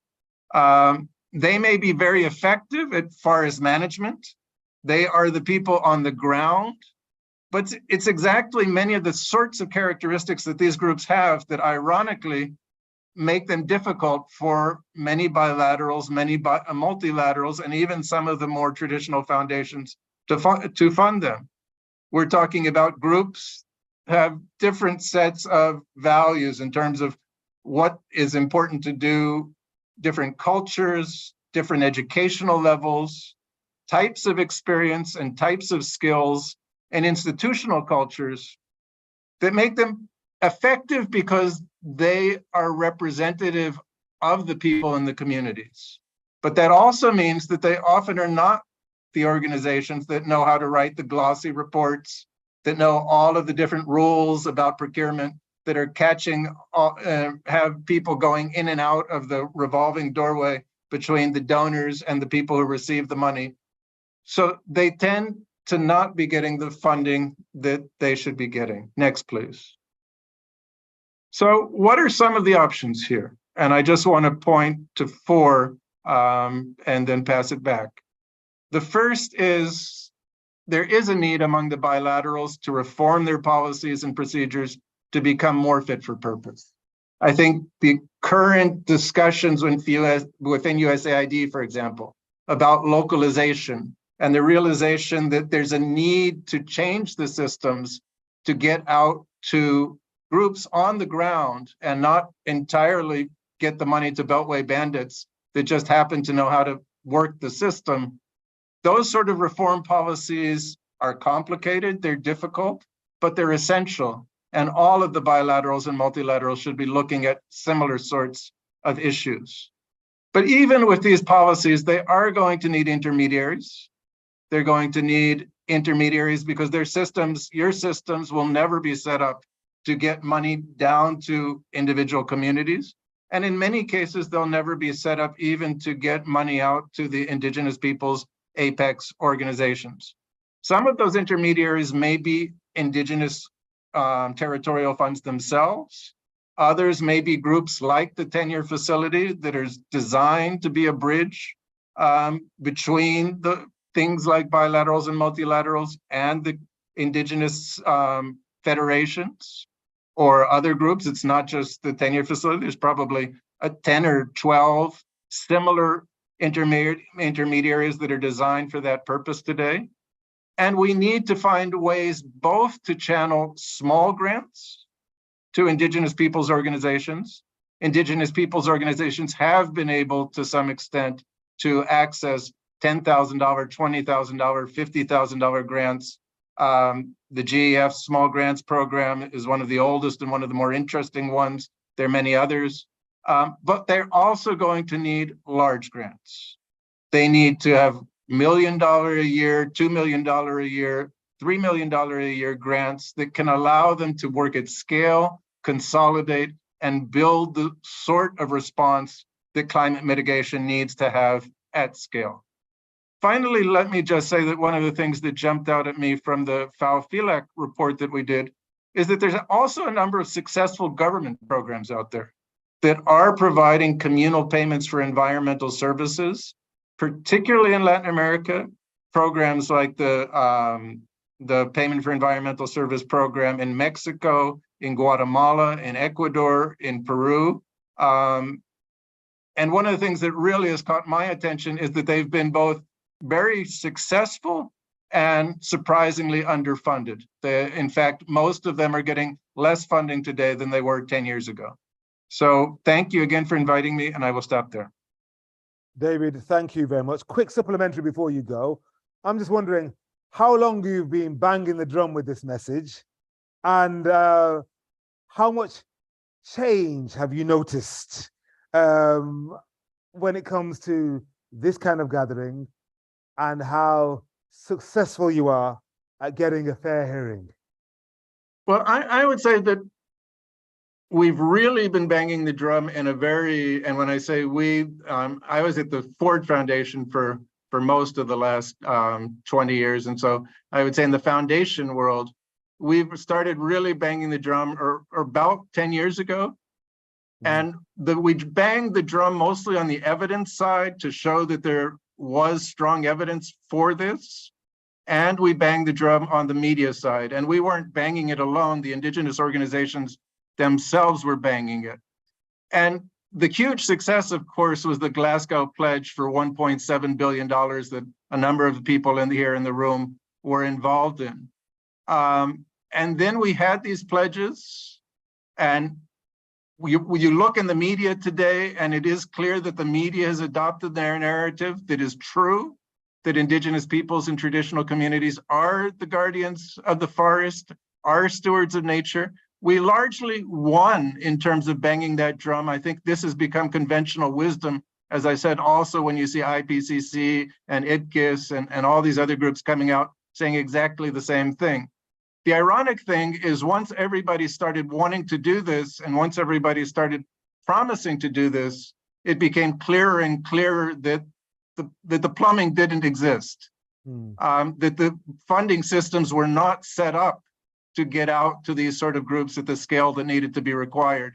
And that's the next stage of the work. And that's really why I joined the tenure facility, because I do see it as part of this process of creating the plumbing. Now that we know that this needs to happen, now that we're seeing greater political will, we need to make the mechanisms and put them in place to get the funding actually out to the ground.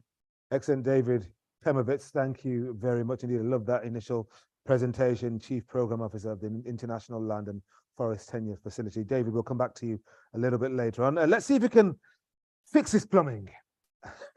I saw Chris. I could feel you smiling to my right there. So let's work on this. The progress of the Indigenous Peoples and Local Communities Forest Tenure Donor Pledge at UNFCCC, and David talked about the 1.7 billion pounds. Chris?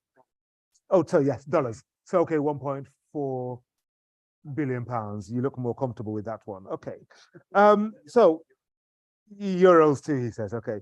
Well, not anymore. But anyway, Chris, Penrose Buckley. Okay, so Senior Land Policy Lead, Foreign Commonwealth and Development Office. So we know that figure, that $1.7 billion. And I'm just wondering how big the gap is. Well, we kind of know, I think, between what was pledged and where we stand now. And again, David has alluded to this. What will be the greatest challenge in bridging this gap from your point of view?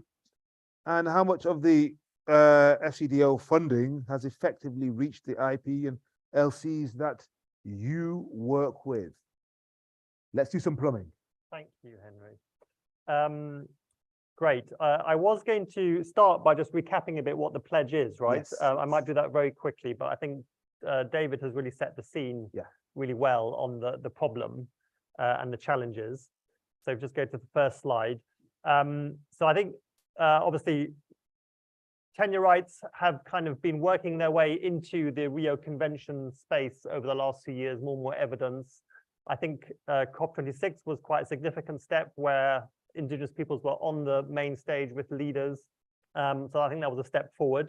But clearly, as David said, the scale of funding that's going to Indigenous peoples and also the narrative, I think, has begun to change from, I mean, even if you look at still a lot of documents, Indigenous peoples and local communities are seen as the beneficiaries of global action, right? And I think they've been saying for years, actually, no, we are providing a service to you globally, right, in the work we do to protect forests. So I think we've made some progress on that, but there's still some way to go. Next slide, please. So what we were trying to do with the pledge was, I guess, get more attention to the role that Indigenous peoples and local communities both play as guardians of forests and nature, mobilize more resources, because clearly a lot more funding is needed. But we were also trying to look at the coordination. Some of you who work sort of in the land space may know that the work around forest tenure and community rights has traditionally been quite separate from the work on land governance, right? And the two often don't meet, even though they are often looking at very similar issues at the national level or interlinked issues. And then the last thing we were trying to do, which obviously is really important, it's not just about more money, is really about how do we change and shift political will at the national level to implement the kind of legal frameworks and implement the systems that will protect them. We've thought for, obviously, the bottom-up work and getting more resource to communities is really important, but that needs to be complemented with the national sort of reform process. Let's skip this slide. So what did the pledge really deliver? So some of you will have heard about the sort of headline figure, $1.7 billion. That was 23 different donors, 5, if I get it right, bilateral, and the others all private philanthropic donors. It's not all new money, particularly for the bilaterals. It's kind of money that they had planned to spend in some way, some of it, not all of it, but they're really committing to focus it more on this particular issue of Indigenous peoples and local communities and how to secure their tenure rights. A big focus of the pledge was not just the money, but also how we deliver. And that's where we get at this question of plumbing, right? And I'll come a bit to that in a minute. In terms of accountability, there's an annual report. We issued the first one at COP28 in Sharm el-Sheikh for the first year, which was 2021. And at COP29, we will do a report for the second year for 2022. If you haven't seen the 2021 report, there's a link to this later. What we also did was set up a kind of donor coordination group, bringing the public and the private donors together for the first time. And that's called the Forest Tenure Funders Group, which meets regularly through the year. And then the other really important thing was to say, can we establish a more structured dialogue with these Indigenous peoples groups and local community groups between donors? Obviously, there's been lots of dialogue between different people over time, but can we do it in a more structured way? And we've started that, and we've sort of had 2 annual dialogues so far each year, which have been really interesting and thought-provoking, hopefully on both sides. Next slide. So progress. I'm just going to talk briefly about progress on funding, progress on the sort of better delivery, the plumbing, and then lastly on sort of the coordination. So at the moment, we've only got data on year 1, so that's not terribly useful, but year 1 spending was on track. 1/5 of the money had been spent. All the donors report to the chair of the funders working group and say how they spent the money and provide a breakdown. Although so far we're only publishing a sort of aggregate figure on where we're at. So far, year 1, we're on track. What was interesting was the breakdown, right? Where's this? How are donors spending this money? And I don't know if you can see the graph, which is in the first year report, but all the donors were asked to say what channels they were spending this money on. And you can see maybe in that second block that 51% of the money was going to international NGOs, which is probably not surprising given how the funding system works. But as you can imagine, a lot of the Indigenous people groups who we've been speaking to were not very, not surprised, but it kind of made their point that actually a lot of this money, although they still benefit, a lot of this money does reach them somehow down the line. They said, no, we want to get more of it. We're not controlling this money. It kind of, a lot of it gets done to us, you know, and that's not how we want to roll. Yeah. Next slide, please. So better delivery. So I think this is a really interesting question, and a lot of the donors are really trying to grapple with it. And I think David's points were really good. And the truth is, for a lot of the bilateral donors in particular, we have fairly fixed bureaucratic systems that are driven by our own political economy that has placed a big focus on due diligence, on risk management, and also on results, we have to be honest, which is also driving some of this, which makes it incredibly hard to provide flexible grants to communities right down the chain who don't have the sort of the capacity and the systems, etc. So I think the dialogue with Indigenous peoples have been really interesting because we're trying to explain to them the constraints we work with, but also our willingness to see how we can, at least around the edges, change that. It's not going to change overnight. But also obviously to understand from them what their needs are. I think the role of intermediaries is really important, and we've been listening to some of these Indigenous peoples groups, and they're saying, well, in their mind, there are sort of trusted intermediaries, and then intermediaries that they don't really see as trusted, right? Organizations who have come to them and offer them stuff without really giving them a say in it, and without sort of wanting to name names or so. I think there was a challenge for us donors to try and understand better who are these trusted intermediaries that you feel understand you, that you feel listened to, and can we channel more resources through the kinds of partners that intermediate partners that you also feel work for you, right? And that's a sort of a process that I think many of the donors are grappling with. I think there's a growing interest to look at Indigenous, I'll just say IPLC for simplified, owned funds, and there's a growing number of them. There's some which have existed, for example, in Brazil for years already. But even there's quite a big challenge around building capacity and managing the risk. And some of the donors, bilateral donors who have successfully put money into those funds, they've been much more decentralized. So they've had teams based in their embassies in their particular country, like Brasilia, for example, who've actually been engaged locally, and that's helped them manage some of their risk and overcome some of their bureaucratic challenges. Next slide. And then on coordination, so I think the funders group has been really interesting because for the first time you get the bilaterals sitting around the table with these private foundations who generally are much more nimble, don't have all our bureaucratic requirements. And I think there is an opportunity to actually look at how we can blend finance between the two, because we will all as bilaterals, we'll always have limitations. But there are ways that we can blend finance with them to get them to do some of the stuff that is harder for us. And they're also always going to be the first movers with the more risky funding. And that's something we're trying to do more strategically. We're also trying to decentralize more because there's only so much coordination, obviously, you can do at the global level.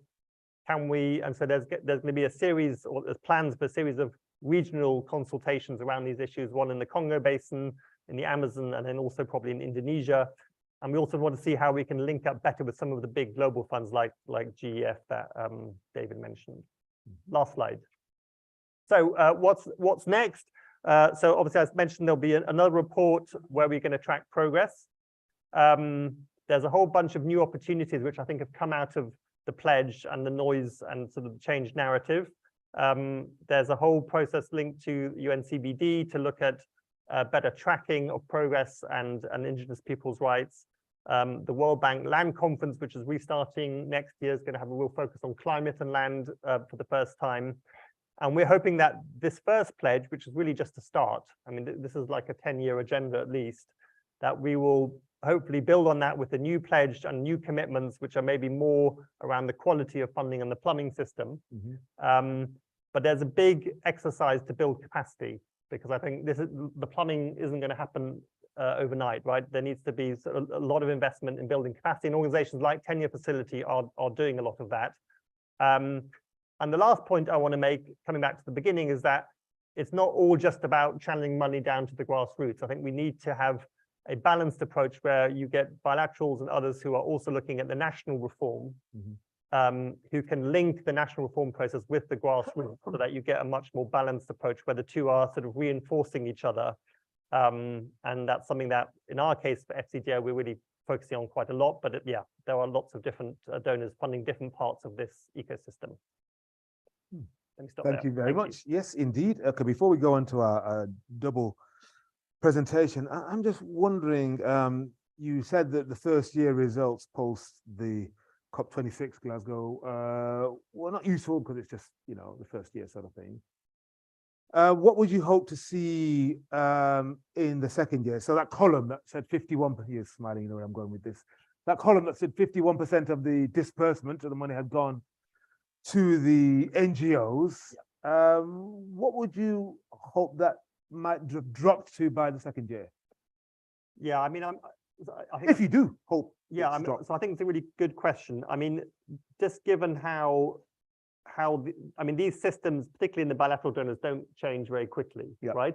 But it's been interesting in the discussions we've had in the donor group, how having a pledge and having a set of principles, which internal principles, which we've developed for donors to think about what does good look like, is really sparking a lot of conversations, right? And I think a number of donors are reflecting on this. So even internally within our organization, within the Foreign Commonwealth and Development Office, there's a lot more interest now across the organization to think that any programming we do on forests, how do we build in a component that is really thinking about indigenous peoples, and a lot of discussion about, well, what do we mean by direct funding, right? And trying to unpack that. So I think that certainly, whether we can see it in year 2, I'm not sure. It might take year 3, year 4 or 5, but I'm hoping that over this first 5-year phase, we will see more the funding that is direct, that is going to indigenous peoples groups increasing, alongside the more systemic work as well. And it's not that we don't want that international NGOs don't have a role, right? But it's thinking about what does a good intermediary role look like? How do you do it in a way that empowers local communities and that they feel that they are in control? Sure, great. Thanks very much, Chris. And to those people watching virtually, checking us out on Zoom, please, if you do have any questions, I see one's just come in now, and that you want them to be addressed between now and the end of the day, i.e. at 6:30, then please do send those questions in, or thoughts, even brief statement. We've got now a joint presentation, and the title is Land Within the SDG Indicators. There's quite a few, so 17 SDGs. We've got loads and loads of indicators as well. Some are to do with life on land, some climate action, zero hunger, decent work, growing the economy, all of this kind of stuff. So that's setting. What? Sorry, what? You've done your homework. But of course. No. Ward, please. Yes. Okay, so we're going to hear, it's got a joint presentation. Ward Ansio, who is the Senior Land Tenure Officer at FAO, and then Eva Hershaw, Global Data and Land Monitoring Lead at the International Land Coalition. Ward is going to start us off, and here's a question for you to answer in your few minutes, Ward. Are we, or how far are we on the way? Because I was always trying to say who, why, what, where, when, and how. How far are we on the way to losing the SDGs on land? And if this is the case, how did this happen? You pause. No, thanks, Henry. And you've understood all here. We go into a bit of a more technical presentation between Eva and myself. Yeah. But yeah, if you want to know if the plumbing works, yes, you need the tools, you need the instruments, you need to measure, to see, to check the functioning of it as well. Yeah. And this regarding land and indigenous peoples and local communities is often done through what are the SDGs, the Sustainable Development Goals. And the Sustainable Development Goals are a set of indicators just to measure where do we stand with the policies regarding, in this case, land, but you've mentioned it well, there's a lot of other topics there, but also what the impact of these policies are for on these thematics like land, or on the populations like indigenous peoples and local communities. But although it will be a technical presentation, the embedded message remains very political, as you will see. Can we go to the next slide, please? So, as Henry said, there's a large number of indicators, but indicators directly related to land, there are 3. There's more that are indirectly related to land, but we thought that for the purpose of this presentation, and that's we were asked to report a bit on the state of these 3 core indicators on which the land community here present is directly working. These are indicator 1.4.2, which is about secure tenure rights to land in general. 5A1, which is about secure tenure rights or ownership over agricultural land for women. And 5A2 is about the countries where the legal frameworks guarantees women's equal rights to land, ownership and land control. So one really on secure tenure rights, the second one on secure tenure rights for women, and the third one is on the legal frameworks for securing these rights for women. Now, an important point to make here before we go into the details of the indicators is that these indicators, all the SDG indicators are part of a tier system, tier 1, tier 2, and tier 3. And only tier 1 indicators will remain in the systems to monitor at the end in 2030 the progress made towards the goals set in the 2030 agenda. The issue here is that all the land indicators have been qualified tier 2 indicators, meaning that there is a methodology to measure it for the indicator, but there's no data yet to feed into this methodology for us to be able to measure if we're on track. And the role of this period now is really to provide, to generate the data for a certain number of countries, in this case, 50% of the countries, so that the indicator is deemed strong enough and fed enough in order to be retrained in the SDG framework. The review of these indicators happens beginning 2025. So we're now 6 years down the road of generating data for these indicators. We have 1 year to go, and then the review will happen. If we do not succeed the 50% countries reporting towards these SDGs, about 100 countries, these indicators are at risk of disappearing. Next slide, please. So where do we stand with these 3 land indicators today? And the situation is quite dire. For 5A1, we have today 46 countries reporting to the SDGs. And a bit of the work we've done to prepare this presentation, the custodians of these SDGs have told us that probably by 2025, they can do 10 additional countries. So 56 plus minus. 5A2 on the legal frameworks for women. Today, we are at 73. There are a couple of countries in the pipeline that are not being reported yet, but they are in there. And in additional work that is being done at this stage, we think, or the custodians said that we would reach about 100, 98, 100. So just under what is needed, but very, very close. Now, 1.4.2, so this is secure tenure rights overall. That's where most of the issues lie. There's 2, I separated there because it was important to do so. There's 2 proxies there. The A is really on documentation of land rights, where only 33 countries have reported. And the second one is the perception of land rights, where only 22 countries have reported. So you can see there, we are very far under the thresholds.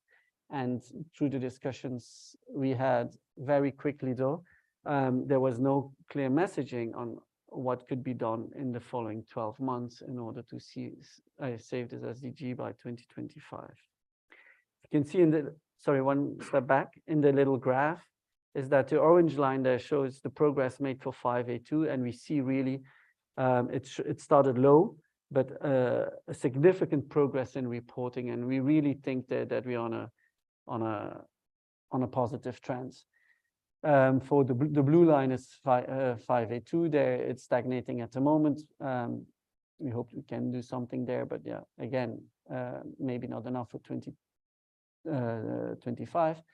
The problem is for 1.4.2, where it has been stagnating. The only and latest data coming in was in 2021. Since then, nothing anymore. And so there's very dire situation in the progress that we can expect. Next slide, please.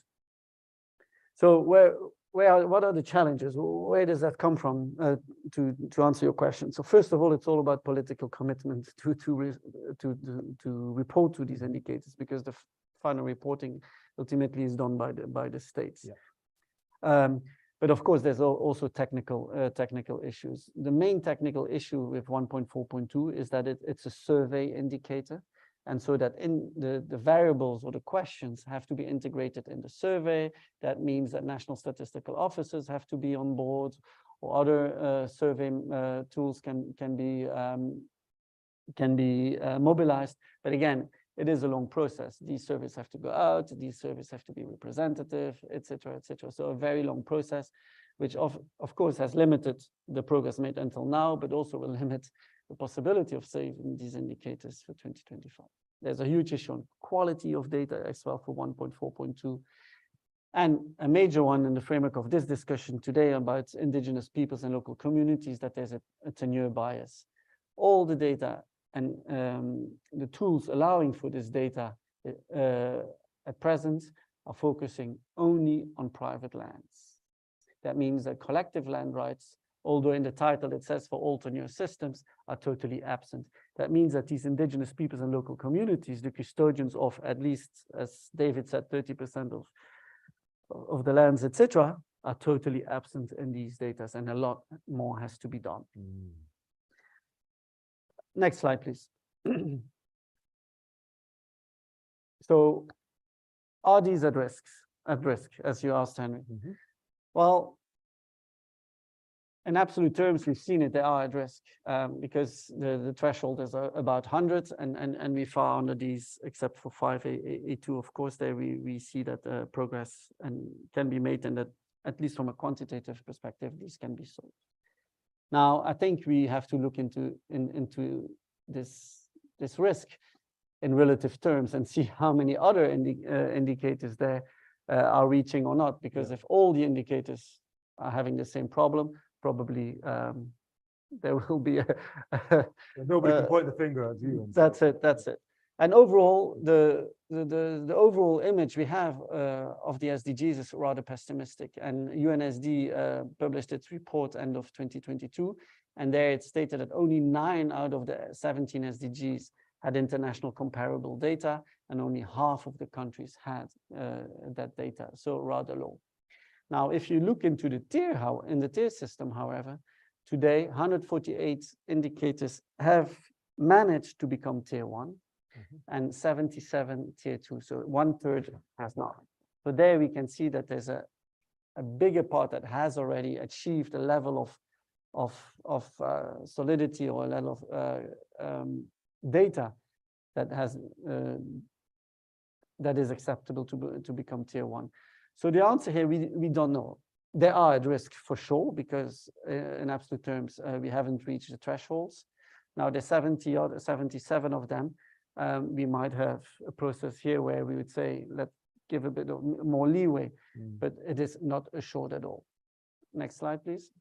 And this is an absolute, for us, an absolute disaster, because we've been working hard for the first time to see land indicators in a global monitoring framework. In the MDGs, there was none. There was a huge mobilization of actors to have that. And so this would be a lost opportunity. It would be a lost opportunity for the land sector. But as our presenters before me have said, the land indicators are linked to human rights, indigenous peoples and local communities. Their populations are directly engaged, are related to climate, etc., etc. And I'm not saying resolving the SDGs of land will resolve these other sectors, not at all. But land is central to these other sectors and other challenges, and not resolving that, or not having the data to track and to act on it, makes addressing these other challenges all the more challenging. So what could we do? 5 points that I've put here to the fore. The first one is mobilizing for commitment, and that's a real plea to all the donors here. There's an overall plea that we should push for more land, for more reporting on land, for more policies on land. There's several initiatives ongoing, but much more have to be done at the various levels, from global up to decentralized levels, as Chris has said. Secondly, there's probably a political game that can be played here, again by our donors or the development partners here, not to lose these SDGs and be present in the bodies of the SDGs, to put political pressure that these indicators are important and we should not lose them. Thirdly, the development of alternative proxies. So there have been some indicators that have proposed to the governing bodies of the SDGs to flexibilize, to loosen up the boundaries of these SDGs in order to allow for more other data sets or for other easier to be reported to elements to be integrated. For the land SDGs, it has not happened yet, but it could be. But again, there's a political plea to be engaged in, and that's a call again to our donors and our development partners to engage that. I've had understood that to change the proxies, it takes about 12 months in the SDG system. So again, there we are in a limit. Funding for data collection and surveys, of course, because 1 and 2 there are based on surveys, so that's for sure. And then a very important one, and Eva will talk to that now, is a plea for alternative data sources. Up to now, it's only states reporting with their formal data sets. Over the last 10 years, there's been a lot of investment in other data, complementary data sources, alternative data sources that could be mobilized to save these SDGs. They are not mobilized at all until now. But again, through these pleas and entry points we have in the SDG systems, and with the custodians, including mine, FAO, we could mobilize these solutions. I mean, Ward gave us a pretty bleak picture there. I think you used the word dire at one point in your presentation. Perhaps Eva Hershaw can give us some chinks of lights in her presentation. But my leading question to you, and Ward, you sort of answered this as you were coming into land, the consequences of losing the SDGs and the indicators on land or not achieving them, what would they be, especially considering the implications for climate change and biodiversity? Be as brutal as you like, but maybe give us some hope. No, well, no, that was the. That's Eva. I'll show you. I'm handing the. I mean, Ward gave us the baton. It wasn't pleasant to hold. I'm now handing it over to you, Eva, to see what you can do. Because he was bad cop, I'm hoping for good cop. I'm happy to try to play that role. Thank you. Okay. Yes, I think that Ward raises an important question about the dire situation of the SDGs. And I think that my starting point is what the SDGs can continue to offer us as a reference. They have high levels of legitimacy. They've been endorsed by UN parties that we now get to hold accountable and look at to say, okay, if the SDGs aren't giving us the data that we want, and if we look at IPs and LCs, it's really zero. What can they provide us? And maybe they present an opening. So I'm Eva Hershaw. I'm the land monitoring and data lead with the International Land Coalition. We're a member-based coalition, largely civil society. We have more than 300 members in 84 countries that represent an estimated 70 million land users, many of which are IPs and LCs or directly representing them. We do a lot of work to advocate for states to report against the SDGs, to report data, also to report their own efforts in their voluntary national reviews. We co-convene the SDG Land Momentum Group trying to do this. We also look at indicators and data as well as alternative data sources that can paint a picture of the things that are a priority to our members, especially when official data is not showing us what we want to. So the SDGs promise to leave no one behind. And we see that while the SDG data being reported is dire, there's a risk that it's leaving completely behind IPs and LCs at a time when their tenure security, their ability to control and sustainably manage land has never been more important. Next slide. So you'll allow me to go a bit into the weeds and then we'll zoom back out. But as Ward has mentioned, we have a prominent land tenure indicator that is embedded in the SDGs, and this was really a victory in its inclusion in the monitoring framework. It looks at the proportion of total adult population with legally recognized documentation and who perceive their rights to land as secure. I've underlined type of tenure here. So this indicator was intended to be disaggregated by sex, men and women, and type of tenure. We see in the 142 metadata further description of this intention, saying that the data would be not only on freehold, leasehold, but also public land, customary land, and further detailing this could be land jointly held with other individuals collectively as members of a group. So this was foreseen in the SDGs. This was aspirational. It was defined in such a way that we would be able to see IP and LC land. However, as Ward has highlighted, we currently don't see any of that land in the SDGs. We're only seeing privately held land. Next slide, please, which represents a massive data gap, right? A massive blind spot that we can see we have because we were intending to look at that data and we're not able to. So the SDG 142 model for data collection does call for this land to be made visible in the data. However, custodian agencies have confirmed there are massive challenges in getting this data. Custodian agencies are working with countries to report this data. If they're not getting data disaggregated this way reported to them, they cannot publish it.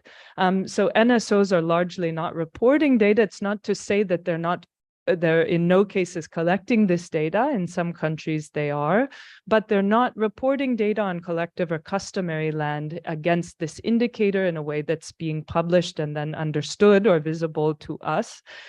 So it's not currently capturing the reality, the tenure security of IPs and LCs, despite this being crucial data for the GBF. And I mentioned this, we're going to come back to the global biodiversity framework. Chris mentioned the CBD and the opportunity I think it represents, not to give up on the SDGs, but I think the SDGs can help us to do better with the opportunity presented by CBD. Next slide.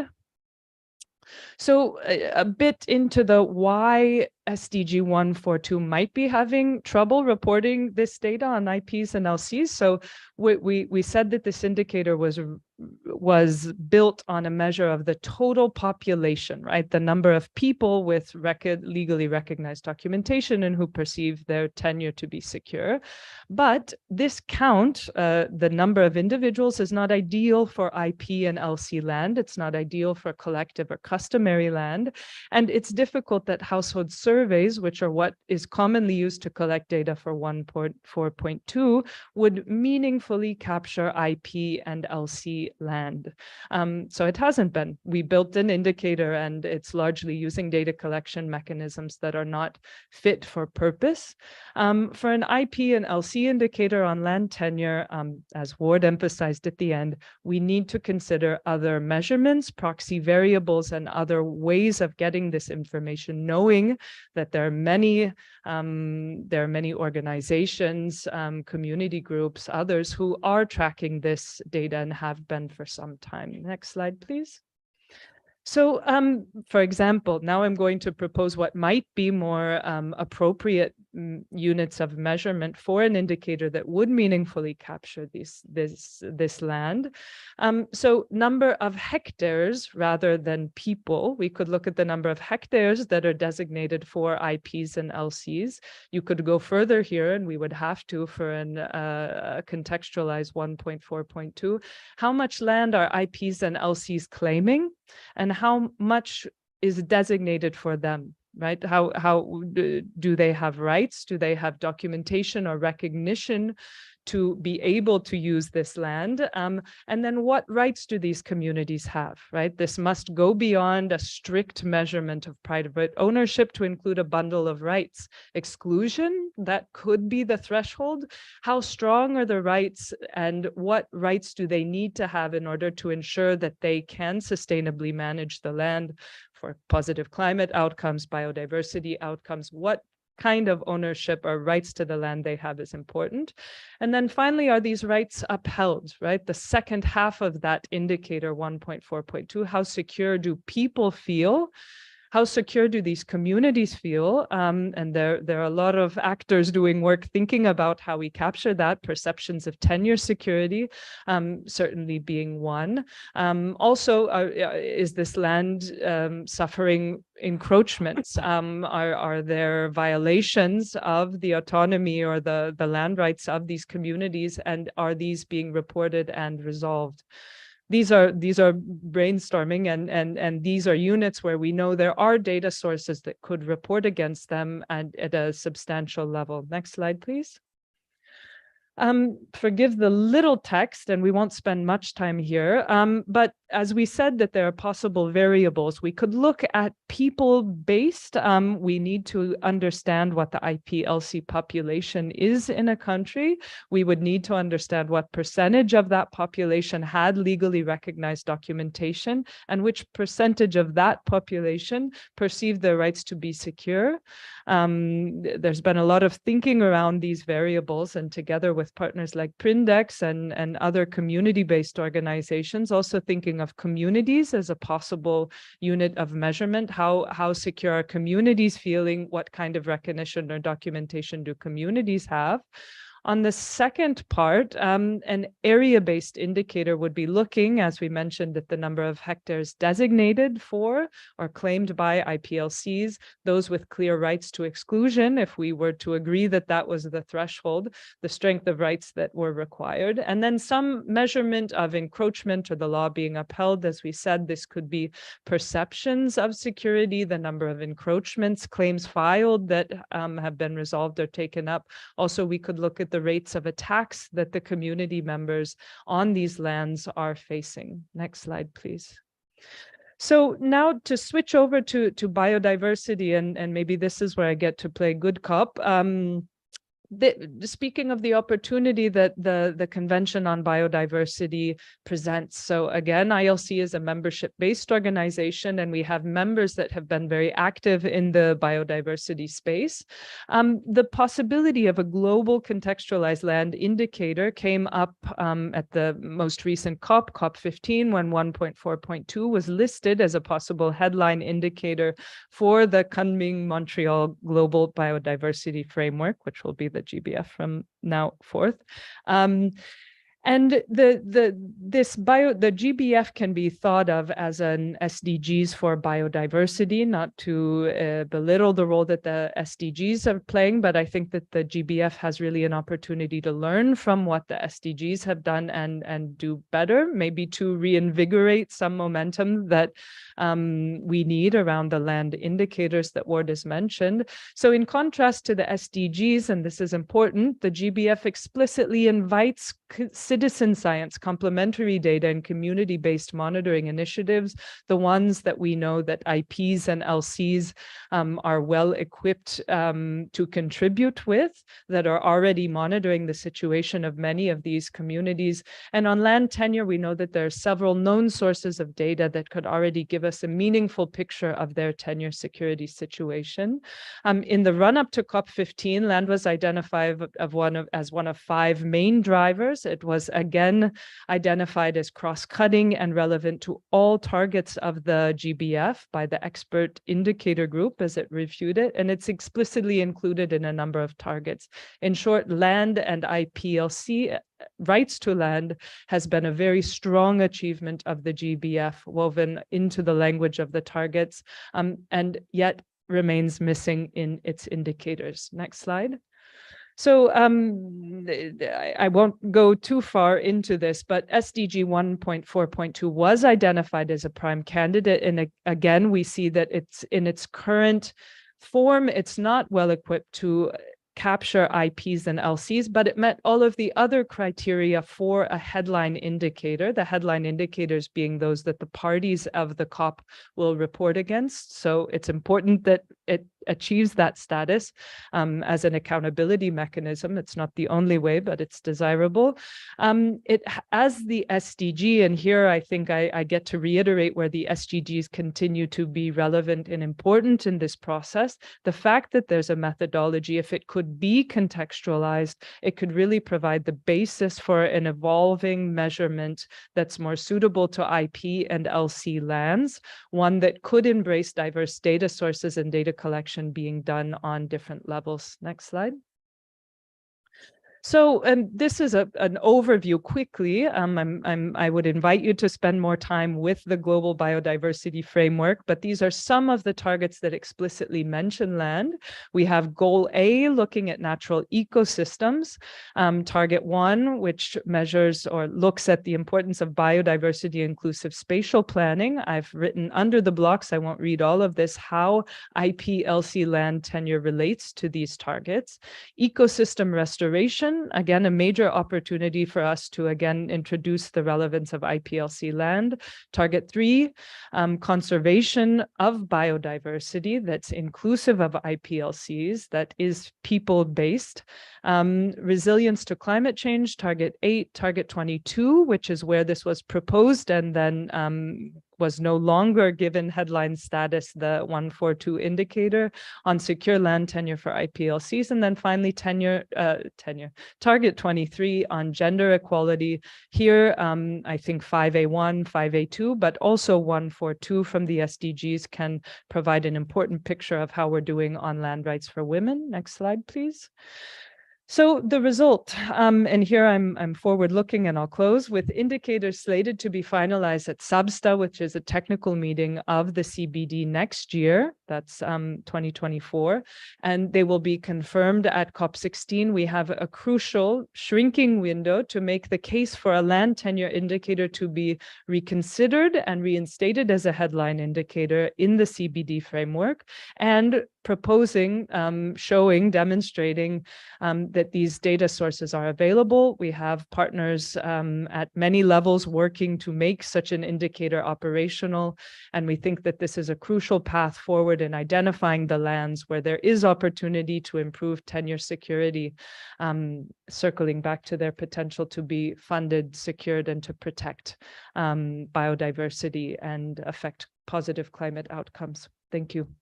Eva and Ward, thank you very much indeed. A comment has come in, but it's actually from David, but it's still worth reading out. And I'd love to get your response to what you've just heard, David, from Ward and Eva. And you say, no better place for a new pledge than the 2025 UNFCCC COP in Belém. It will be the first COP ever in the Amazon, hosted by the Brazilian government, which is supportive of indigenous and traditional community land rights. Exclamation mark. So David, you're enthusiastic. Well, you were when you wrote that. How are you now? David. I mean, obviously, it's hard to be enthusiastic about what Ward reported, but I think what is enthusiastic is what we heard from Eva, in the sense of the momentum that came from the climate change COP has definitely passed on to also include the Convention on Biological Diversity, and the simple fact that not only are they talking about land indicators in this context, but that for the first time they're talking about a global biodiversity fund that says that there should be at least 20% of that funding that goes to indigenous peoples and local communities. For me, it was one of the good signs this year that the momentum from Glasgow continues.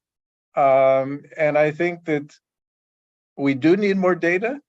Clearly, we need more data, and it's good to see Ward in his new position, because I think he's in a good position to lead us in that direction. David, thank you very much indeed. Chris, your response to what you just heard. Yeah, well, I mean, many donors and other actors spent many hours and months back in 2020, can't remember, trying to get 1.4.2 agreed. So it is quite disheartening to see how little progress we've made. I mean, some of that, as you were saying, is also to do with the politics around and willingness of governments to measure this. And that's obviously a more systemic and a bigger challenge, which goes well beyond the SDG process itself. But I think, I mean, the SDGs obviously are not just about measuring, they're also about trying to influence change, right? And I guess it's a wider question to what extent the current sort of SDG reporting process really is driving change on other indicators. So I think we need to probably think of a whole range of different ways of tracking progress. And so I think this opportunity around the global biodiversity framework is really interesting.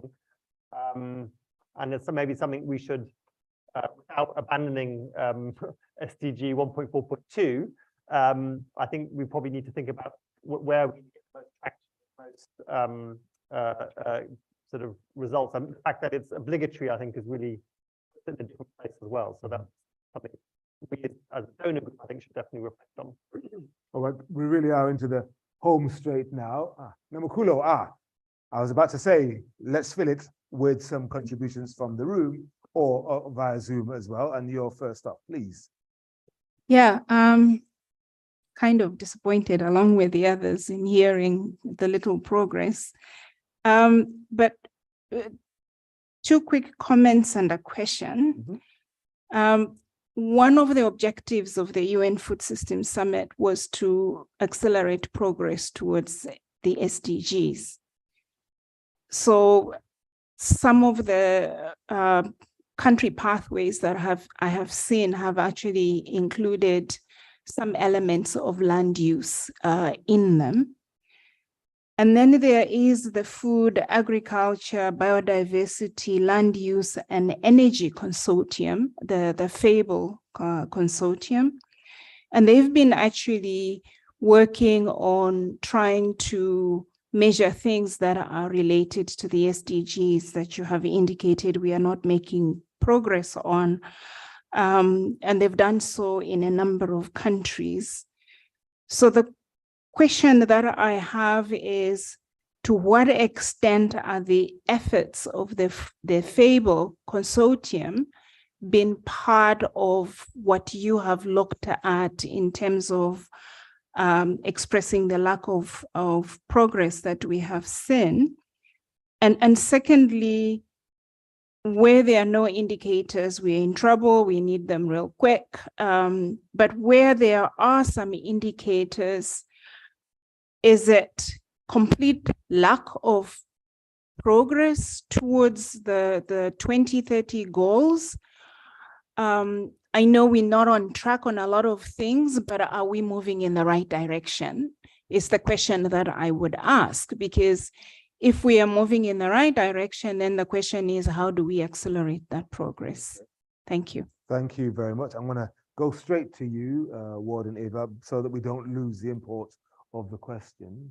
Either one of you can respond. Well, very quickly, I'll start with the last part. Of course, not reporting to the SDGs or to the land SDGs in this particular case does not mean that the country is not showing any progress on land policy. I would think they are related, because a country that's investing on women, on women's land rights, for example, I trust they would report on that SDG, but the relationship is not direct, right? So we know of countries where land rights are secure, where there's solid land governance, but they have not reported at all to the indicators. Most of the European countries are in that case, for example. Yeah. So I would say no, but it is a reflection of what is going on the field, and at least it would give us a measurement of looking at what is going on the field and the impact of what is being done on the field, which for now we don't have at all. So this accountability mechanism is absent at this stage. On your first question on FABLE Consortium, I don't know. What I can say, and Eva can say more on that, is that there are initiatives ongoing, and certain countries have taken the lead into that. Kenya is one. where consortiums have been set up by the states, bringing together a number of stakeholders that can bring in alternative and complementary data sets to strengthen the formal data sets to report to the SDGs. So such initiatives are now being promoted even within the UNSD system. And we hope that this would be a big step forward towards more data, more complementary data, and more openness to other actors to contribute to the reporting of these SDGs. Maybe Eva. Maybe to add a couple of comments. Yeah, I think that, you know, we're obviously troubled by the progress on the indicators, and yet that, as Ward's saying, it doesn't mean that there isn't important progress being made that's not reflected in that indicator. With our members, we have a lot of positive partnerships with governments who have data collection systems in place, but they're not collecting the data that the SDG calls for, right? So they're collecting slightly different data. They have their own targets. They're progressing on progress towards that. I'm thinking Nepal, where ILC members contribute to a government working group on the SDGs. They're not reporting the data because it doesn't fit in the methodology prescribed by that indicator, but they're making important progress. And that would be something, if we looked only at indicators, we wouldn't see, right? It also is a question of political will, I think, and for them to recognize the need to do better on land. This can be reported in a voluntary national review, for example, at the high-level political forum. You don't have to have data. You don't have to have exactly the SDG data that's being called for to put forward a political commitment to do better. And it's not easy to reconstruct data collection systems quickly in order to collect that data, but you can progress in terms of what you're able to. To reinforce what Ward said, I also think that as we recognize that the SDGs as they sit now are not collecting data sufficiently, they're not working as well as we hoped they would, there is an opening for consortiums with a specific thematic focus who are aware of data collectors or actors that might have information that could inform these systems to organize and to contribute to thinking about how we might open up the SDGs in a way that would allow us to more meaningfully report progress, right? Okay. Knowing that if we limit our views to official data, we're not seeing enough. All right, let's squeeze in a quick response from Chris. Yeah. Thank you, Namakolo. I mean, I guess your last question really was, do we think we're making progress, right? And because we don't have good data, we can't give a definitive answer. But I think if you ask anyone who's working on land tenure rights globally, they will fairly convincingly say no, right? If you look at the gap between legitimate tenure rights that are recognized and protected in any country, and I mean, the goal is that all people have secure tenure rights by 2030. We're way off that, right? And we're not going to close that gap in any meaningful way with the current level of resourcing and political will that we're seeing in many countries. So I think there is a huge challenge. That's one reason why a whole range of stakeholders are coming together to look at a sort of almost like a global campaign to really elevate this issue and also try and force more action at the country level. Great. Thank you very much, Chris. Got time for one really brief point if somebody wants to make it or question. I'll get closing thoughts from our panelists and we'll look ahead briefly to tomorrow. And we'll close bang on time at 6:30. If there's anybody speak now or forever hold your you know what? Yes, I can see David, virtual hand is up. Fantastic, well spotted. David, yes. I mean, it's hard to disagree with what Chris said, but we're actually seeing a lot of exciting opportunities out there. So I wouldn't want to leave this panel with the sense of this is all doom and gloom. We are very encouraged by what we're seeing in Brazil. We are very encouraged by what we're seeing in Colombia. We are very encouraged by what we're seeing with community forestry concessions in the DRC. We are very excited about the commitment of the state government of Odisha in India to move forward on community forest rights. And we see at least a handful of other countries out there that are moving in the right direction. when we had the Glasgow Pledge in November 2021, and Chris remembers this very well, the president that came to give that pledge from the Far East countries was the outgoing president of Costa Rica. We couldn't find another president to do that.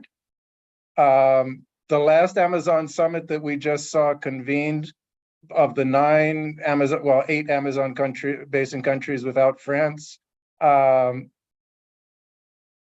led by Lula and Petro, talking about indigenous peoples and local community land rights.